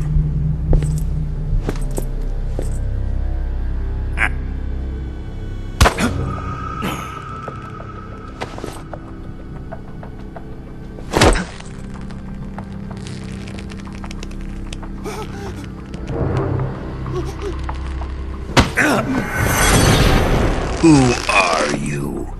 Don't play dumb with me. If you think you can fool me, you're sorely mistaken.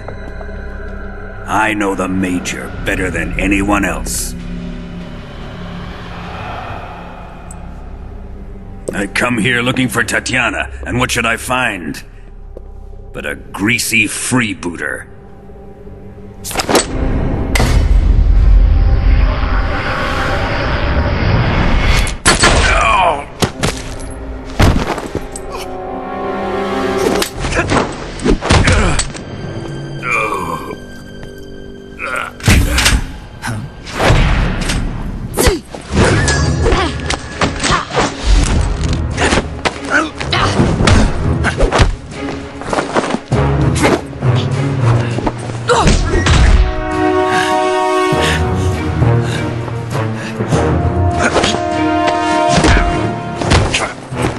This fairy disguise.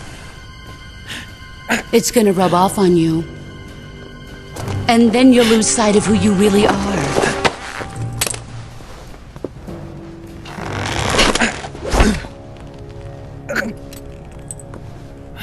Stay out of this!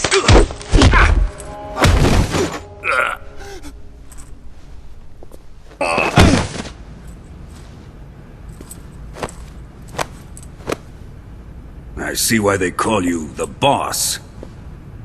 What was that? Some kind of judo? No, it's called CQC, a basic form of close-quarters combat. He and I developed it together. Splendid. I'll take it from here. Are you going to kill him? Of course. But first, I will make him pay for hurting Ivan.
Tell me! Stop it! Who have you been talking to? He doesn't know what you're talking about. You'd better start talking. Please, stop this! Who is Khrushchev's lapdog? How can you do this to him? I know you gave the data to someone. Never do You!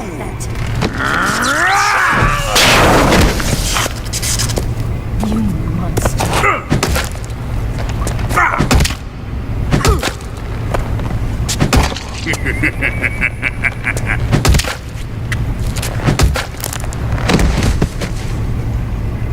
I guess he's dead.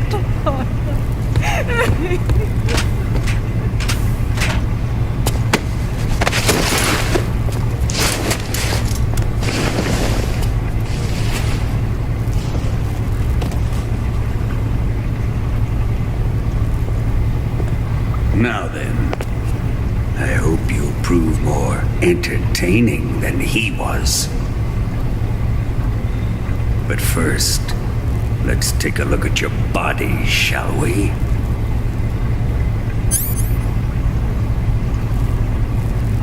What a beautiful body you have, like a newborn baby.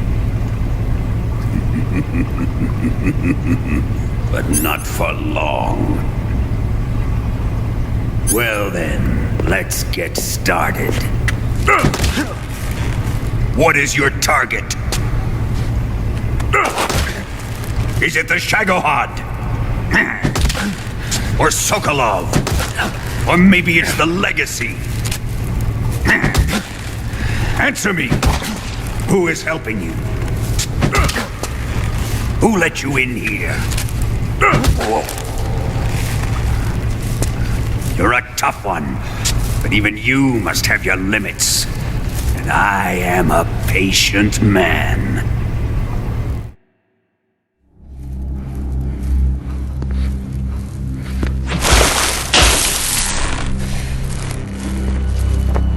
Here's where the fun really begins. I fought body carries an electric charge of 10 million volts. Let's see how you like this.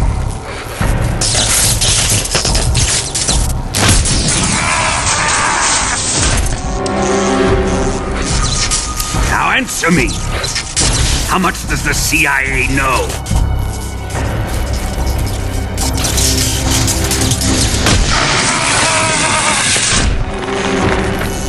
They're after my legacy, aren't they?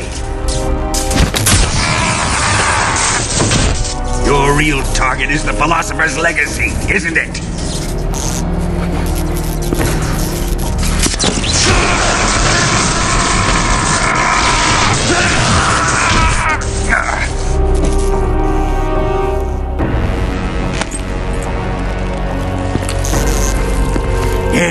Yes. Let yourself go. That's what I want to see.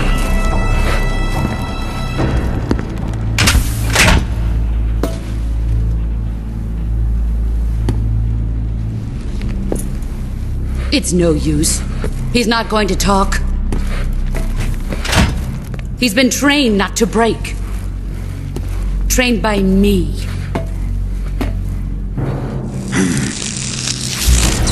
Admit it! We're after the location of the legacy! The secret fund established by the three great powers during the 2 world wars. That's what you're looking for, isn't it? $100 billion, divided up and hidden all over the world. And you're looking for a record of where all that money is hidden, right?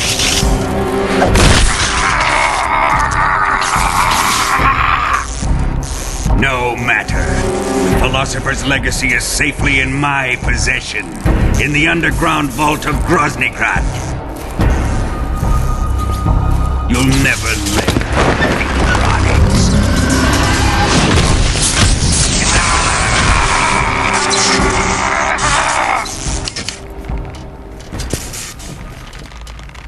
What's this? A transmitter? Who's responsible for this? I am. I planted it on him to keep track of his movements. Why? So the Cobras could ambush him. If they knew where he was gonna be, they wouldn't have gotten themselves slaughtered. It pains me to do this, boss, but under the circumstances, I'm afraid I must ask you to show me some proof that you and he were not in collusion. You don't trust me, is that it? Not that. But he is your apprentice. What do you want me to do? Let's see. Cut out his eyes. I don't like those blue eyes of his. There's nothing more important to a soldier than his eyes. You made him a soldier, and now you will unmake him. Yes, it'll make for a touching display. He's all yours. Do it! Ruin him, just as he did the Cobras.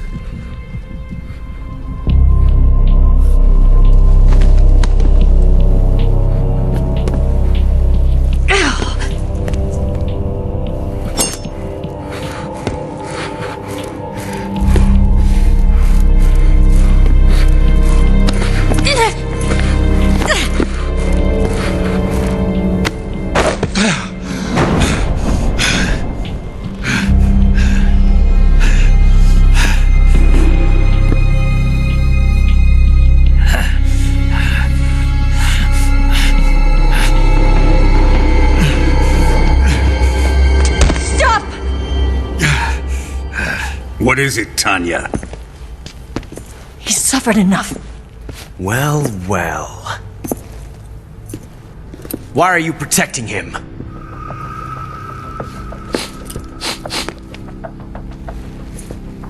That smell. Tatiana! You're the spy! What are you talking about?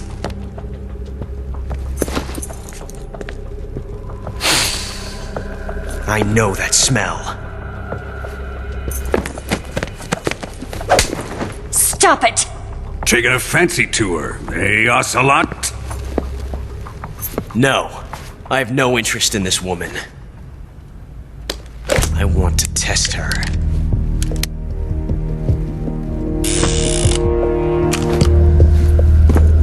I'll let this be the judge. Do as you like. Here we go.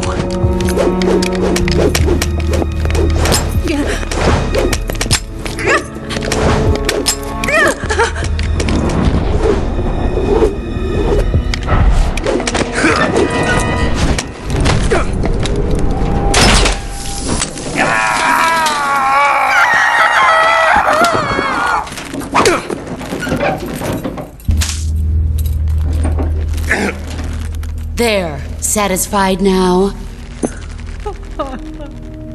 Well, that was refreshing. Come, we're going to my room.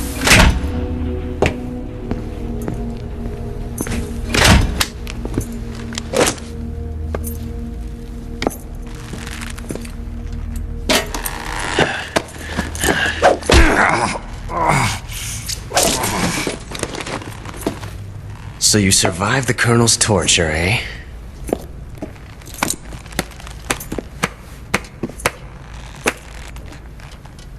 Watching this has made me realize something.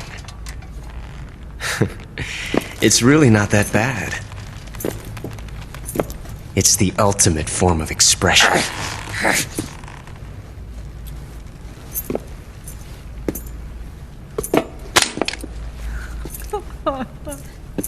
You got lucky this time, Tatiana.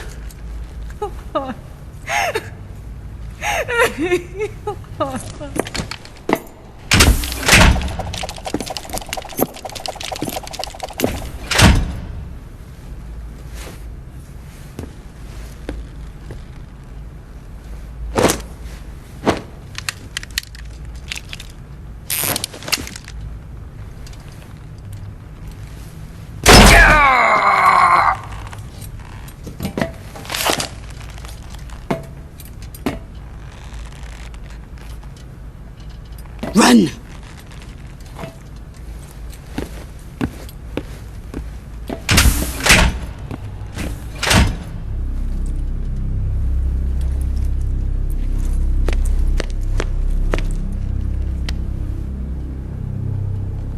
I've prepared an escape route for us. Go out and head west. Pass underneath the connecting passageway and go north. You'll find an open manhole there. You're... Quiet! Go through the manhole down into the sewers. The door at the north end of the sewers is unlocked. You can use it to get outside the fortress. I've got your equipment. We'll meet up later. Eva. But I can't get too close to your cell. You'll have to figure a way out of there yourself.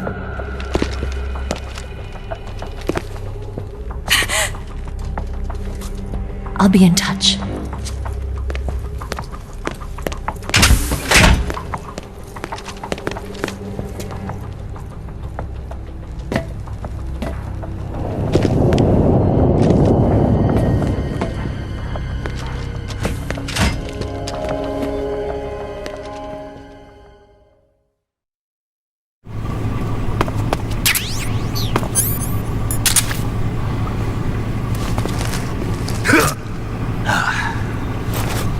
Time to eat!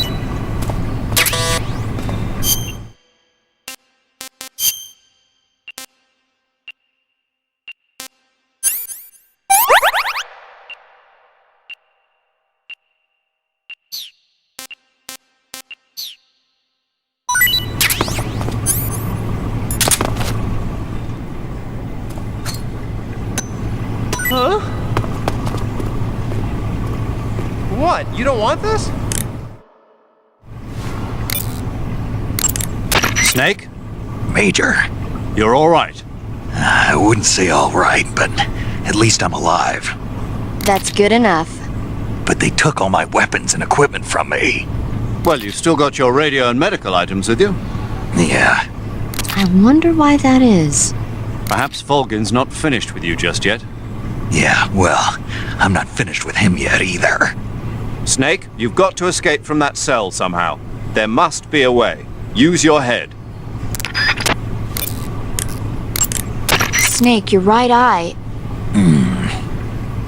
The cornea and the lens are severely damaged and the eyeball is ruptured. So I can't heal it, even in the survival viewer. I'm afraid not. I'm sorry, Snake. I wish there was something I could do. Don't worry about it. I can still fight. I don't doubt you. But don't do anything crazy, okay? From here on, it's going to be difficult to see out of your right eye. Attacking in first-person view will feel a little different from before. Be careful. You need to build up your stamina before trying to escape. Without your stamina, you won't have the strength to punch and kick. Be sure to eat whatever food the guard brings you. Take a look around the cell. You might be able to find some edible plants or animals. In any case, you've got to eat something to restore your stamina. That's an order. Sleep is another good way to replenish. Snake, the door of the cell is set up to open when it receives a radio signal on a certain frequency. If you only knew the frequency, you could use your radio to open the door.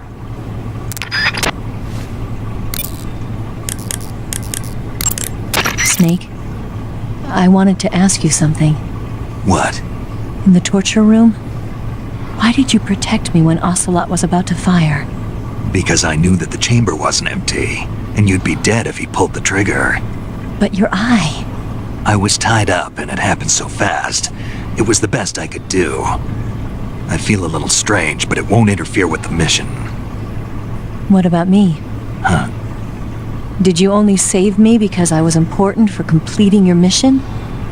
What other reason would there be? And when the mission is over? Right now, it's just the mission. The mission you used to love? That's not what I mean.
Chow time!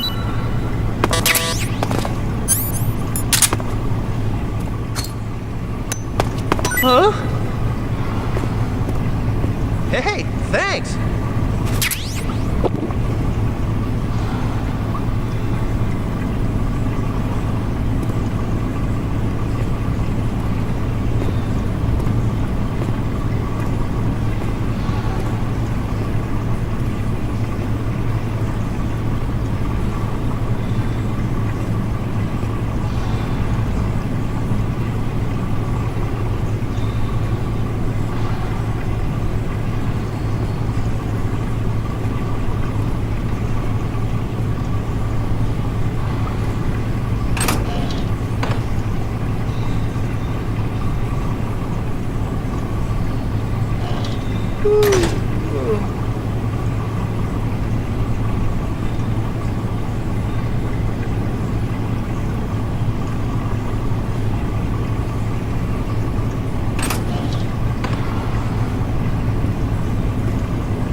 Hey, heat up!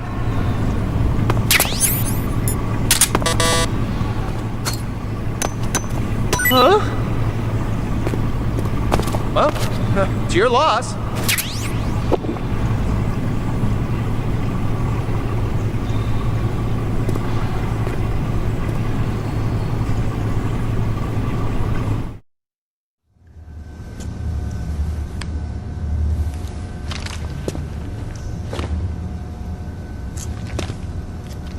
Hey, you're not such a bad guy after all. I guess not all Americans are dogs. You mean it? Yeah. You know, before the war started, I used to live in America. I even had a wife and a kid. You must be pretty lonely. Yeah, I am pretty lonely. Really lonely. What's your kid's name? Johnny. Johnny. Nice ring to it. Really? You like it? Well, if you say so, I'll believe you. Actually, my name is Johnny too. All the firstborn sons in my family are called Johnny. My dad's a Johnny, and my son's son will probably be a Johnny too. A whole clan of Johnnies. Why do we have a Cold War anyway? Our two countries used to be such good friends. Yeah, I hear you. I just want to see my family again. Must be rough. Yeah. Not as rough as you have it, though. Well? Don't suppose you could let me out of here? Huh? I can't do that.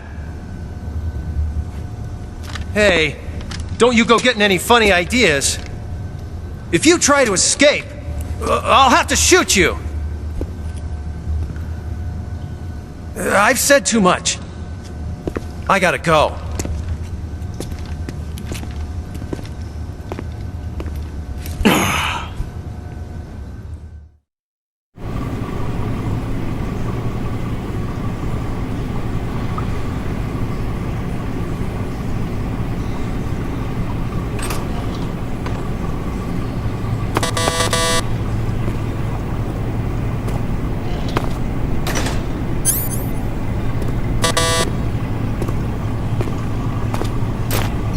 Time to eat!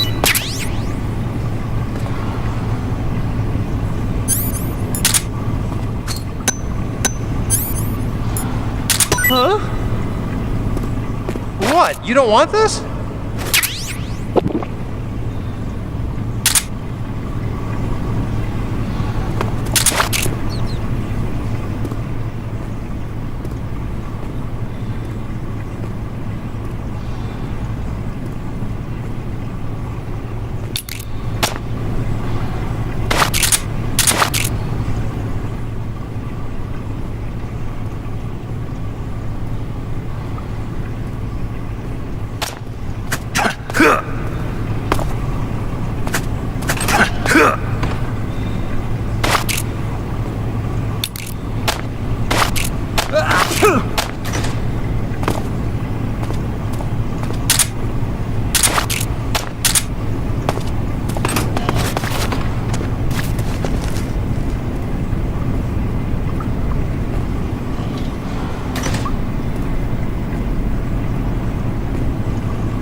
Chow time!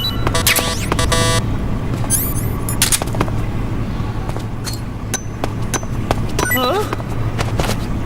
Hey, thanks!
It's your loss.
Got some goodies for you.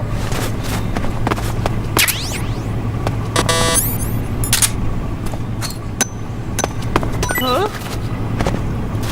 Oh, thanks, man. Ugh. Oh, this is rotten. Oh, my stomach.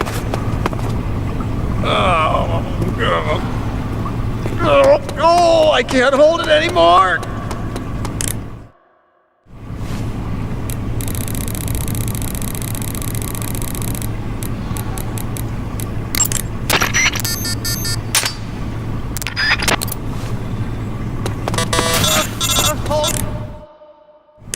Did you manage to escape? Yeah, I'm out. Be careful. In your present state, you're practically naked. You don't have a single decent weapon, and you'll never survive in a battle. Take some time and pull yourself together. Eva says she's recovered your equipment, so rendezvous with her as soon as possible to get your gear back. Use the escape route Eva set up for you. Go down into the sewers through the manhole in the northwest section of Groznygrad. Start out by exiting the holding cells and heading northwest.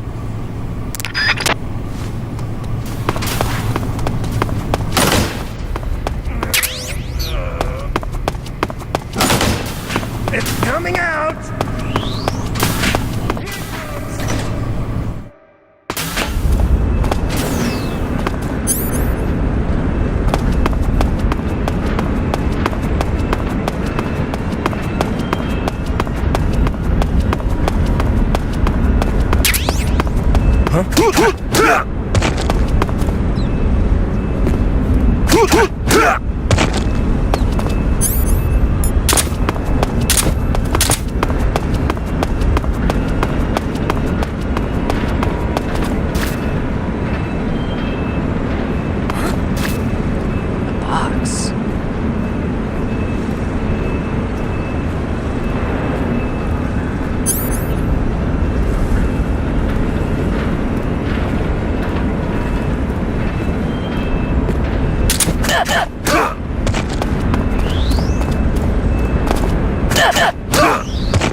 What's wrong? Who's that?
Snake, you're already in the sewers? Eva, yeah, I just got down here.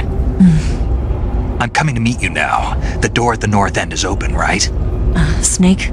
Let me guess. There's a problem. Yeah. What is it this time? The Colonel found out you escaped. He did, huh? I figured as much. Yeah, and now all of Grozny Grad is on red alert. Just my luck. But once I'm out of the fortress... You can't get out. I can't? When the fortress went on red alert, they sealed off the sewers. You've got to be kidding me. I'm serious. And that means the escape route I laid out is sealed off, too. Right. And they just sent a unit out looking for you. Down here? Uh-huh. They'll be there any minute now. You've got to get out quick. But isn't the exit sealed off? You should be able to get out by heading straight north. Book it, Snake. If they find you, you're dead.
I've been waiting for this.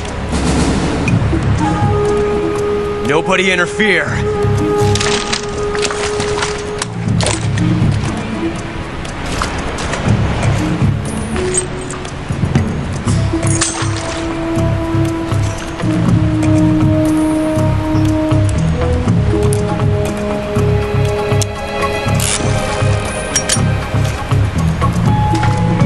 This is where it ends.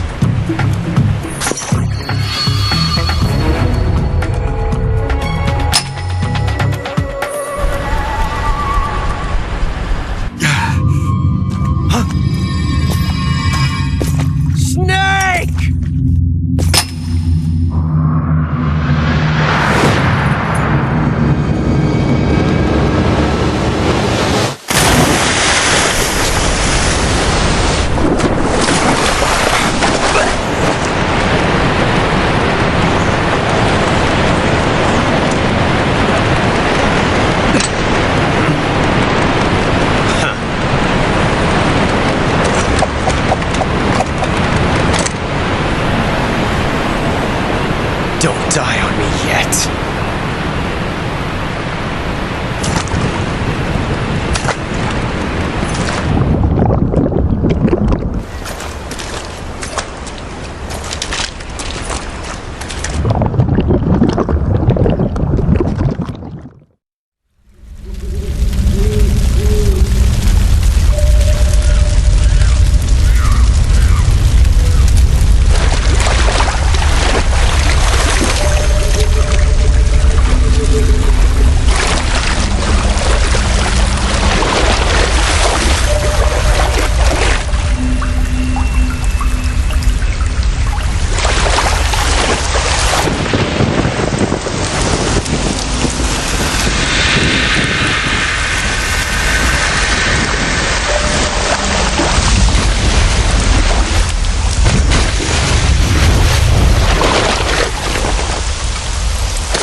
One of the Cobras.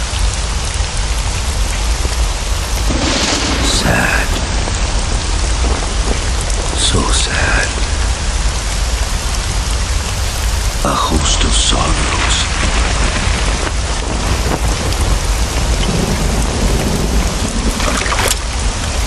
And you are one of them.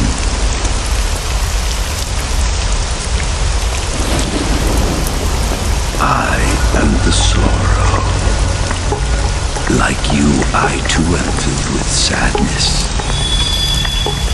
This world is one of sadness. Battle brings death. Death brings sorrow.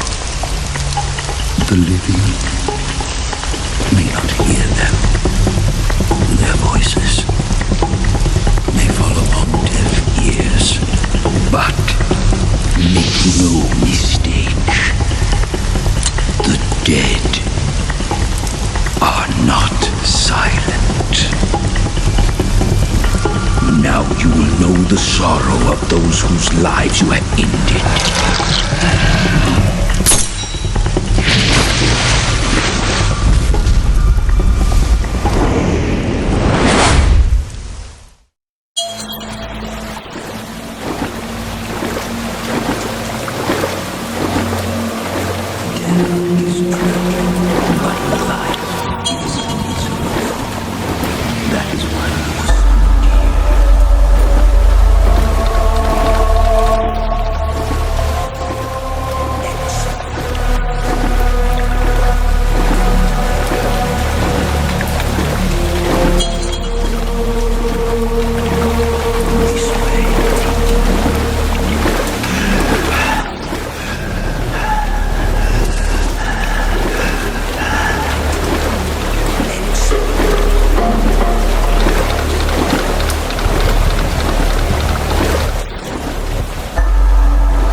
to shoot me.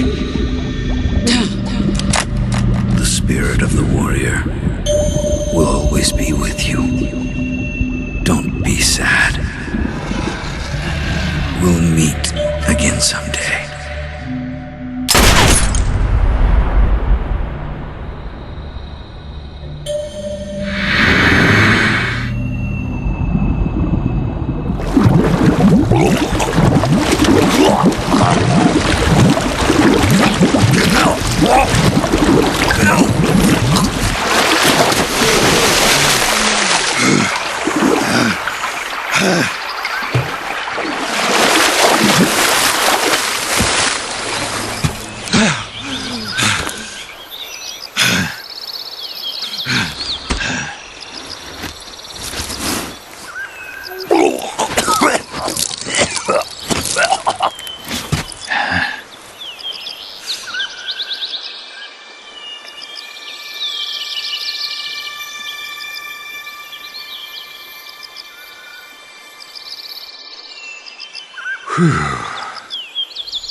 Snake, are you all right?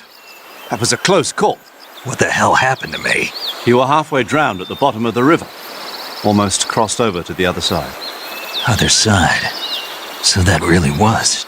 Something on your mind, Snake? Major, was there a man in the Cobra unit called the Sorrow? Yes, I've heard of him. He was an uncanny soldier who fought alongside the boss. What kind of man was he? The Sorrow was a man with, well, special powers.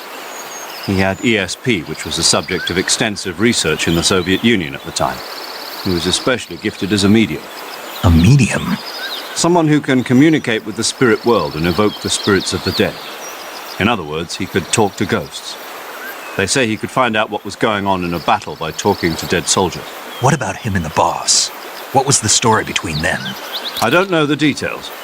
Why don't we ask Sigyn? Yo, I finished checking up on this Sorrow guy a while ago. Thought you guys already knew, though. Knew what? That he's dead. He's been dead for 2 years now. Died 2 years ago? At Selino-Yarsk. You know, those cliffs you were at. And the boss is the one who did him in. The boss? Yep.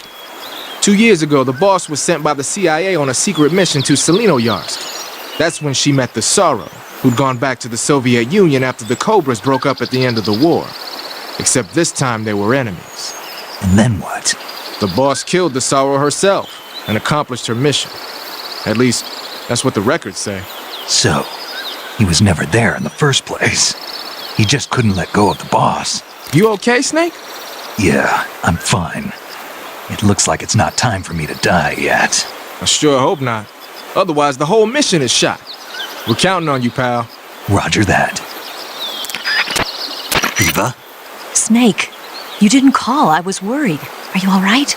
Yeah, I took a pretty freaky detour. What are you talking about? Nothing. Forget it. Let's just say I'm back. Good. But how did you escape from the sewers? I jumped into the river. From all the way up there? You're out of control. Yeah, I got carried away by the current and almost drowned. Great. That's perfect. What do you mean that's perfect? I mean, if you ended up in the river, then I know a good spot nearby. Let's meet up there. Where is it? Keep going upstream until you get to a waterfall. A waterfall, huh? Right. Behind that waterfall, there's a cave. We'll meet in there. The cave behind the waterfall upstream. Got it. See you there.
poison.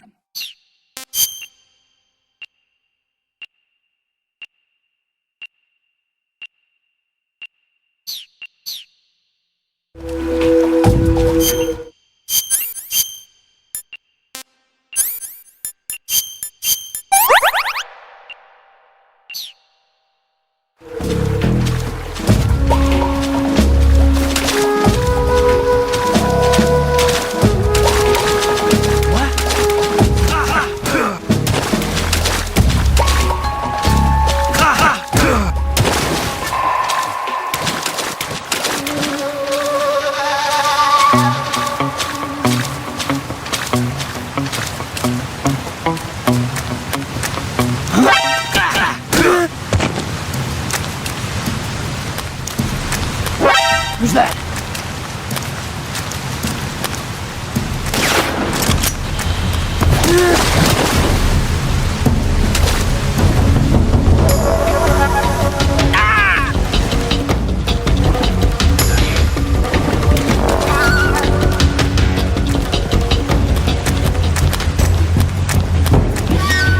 It's the enemy! Who's that?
Nice to meet you, Snake. I'm Tatiana.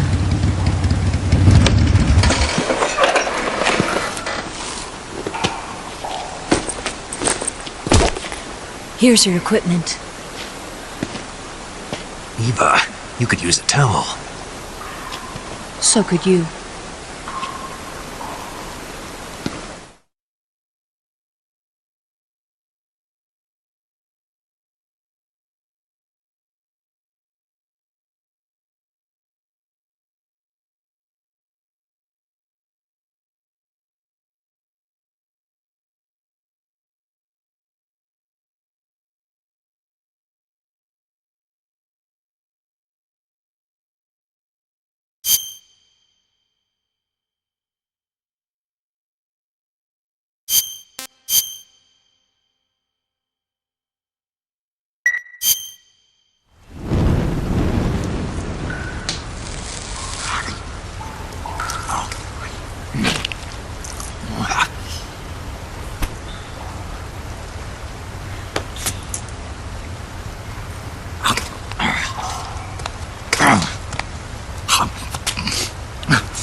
Want some? No thanks.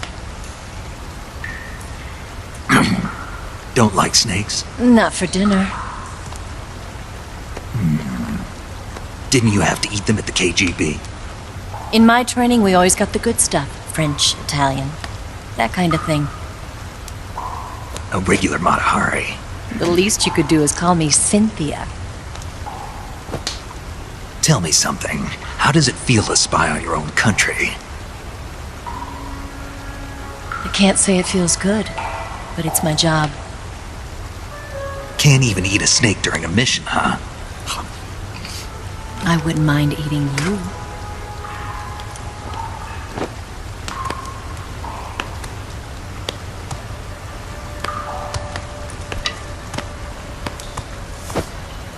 When this mission's over, you'll have to treat me to a nice dinner.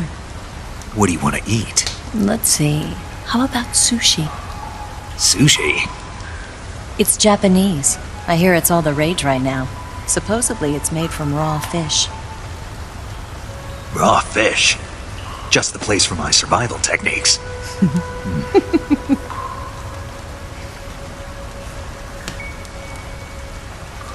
What a thrill. With darkness and silence through the night. Snake? Thank you, Snake. What a thrill. I'll be your eyes from now on. I'm searching and I'm melting to you. What a fear in my heart. But you're so supreme. Thank you, Snake.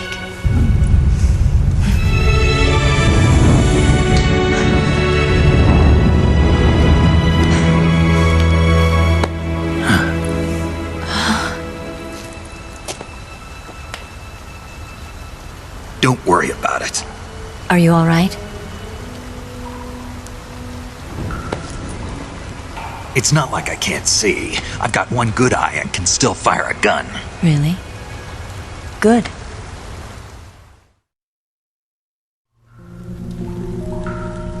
Snake, come here for a minute.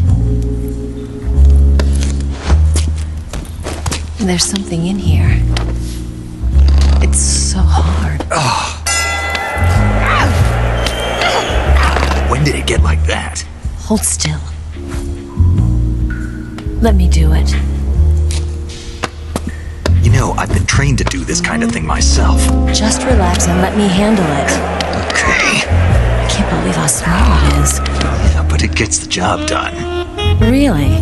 Here, lift up your hips. Like this? Yeah. How's that? You're pretty good at that. Yeah, everybody tells me that. Hold steady, I'm not done yet.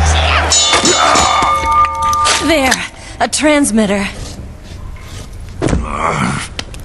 Is that how they do it in the KGB? Sometimes. Would you rather I did it American style? But how'd you know there was a transmitter lodged there? That's some female intuition you've got.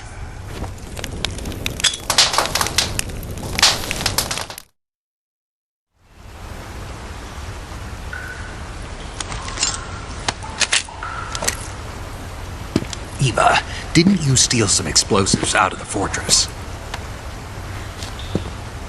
C3, a highly potent explosive from the west. It can be molded into any shape, like clay. With just this much, you could blow up the Shagohod and the lab along with it. Is that right? Yeah, but there's a trick to using it. Tell me about it.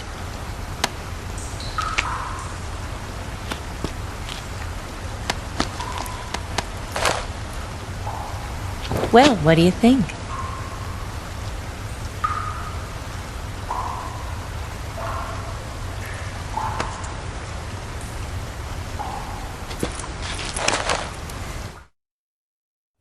The Shagohod's booster unit uses liquid fuel. The fuel tanks are in the main wing of the weapons lab in the hangar housing the Shagohod itself. So I should blow up the tanks. That's the basic idea. It should be enough to blow up the entire hangar. There are 4 fuel tanks. In order to destroy the hangar, you'll have to set explosives on each of those tanks. All 4 of them? It should be no sweat for you. Besides, the scientists had the day off today. So the hangar's completely deserted. Not quite. They've still got guards posted there. So what do I do after I set the C3? The bombs run off a timer. Once the timer has been set, the countdown will begin. When the timer reaches 0, the bombs will all go off at once. How long do I have? 20 minutes. Once the Phase 2 trials are finished, I wouldn't be surprised if they kill all the scientists to prevent them from talking. So you've got to act fast. I'll take care of it. Eva, did you get the data on the Shagohod from Sokolov? Yeah, that's the mission I was given. Like Khrushchev? Mm-hmm. America doesn't have any use for it, does it? But I haven't forgotten my other mission either. Helping you out.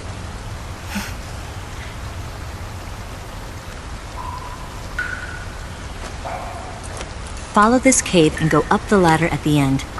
You'll come out inside Groznygrad, just southwest of the weapons lab. Do you remember when you went to rescue Sokolov? Remember there was a locked door when you entered the main wing from the second floor of the east wing? Yeah. That's the entrance to the Shagohod's hangar. Use this key to open that door. The door right when I entered the main wing? Got it. What about you? I'll get things ready for our escape. There's a rail bridge to the north. I'm gonna set a bomb there, so I'm taking half of the C3 with me. Right. I'll set off the weapons lab then. Try not to be in the neighborhood when it happens. Gotcha. And watch out for Ocelot. He suspects you're not who you say you are. Don't worry. The Colonel still trusts me. And I have my ways. There's not a man alive who can resist my charms. Besides you, of course. I'm just warning you, Eva. That's all. I know. Okay, let's go. You seem like you were born on one of those. If I didn't ride every day, I couldn't go on living. When I'm riding, the wind hits me so hard that it hurts. That pain keeps my mind off the pain of having to be someone else. It's not easy always fooling myself like this. It's only when I'm on the bike that I'm free to be the real me. I only get off my bike when I fall in love or fall dead. What's your name? Tatiana. No. Your real name. What's wrong with Tanya? Okay, Tanya. Don't let anyone see you. Oh, this? It's a button camera. What did you do that for? Insurance. To make sure you don't double-cross me.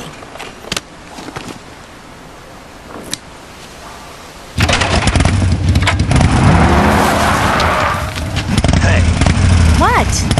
You're gonna get wet again.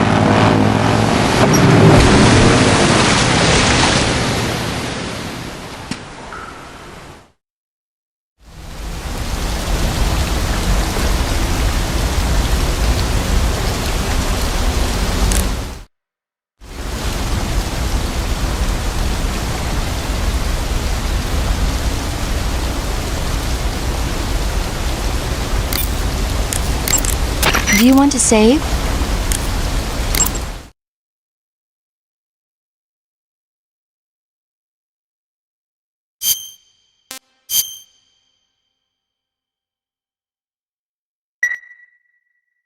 Snake, have you seen 007 From Russia with Love? Nah, I don't like those movies. Real spies are nothing like James Bond. It's pure fantasy. Snake, I don't think the Major's going to like you saying that.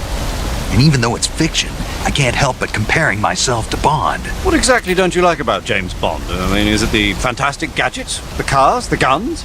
Major. Snake, wouldn't you like to have a gun shaped like a pen?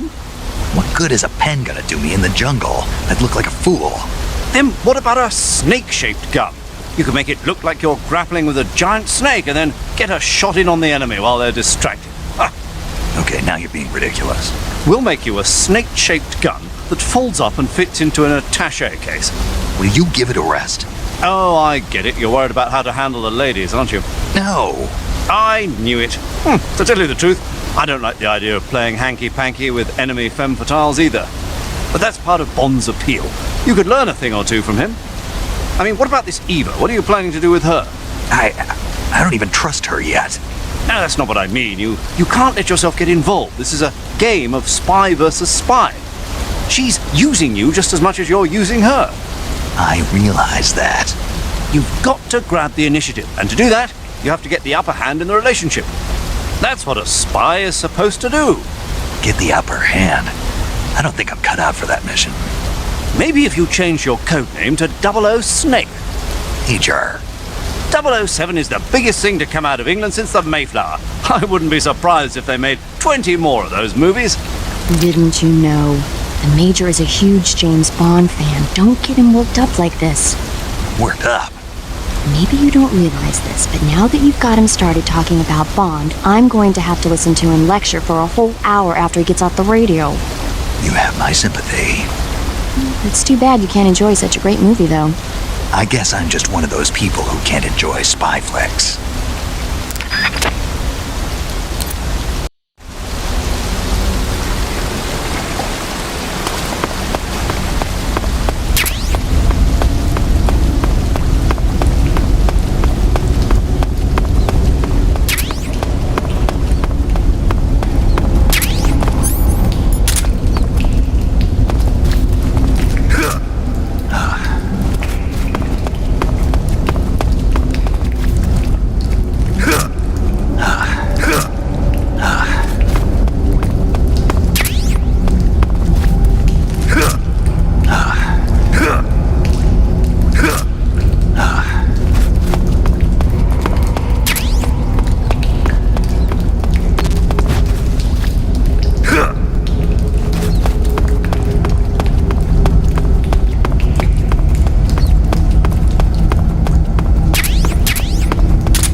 I'm gonna puke.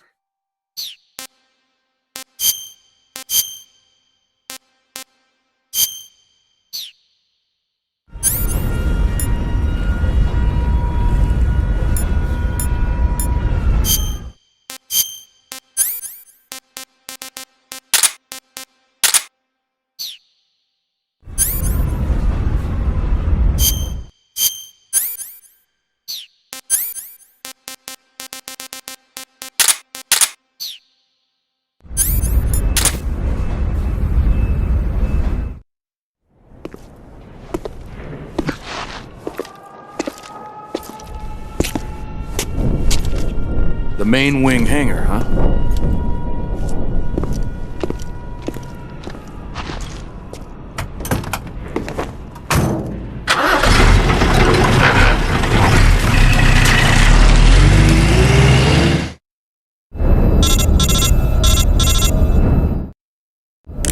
Snake, I see you've managed to sneak into the hangar. Yeah, the Shagohod's in here. The completed Phase 2 Shagohod represents a grave threat to the West. We can't allow it to be mass-produced.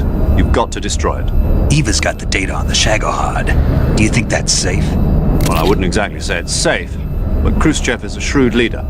I can't imagine he'd use it for anything other than deterrence. Volgin, however, is a different story. He's planning to use the Shagohod to turn the Cold War into a blazing hot one. We can't let him have it. Agreed. That leaves just one more mission for you to carry out. The boss. Exactly. For now, just focus on destroying the Shagohod. Yes, sir. I'll let Sigint fill you in on how to destroy it. Yo, like Eva was saying, if you're looking to blow the whole place sky high, the best way is to take out those liquid fuel tanks with the C3. You know there's 4 tanks in there, right? You have to put C3 on all 4 of them. To plan a C3 charge, all you gotta do is equip the C3 and press the weapon button while standing in front of a tank.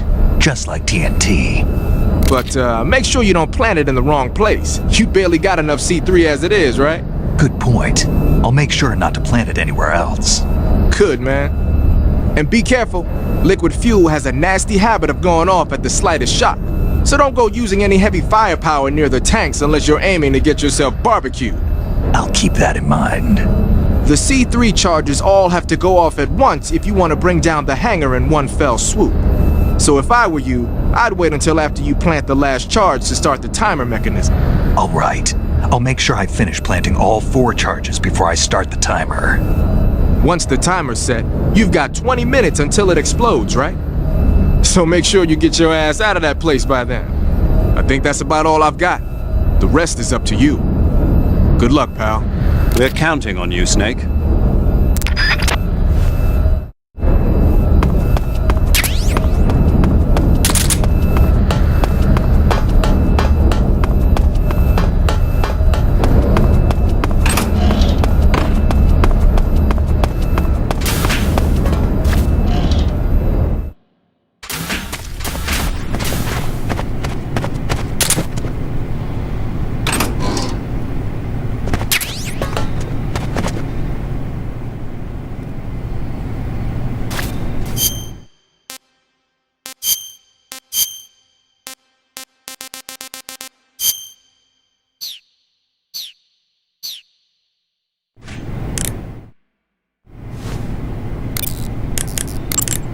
Those are some funky clothes you're wearing.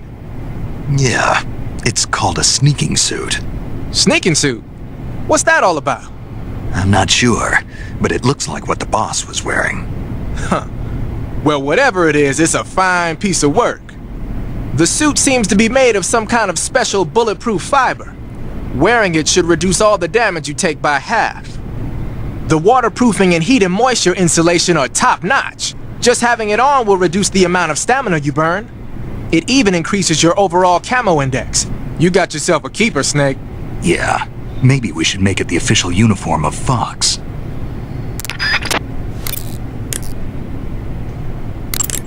When you get hurt, your body will heal itself naturally over time.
Snake?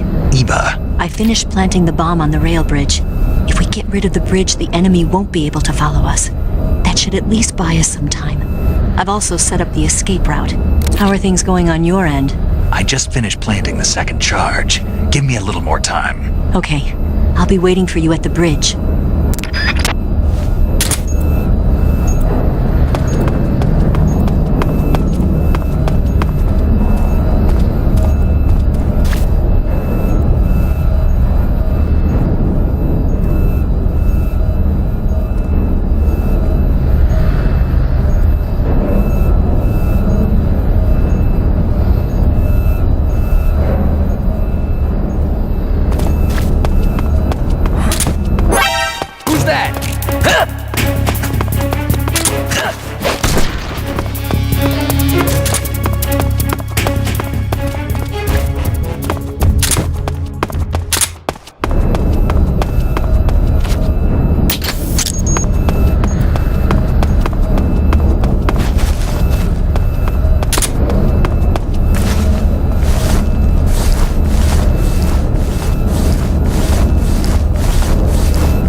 Got you this time.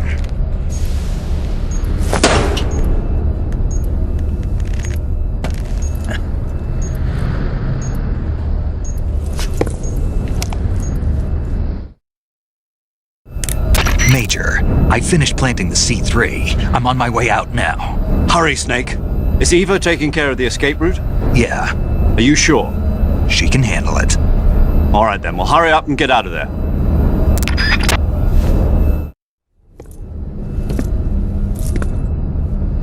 Snake!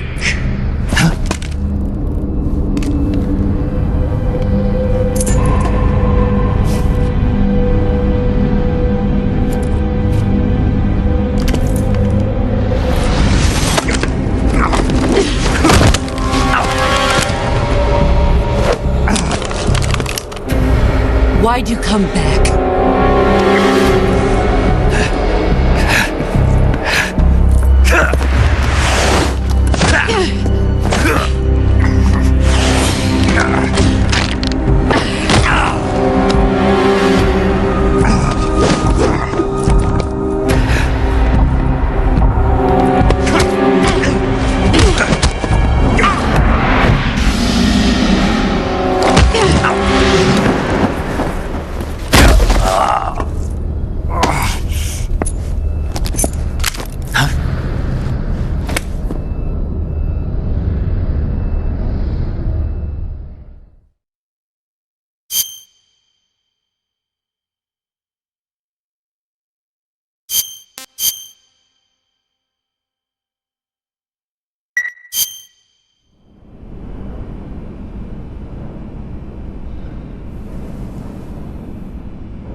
This woman was found snooping around my underground vault.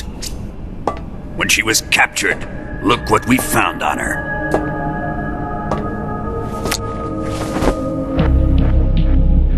The Philosopher's Legacy.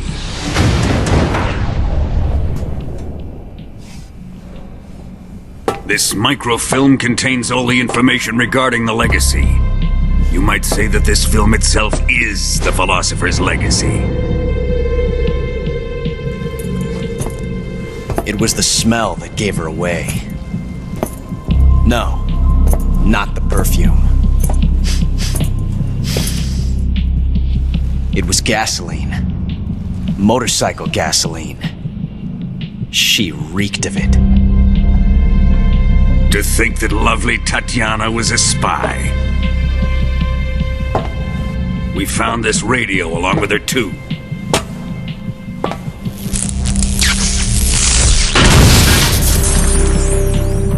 Such a fine woman she was.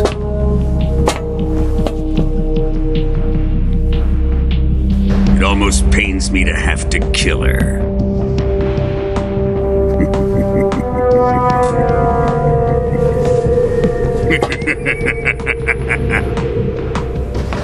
Yes, she was an obedient one. She was my precious little pet. Ah! Isn't that right?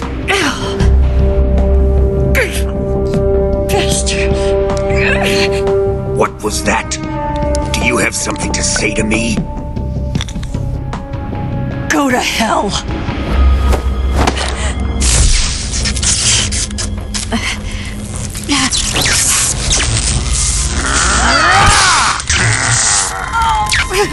You dirty whore. I've had enough kisses from you.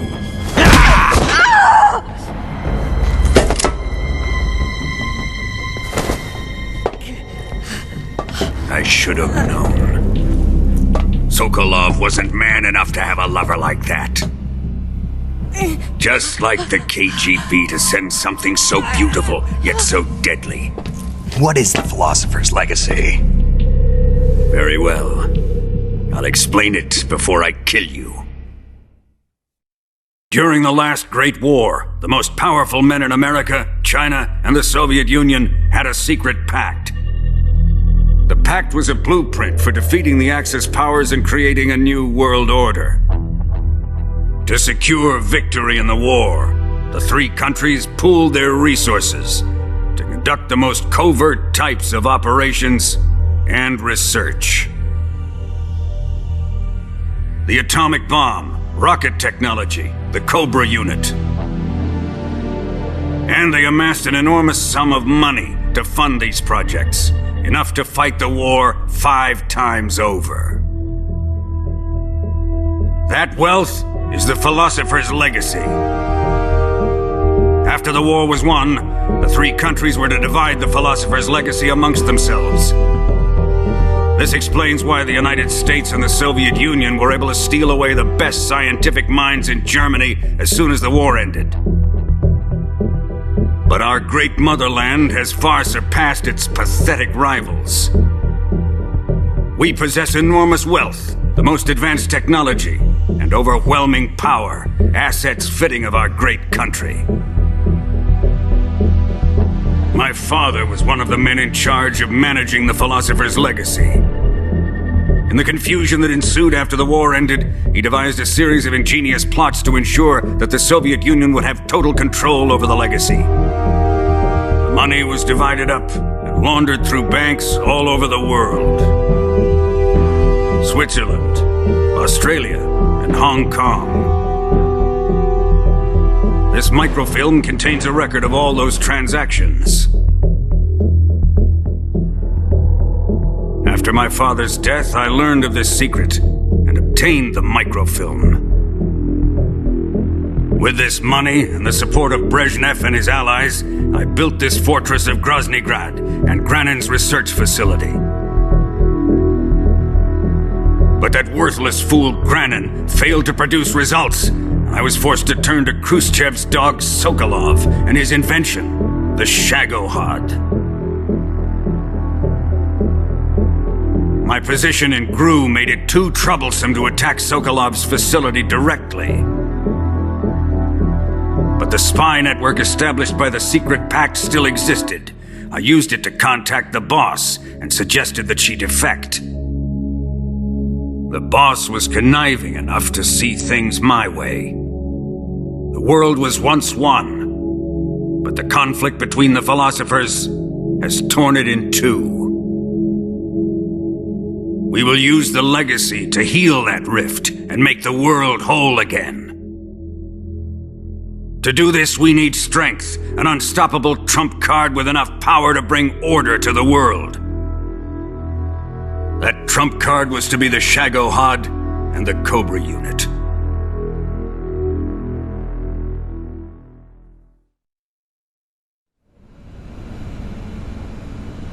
I have lost the Cobras, but I still have the Shagohod and the Legacy.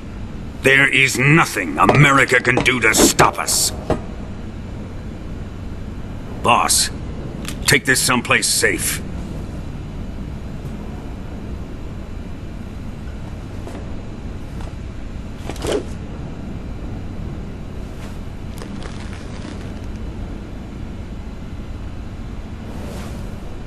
Take good care of it.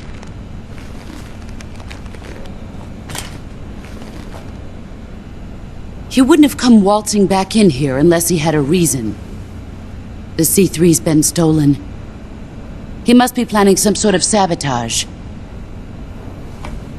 I'll go see if there are any surprises waiting for us. I'll dispose of her as well.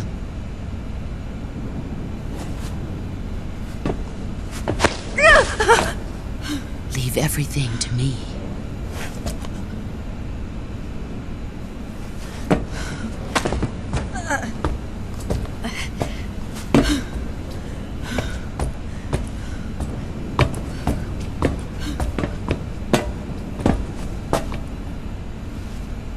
Fight like a warrior, Volgan. But of course.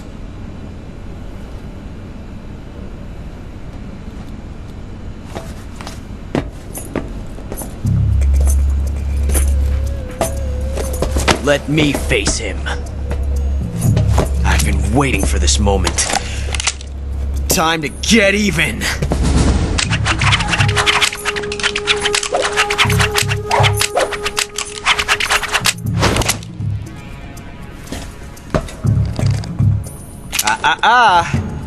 No more judo, and no more field strips.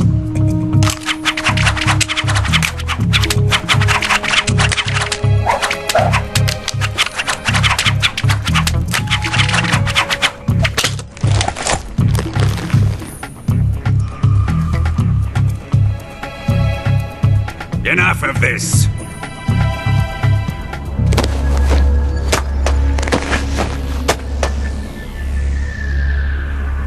He's mine. You will stand right there and watch. Got it? Please, Colonel, let me— Silence! Huh?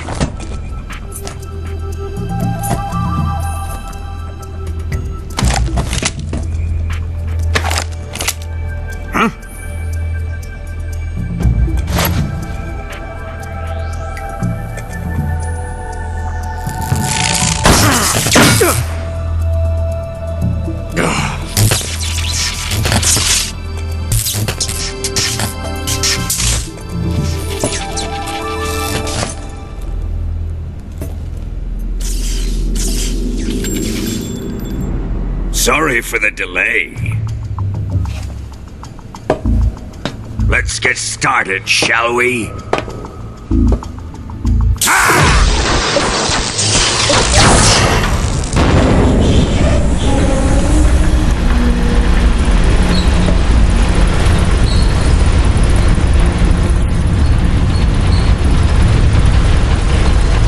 This is a once-in-a-lifetime battle. Let's make it a good one.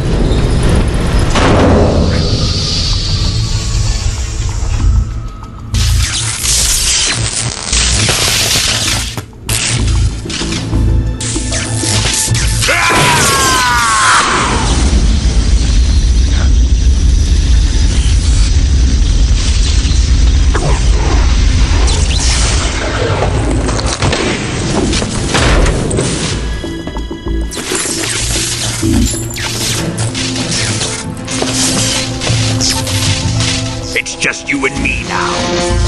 And I'm gonna enjoy this. Snake!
Shoot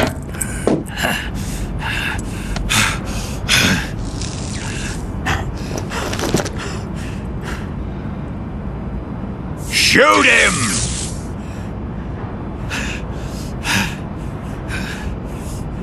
Do you hear me? I said shoot him! Sorry, Colonel. I'm afraid I can't do that. What do you mean you can't?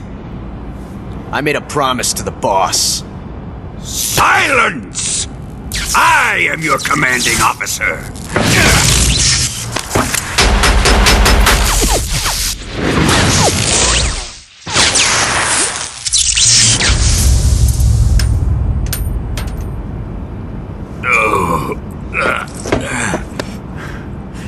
Are you questioning my authority?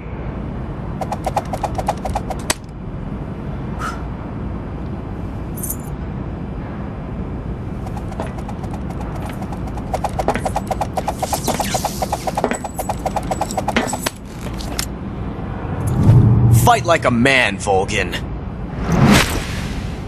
Volgin?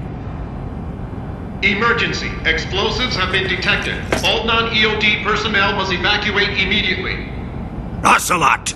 Find those bombs! Repeat. Explosives have been detected. All non-EOD personnel must evacuate immediately. Move it! Huh.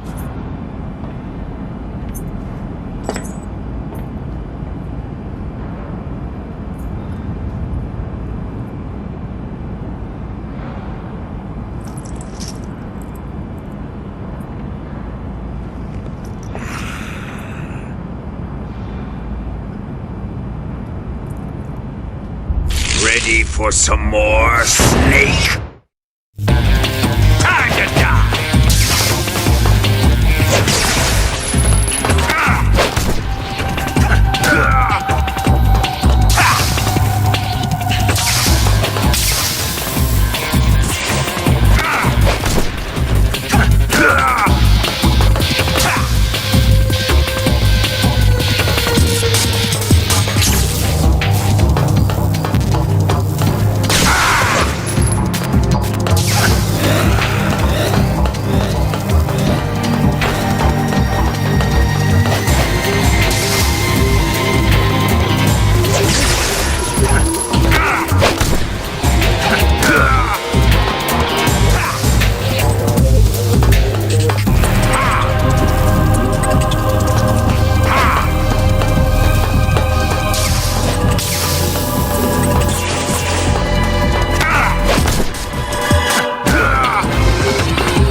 How did you? The boss let me go. The boss? But why? I'll tell you later. Right now, we've got to get to the lake and escape. We can't leave yet. I've still got one last job to do. The boss is already at the lake. Huh? She's at the lake. She's waiting for you there. Waiting for me?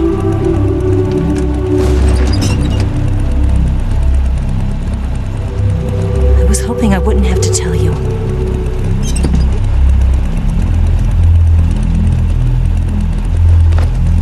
I don't want you to fight her.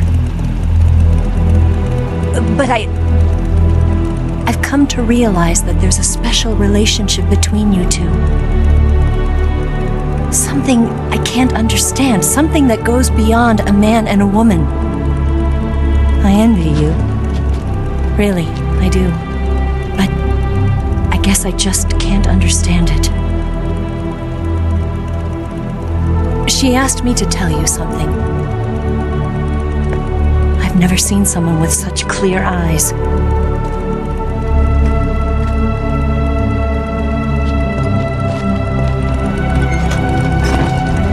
There. I said it. Ready to go? Yeah.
Bridge? I thought you bring him to C3. I did.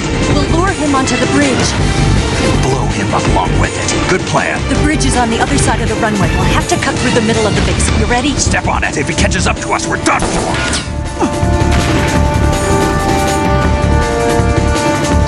Okay, here we go!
getting away this time!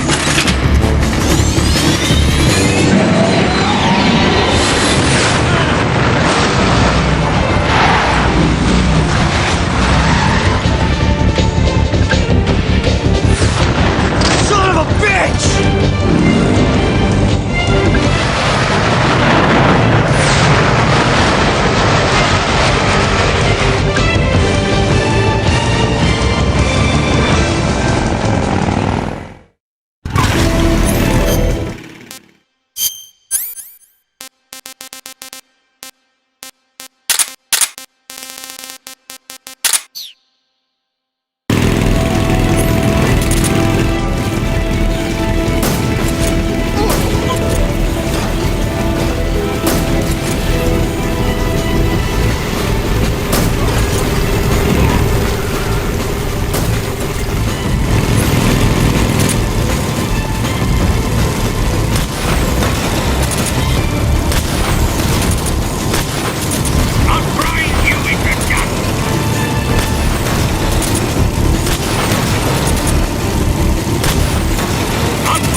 We've only got one chance. We'll lure him over towards the other side. When the Shagohod is on the bridge, shoot the explosives. The bomb is planted on the strut of the bridge.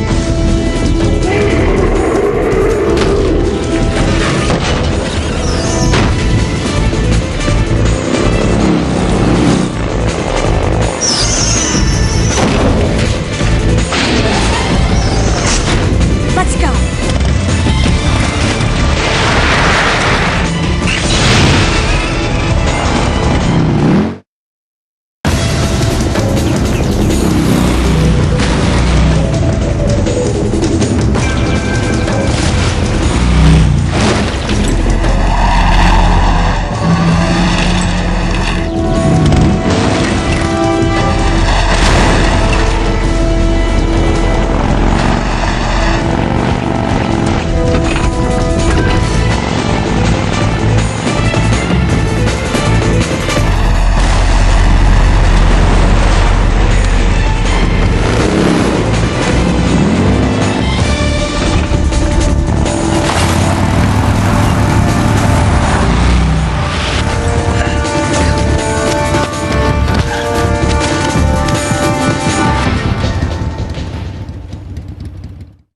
I planted 2 C3 charges. Keep your aim steady. A little more left. Only one more left. The Shagohod's not here yet. Let it come closer. It's still too early. The Shagohod's not here yet. Let it come closer. It's here!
It's over.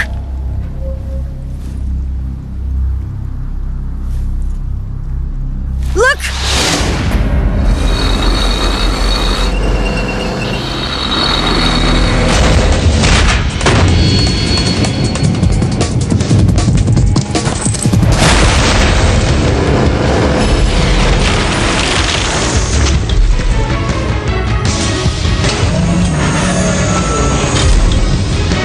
I'm not finished yet!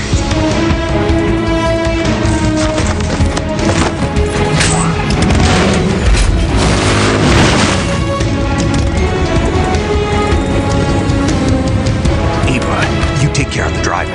Yeah? Yeah, I trust you. On one condition, though, leave the fighting to me. You got it. I was getting tired of running away anyway. Eva, let's do it.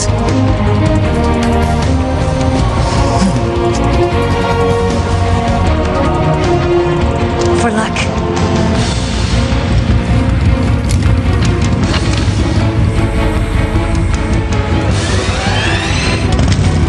Here goes.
Did we beat him? No.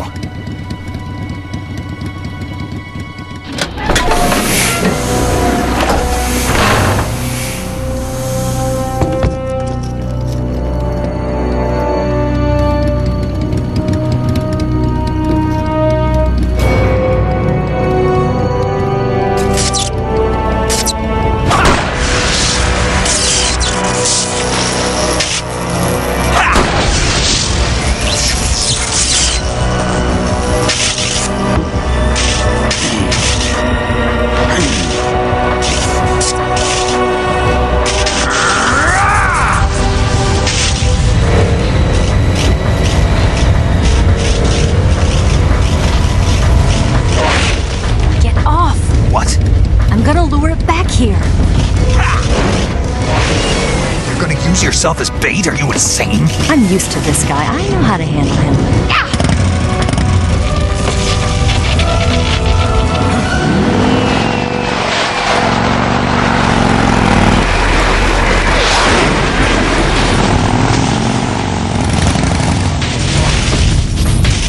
Come on, you blockhead!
Who's afraid of a little thunder?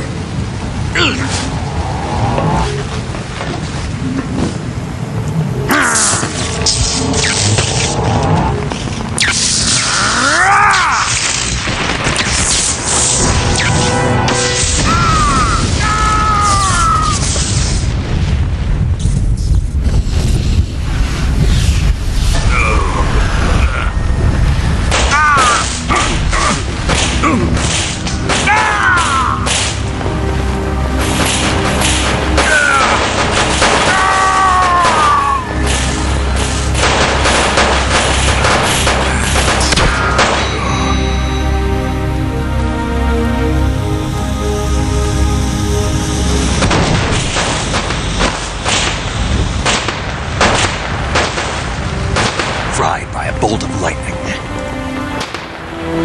A fitting end. It's finally over.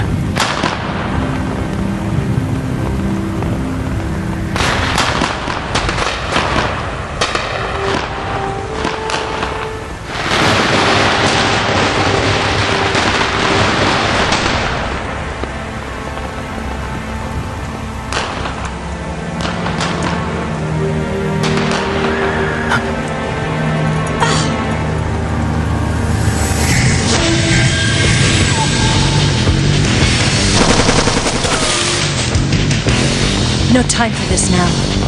The escape craft is just up ahead.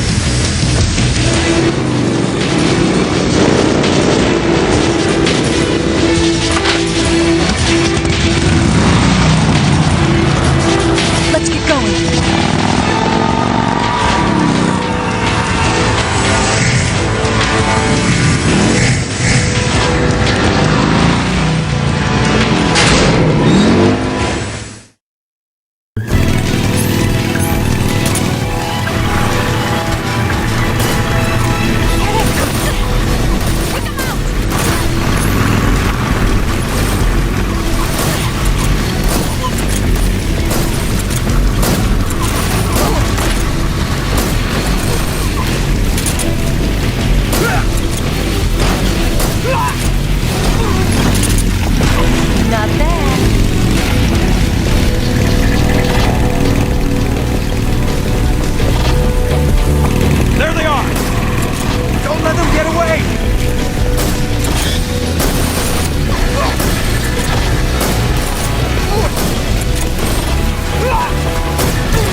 Don't start celebrating yet.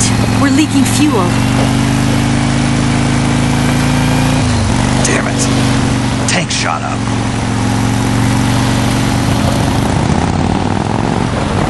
Crap.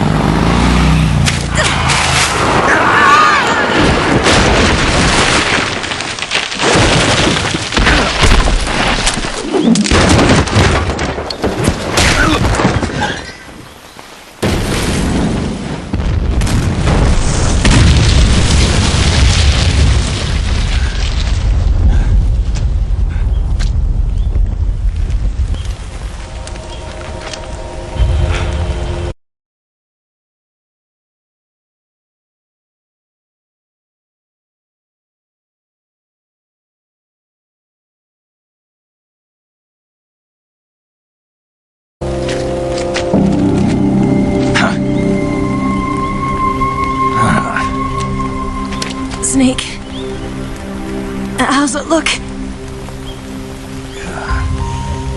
Pretty bad.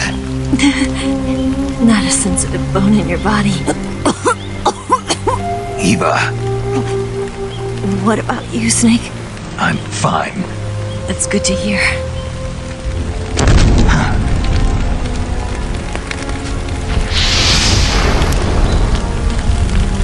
We have to get away from here, Eva. Let's go. Leave me. Eva! The boss is waiting for you.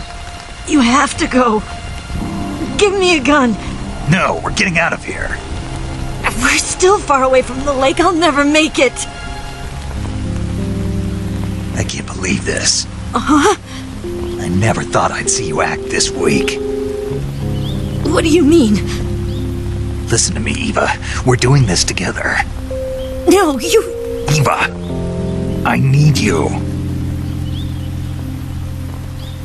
Say that one more time. I need you. I can't fly the wig by myself.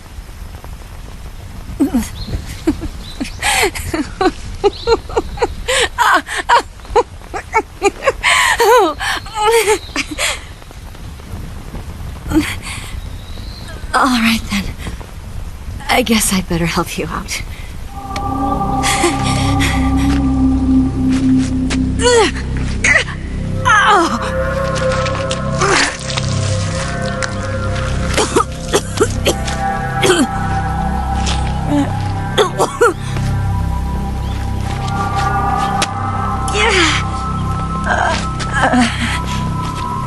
You're lucky to have me.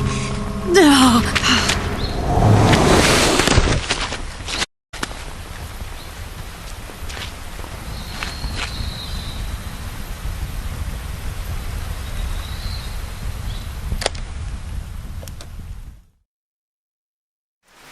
Snake, can you hear me? Paramedic.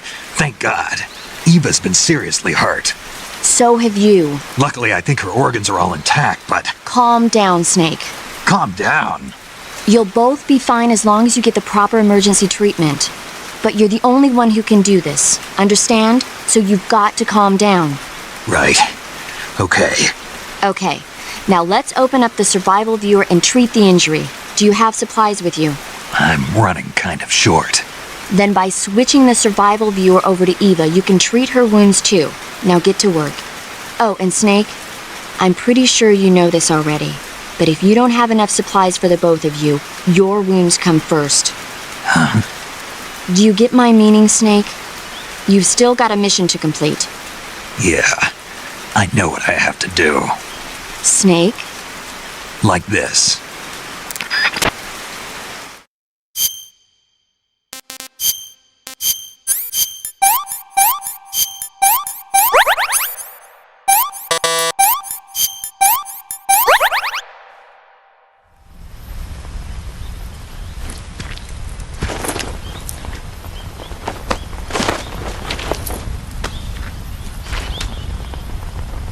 Can you walk?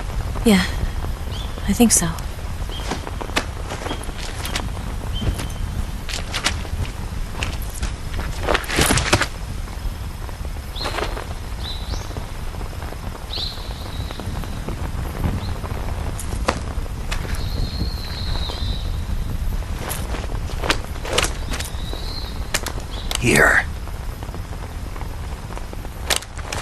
It's different from the Mauser. When you're using a two-hand grip, you have to be careful where you put your hands or your fingers will get burned by the exhaust gas from the cylinder gap.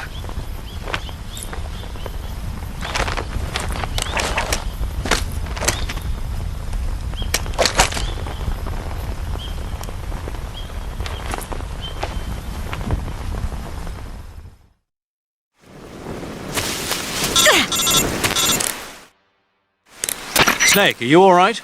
I've been better. What about Eva? I healed her up. She can manage. Good. Snake, you'll take the lead and break through the enemy's line of defense. Eva will ordinarily be following behind you. If you lie on your belly, she'll lie down as well. If you slip and fall off a cliff, she'll follow right behind. You can call out to Eva by pressing the action button. Head to the lake along with Eva.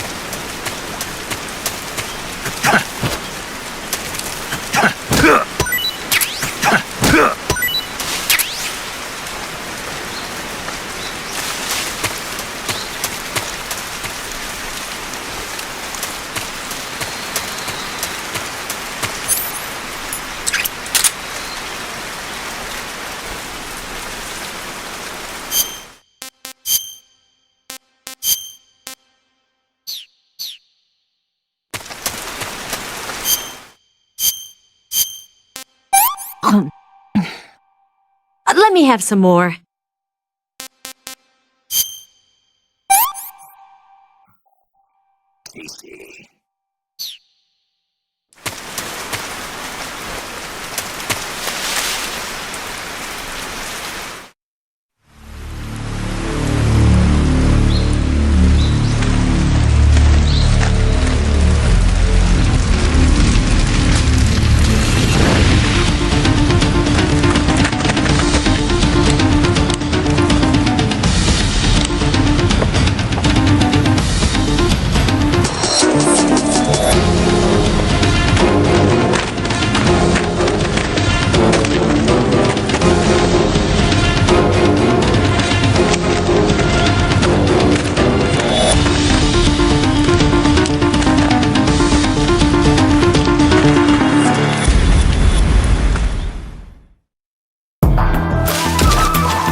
Snake, the lake is just over that cliff.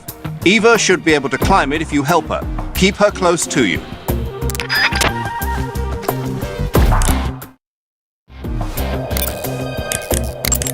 Snake, you're almost to the lake. You can make it, man. Snake, you've got a nasty cut. To treat a cut, you need disinfectant, styptic, sutures, and a bandage. As long as you use all those items, the cut should heal up completely. Hurry and get it fixed up. You can treat Eva's wounds by...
close by.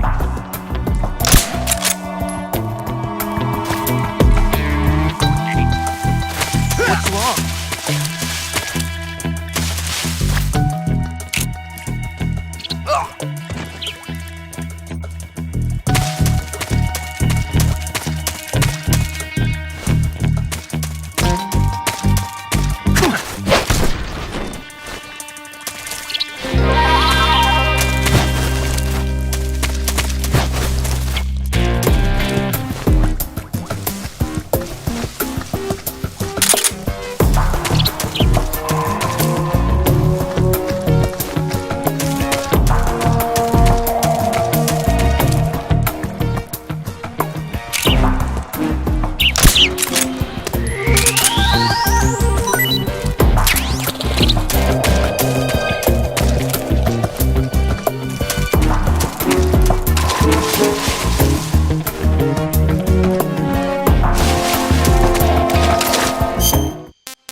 Pretty tasty.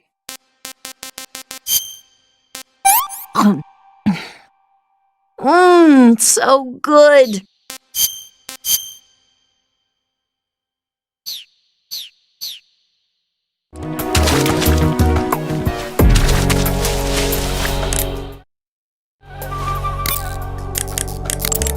Snake, you've got a broken bone. Broken bones can be fully healed by fixing the affected area in place with a fastener and wrapping it in bandages. Do it quickly. Snake, don't forget about Eva's stamina. She'll collapse from exhaustion if she runs out. If Eva's stamina starts to run low, go into the survival viewer and give her something to eat. To give her some food to eat, select a food item from Food and press the Enter button. Then select Eva.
Freeze! Don't shoot!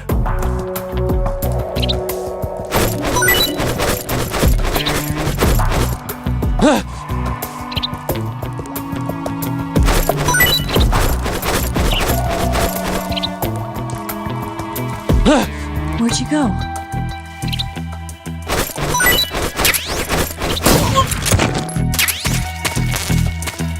Where'd you go?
Come on, Snake.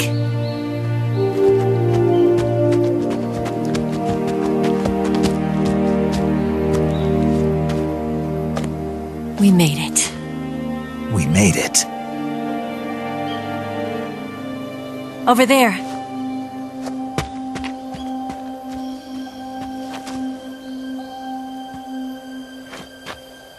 It's the boss, isn't it? I'll go get the wig ready to take off. Right. I'll leave you two alone. But come back in one piece, okay?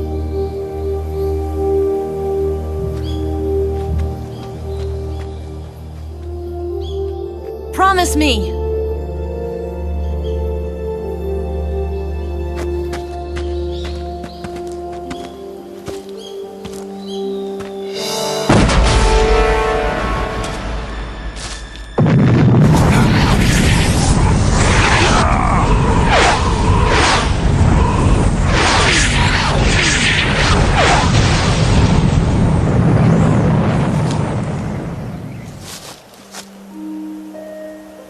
Life's end.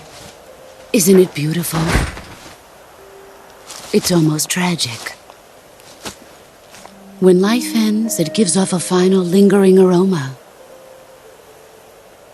Light is but a farewell gift from the darkness to those on their way to die.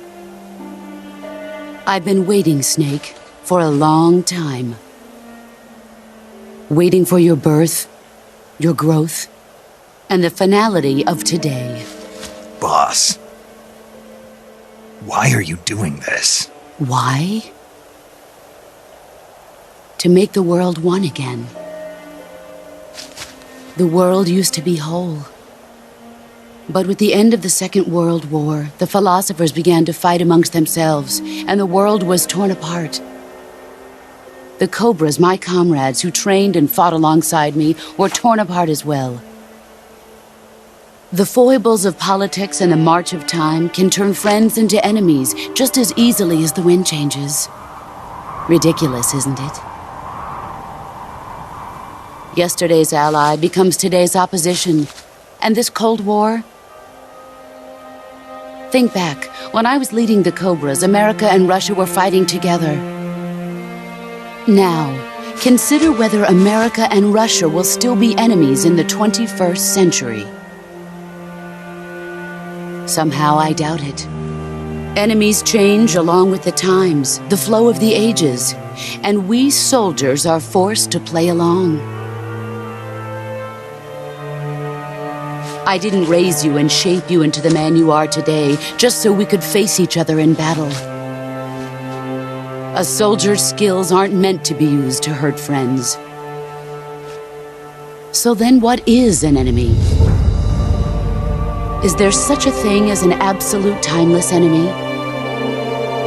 There is no such thing, and never has been. And the reason is that our enemies are human beings like us. They can only be our enemies in relative terms. The world must be made whole again. The philosophers must be reunited. I will devote my skills to that purpose. And with the Colonel's money, I will achieve that end. Just as I once created the Cobras. They are my family. I may no longer be able to bear children, but I still have a family.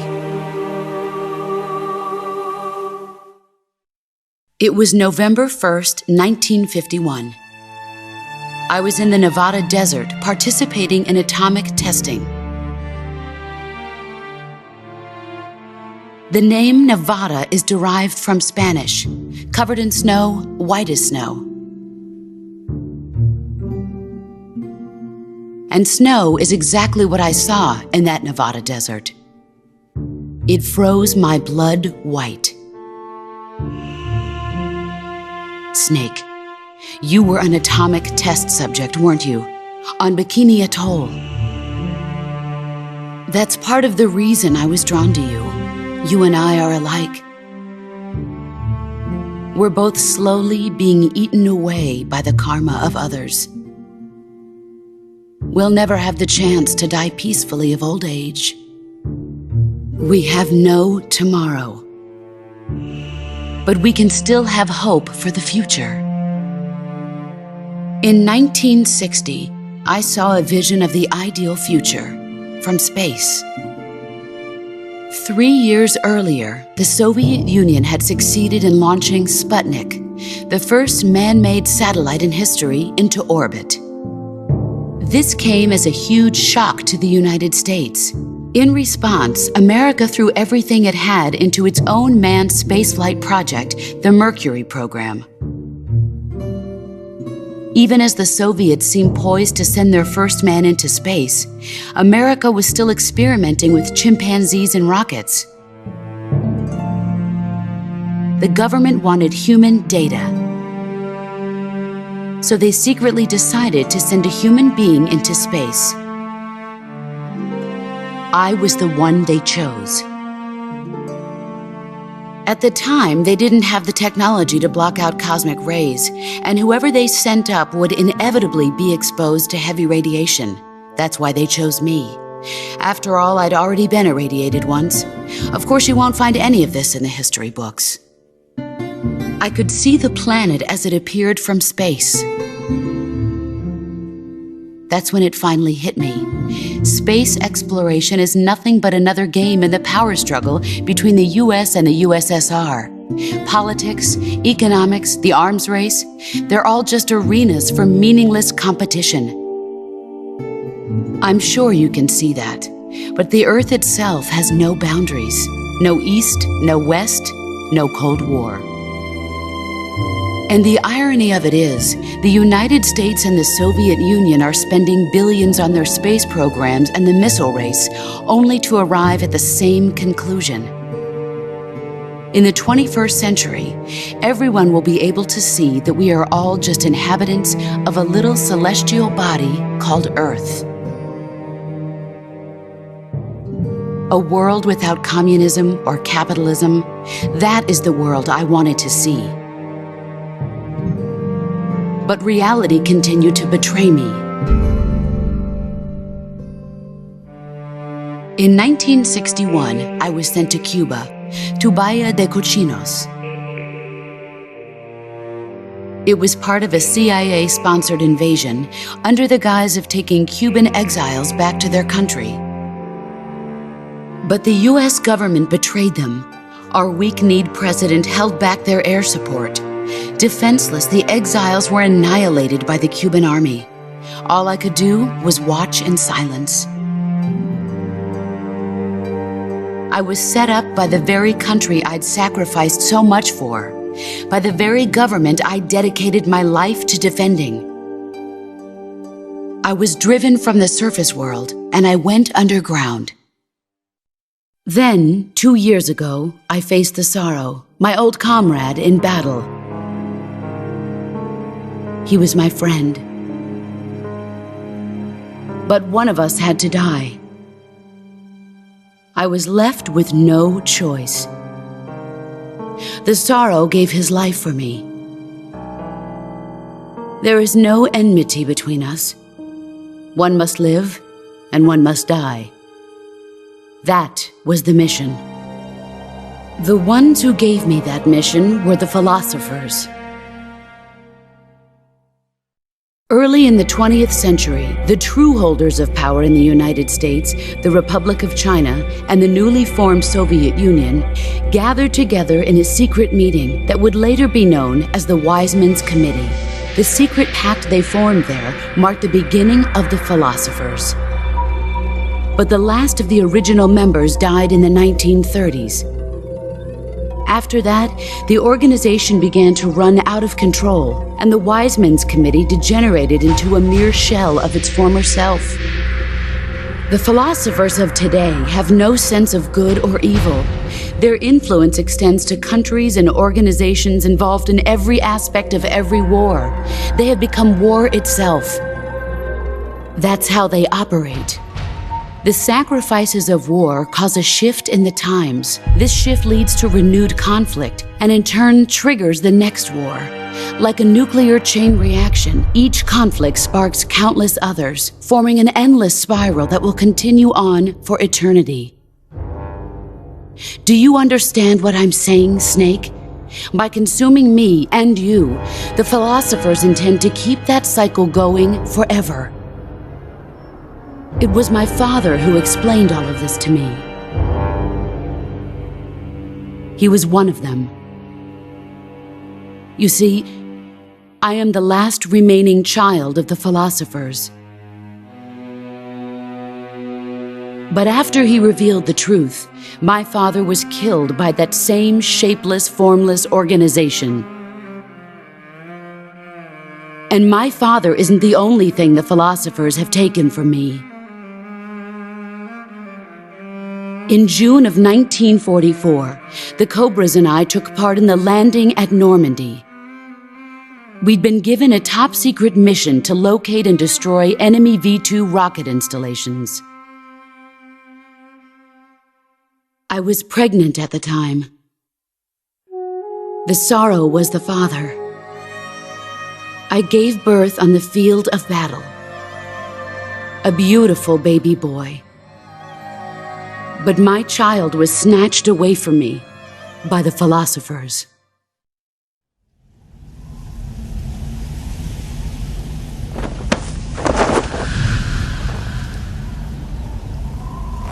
Look at this scar. This is proof that I was once a mother. I gave up my body and my child for my country. There is nothing left inside me now.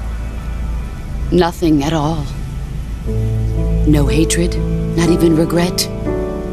And yet sometimes at night, I can still feel the pain creeping up inside me, slithering through my body like a snake.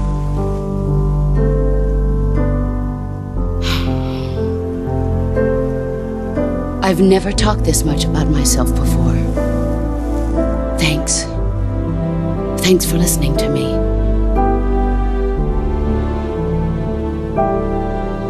I feel content. Snake, commence the operation. I raised you. I loved you. I've given you weapons, taught you techniques, endowed you with knowledge. There is nothing more for me to give you. All that's left for you to take is my life, by your own hand. One must die, and one must live. No victory, no defeat. The survivor will carry on the fight. It is our destiny. The one who survives will inherit the title of boss. And the one who inherits the title of boss will face an existence of endless battle. I'll give you 10 minutes. In 10 minutes, MiGs will come and bomb the hell out of this place. If you can beat me in less than 10 minutes, you'll be able to escape in time. Let's make this the greatest 10 minutes of our lives, Jack. Boss. You're a soldier. Finish your mission. Prove your loyalty. Face me. Let's see what you're made of.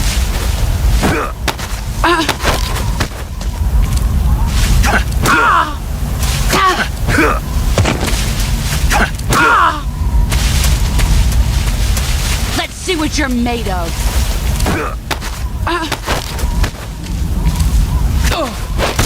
Excellent, Jack.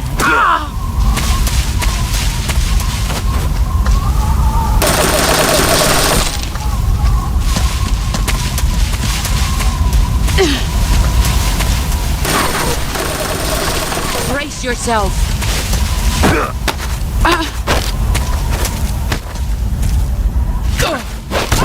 You're better than I thought.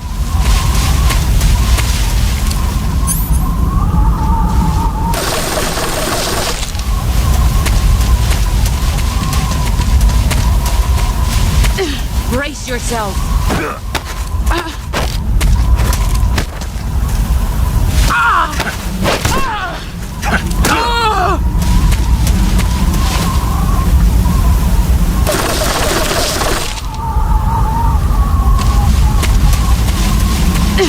Brace yourself.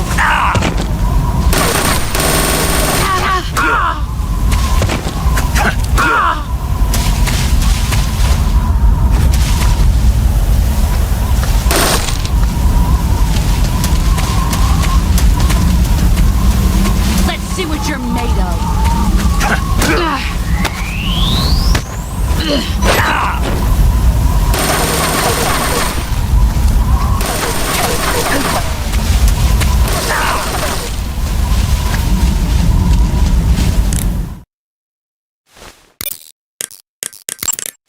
Snake, it's all over.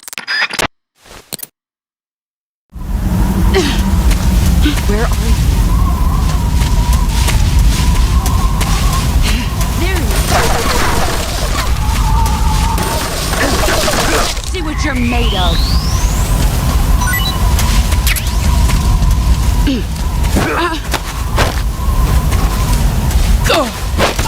Your skills have improved. Let's see what you're made of.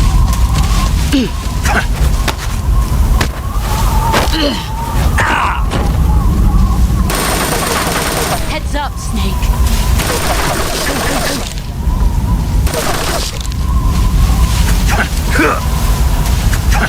Here I come.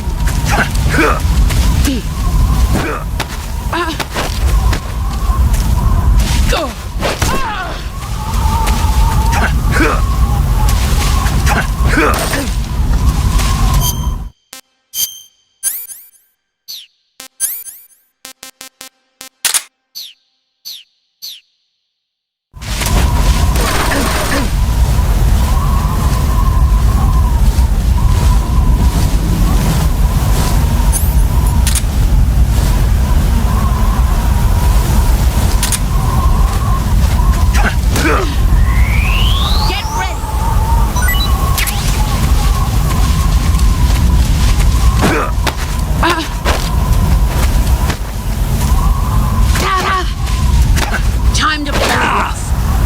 All these years and still nothing to show for it. You'd better run.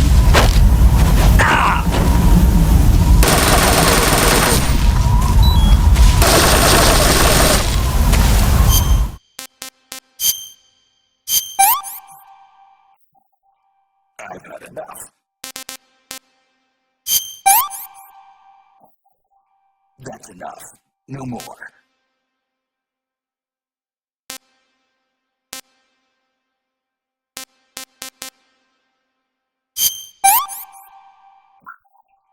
I want some more. I want some more. That's damn good.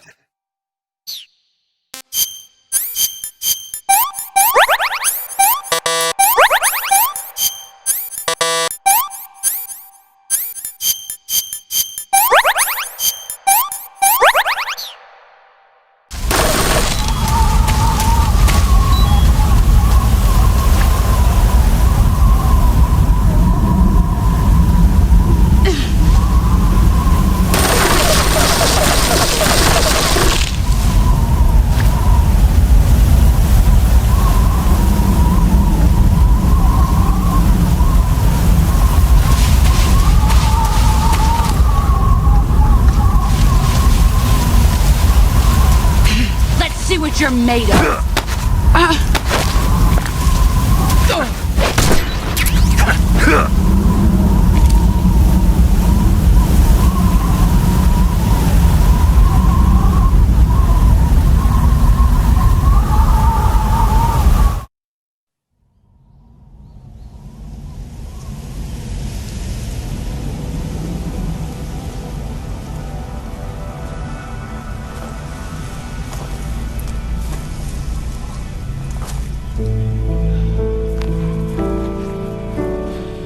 Take this. Keep it safe.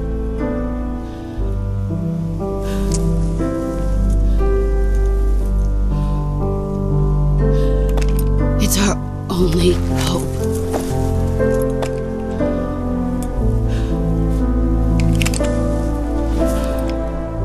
A patriot? Why are you giving me this?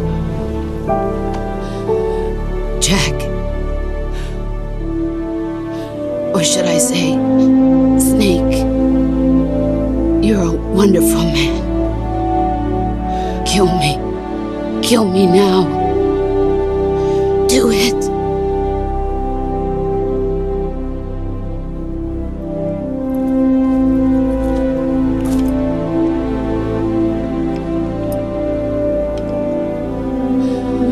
There's only room for one boss and one snake.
Ready to go, Snake?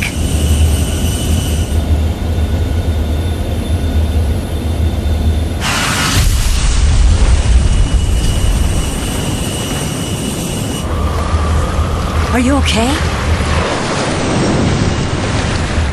Snake? Yeah.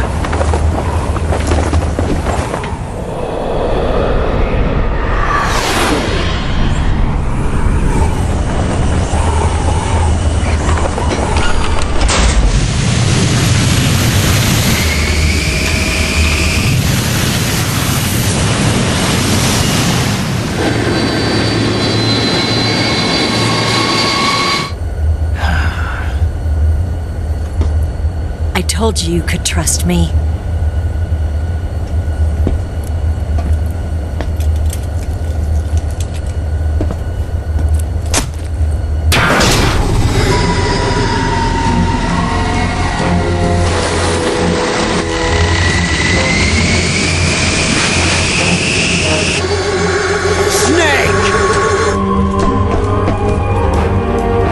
Ocelot! We're not done yet!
Snake, try to remember some of the basics of CQC.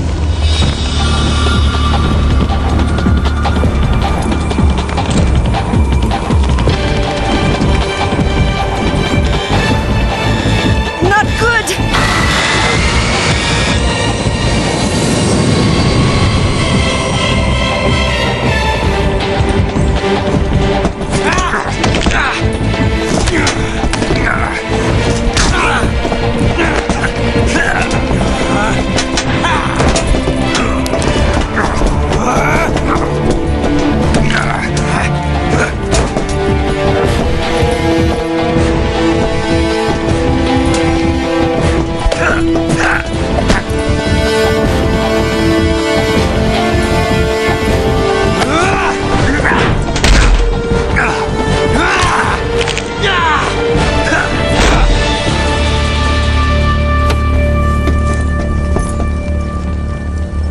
I've picked up a few new moves.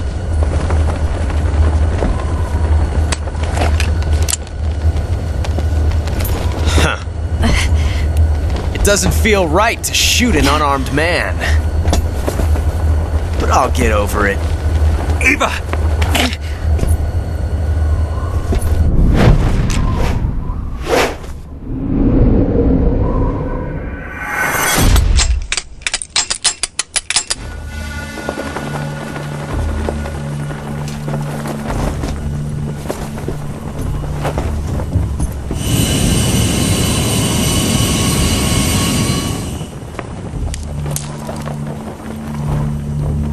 What do you say to one last showdown? Yeah, all right.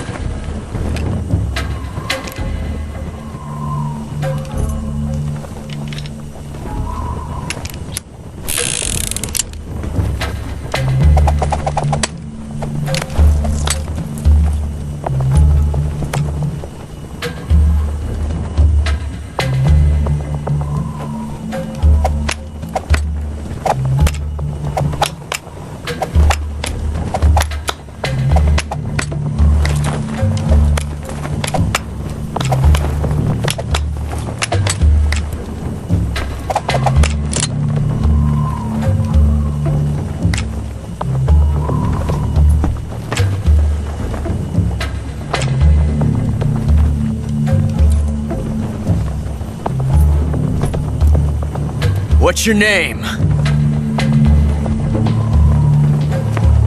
Snake. No, not that name. You're not a snake, and I'm not an ocelot. We're men with names. My name is Adamska. What's yours? John. Very well, John. Plain name, but I won't forget it.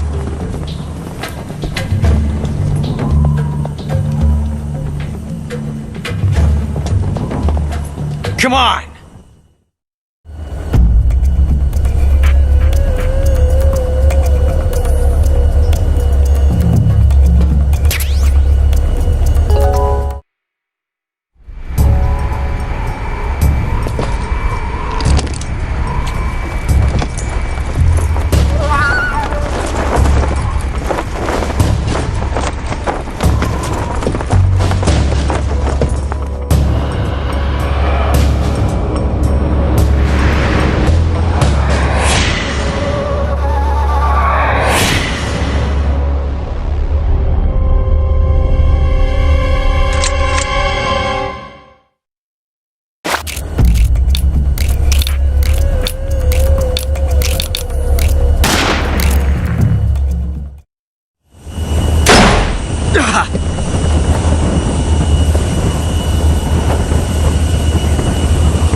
It's a blank.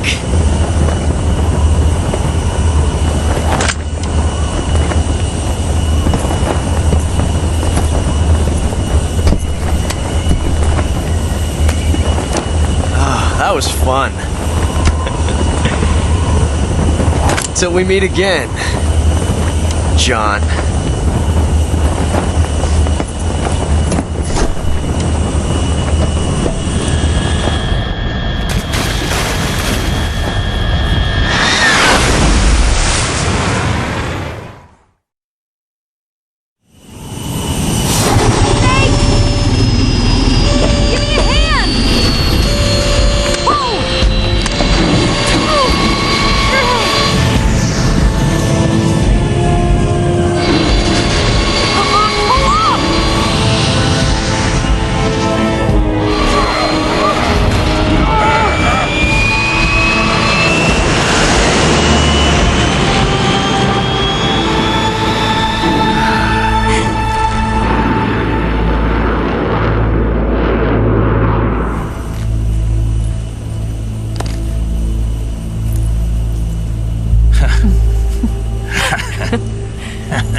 We made it. Yeah, we sure did.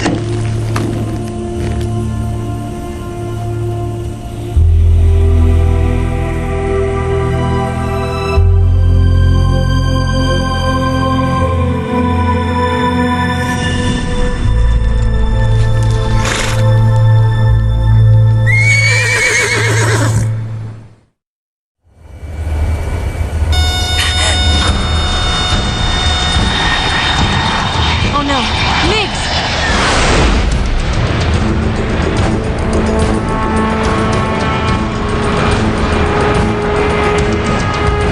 There's no way out! What are we gonna do?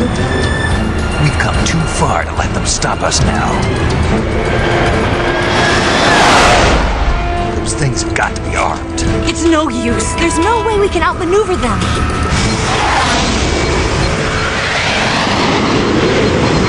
They're gonna shoot us down. We were so close. Weapon systems on. Locked on target. I got towed. You were great, Eva. Huh? Thanks.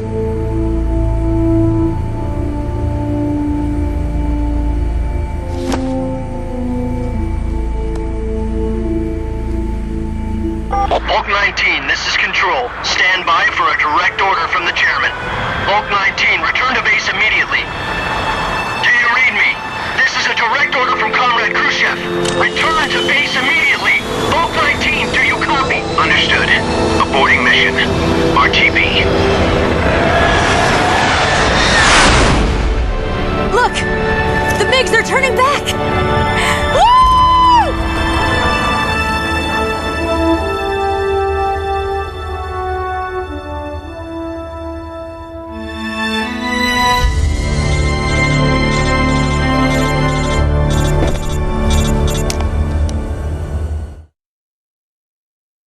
Well done, Snake. The MiGs disengaged. Most likely under orders from Khrushchev. Is this his way of helping us? Who knows? Maybe he didn't want things to get messier than they already are. Or maybe he just wanted us to owe him one. The important thing is, you made it out alive. As long as Khrushchev is with us, I don't think they'll be coming after you. It should be smooth sailing all the way to Alaska. I'm sending someone out to Galena Base to meet you. To meet me? The DCI and the President himself are waiting at Langley. Don't keep them waiting.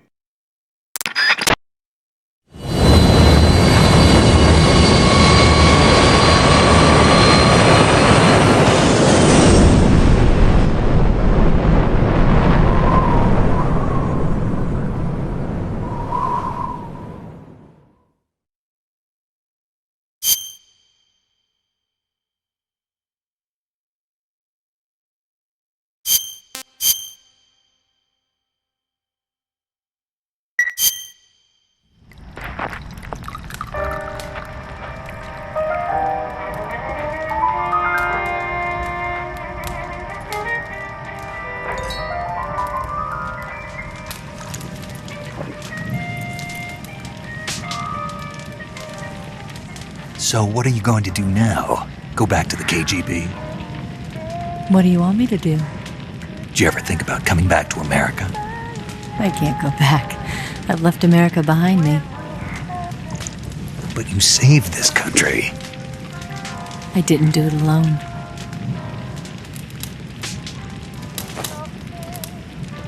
And I still owe you a dinner.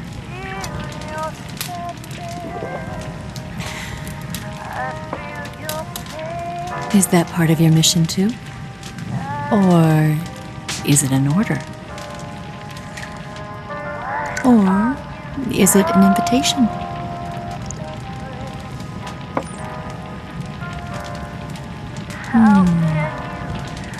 Or a proposal?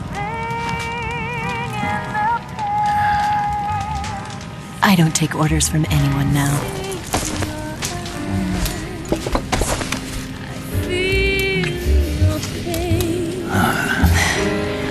Feel your sadness inside of me. Open your heart and smile for me. You're not the only one afraid to fall in love.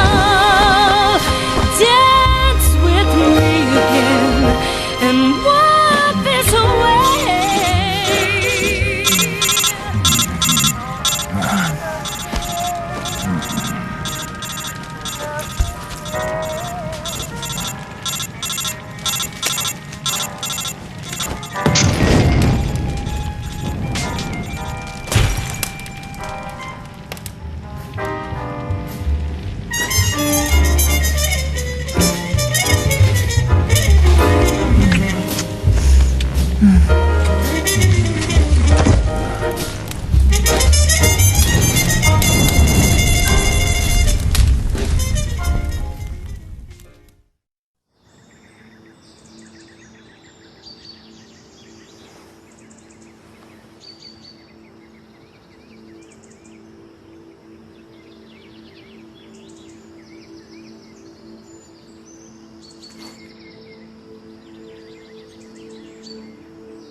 Scholars tell us that the first spy in history was the snake in the book of Genesis. In that story, it was Eve who was tempted by the snake in the Garden of Eden. But this time around, it was I who tempted the snake and got away with the forbidden fruit of knowledge. Forgive me, snake.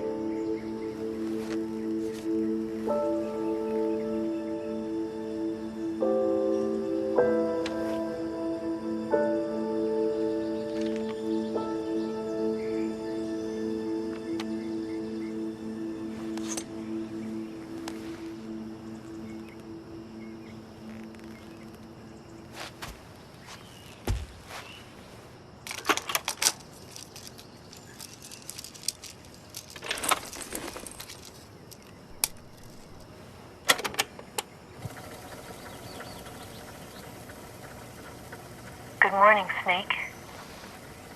I hope you slept well. First of all, I have to apologize. I wasn't sent by Khrushchev. I'm not a KGB spy, and I never worked for the NSA. I'm an agent of the People's Republic of China for the General HQ 2nd Department of the People's Liberation Army. It was all a lie. I tricked you. And I'm sorry.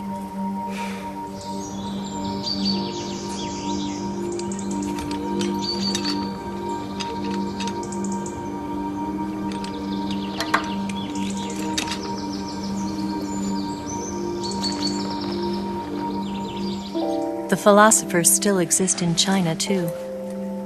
You see, my mission was to find out where Volgin was hiding the philosopher's legacy and steal it.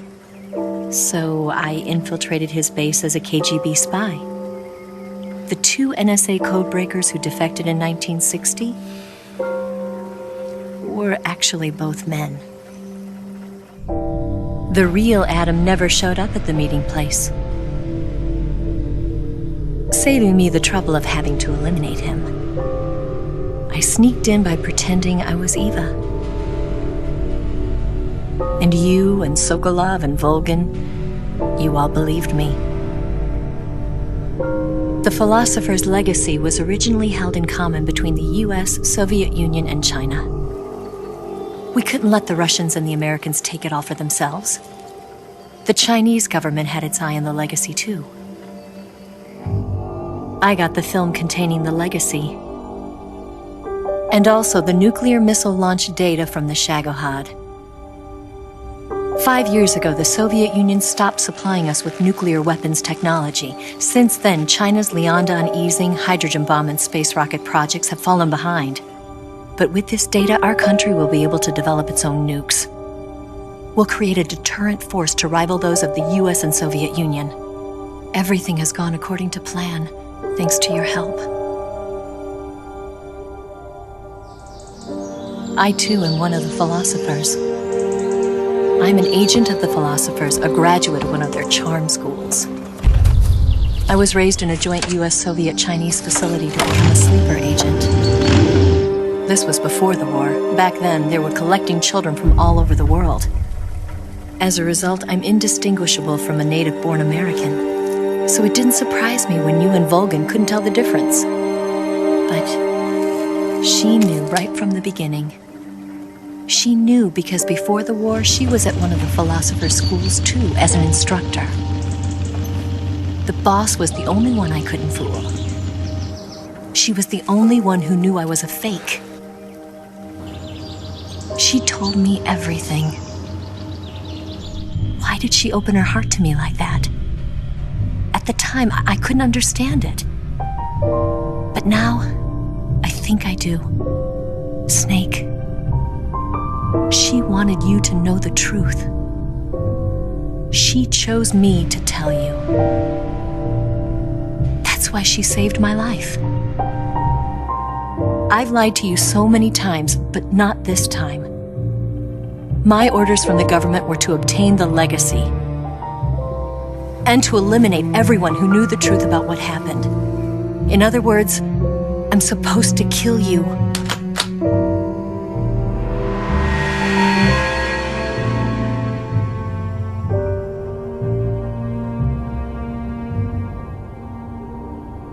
But I can't do it. Not because we loved each other. And not because you saved my life. But because I made a promise to the boss. And I intend to keep it. I just wanted you to know. And you have to live.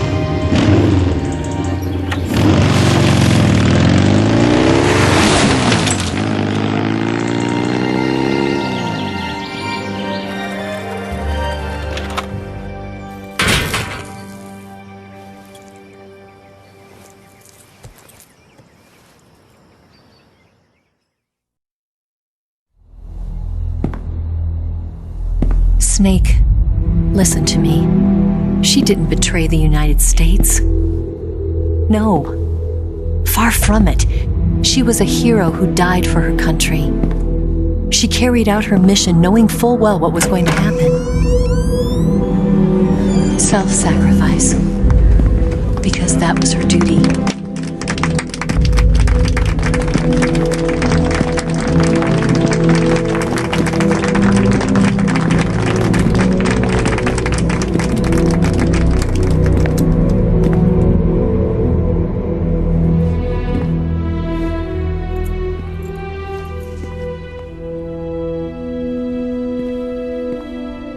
You are above even the boss.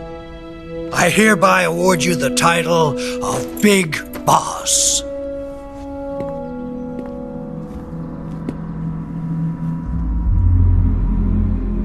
You are a true patriot.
like him to handle our top secret sneaking missions for us. A man who combines the qualities of a soldier and an agent. The boss's defection was a ruse set up by the US government. It was all a big drama staged by Washington so they could get their hands on the philosopher's legacy. And the boss was the star of the show. They planned it so that they could get the legacy that Colonel Volgin inherited and destroy the Shagohod at the same time. Only a legendary hero like the boss could have earned Volgin's trust. Finding out where the philosopher's legacy was hidden was to be her greatest mission. Everything was going according to plan. But then something happened that no one could have predicted. Colonel Volgin fired an American-made nuclear warhead at Sokolov's research facility. Khrushchev demanded that the US government provide proof that it wasn't involved. They couldn't just abort the operation to steal the legacy. So the operation itself was greatly expanded and revised. The authorities in Washington knew that in order to prove its innocence, they'd have to get rid of the boss, and that one of their own would have to do the job. The public couldn't be allowed to find out about it. Not ever. This, they concluded, would be the best way to keep the whole thing under wraps. The boss wouldn't be allowed to come back home alive, and she wouldn't be allowed to kill herself. Her life would be ended by her most beloved disciple. That was the way the government wanted it. That was the mission she was given, and she had no choice but to carry it out. Her death at your hands was a duty she had to fulfill. Out of duty, she turned her back on her own comrades. A lesser woman would have been crushed by such a burden.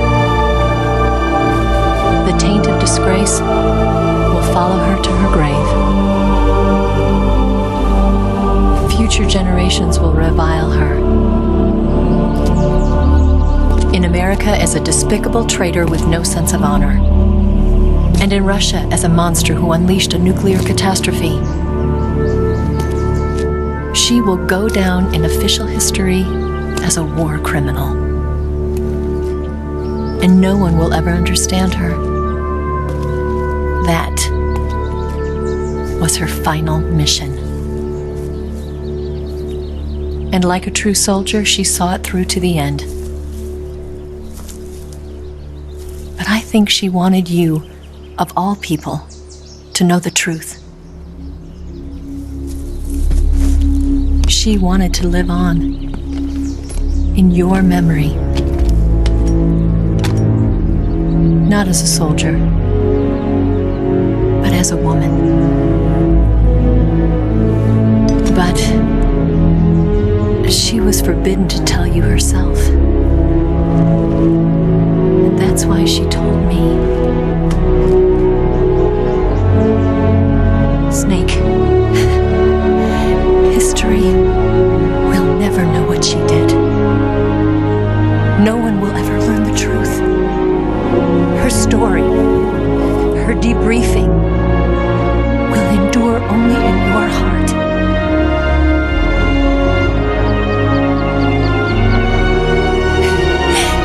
Everything she did for her country. She sacrificed her life and her honor for her native land.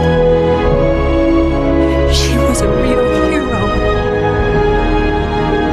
She was a true patriot.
go, but they won't know. Son, you'd better take it all. They'll tell you what they know, but they won't show. Oh, I've got something in my throat. I need to be alone while I suffer. Son, you've got a way to kill. They're picking on you still, but they don't know. Son, you'd better wait to shine. They'll tell you what is yours, but they take mine. Oh, I've got something in my throat. I need to be alone while I suffer. Oh, there's a hole inside my bones. I need to stay afloat for the summer, Lord.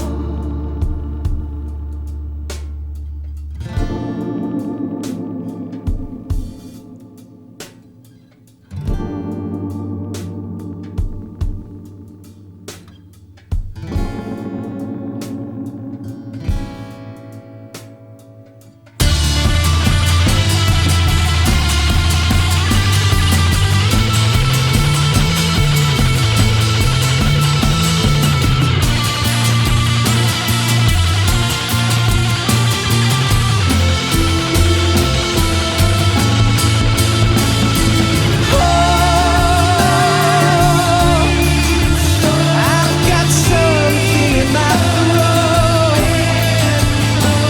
I need to be alone while I suffer.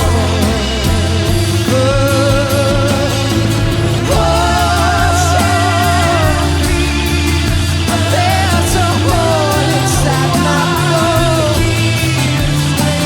I need to stay afloat for the summer. Son, you better wait to fall. They'll tell you where to go, but they won't know.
Yes, Grozny Grad and the Granin Research Facility have both been wiped out without a trace. I understand, sir, but they were necessary sacrifices. Yes, the CIA has taken care of the boss themselves. I believe the White House will be satisfied.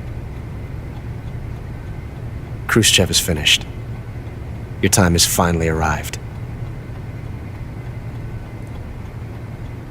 Yes, the American president is relying on us to keep a lid on the whole affair. We've got him by the balls. It should make a valuable trump card in future negotiations. Yes, Chief Director, of course. I'll keep the KGB informed.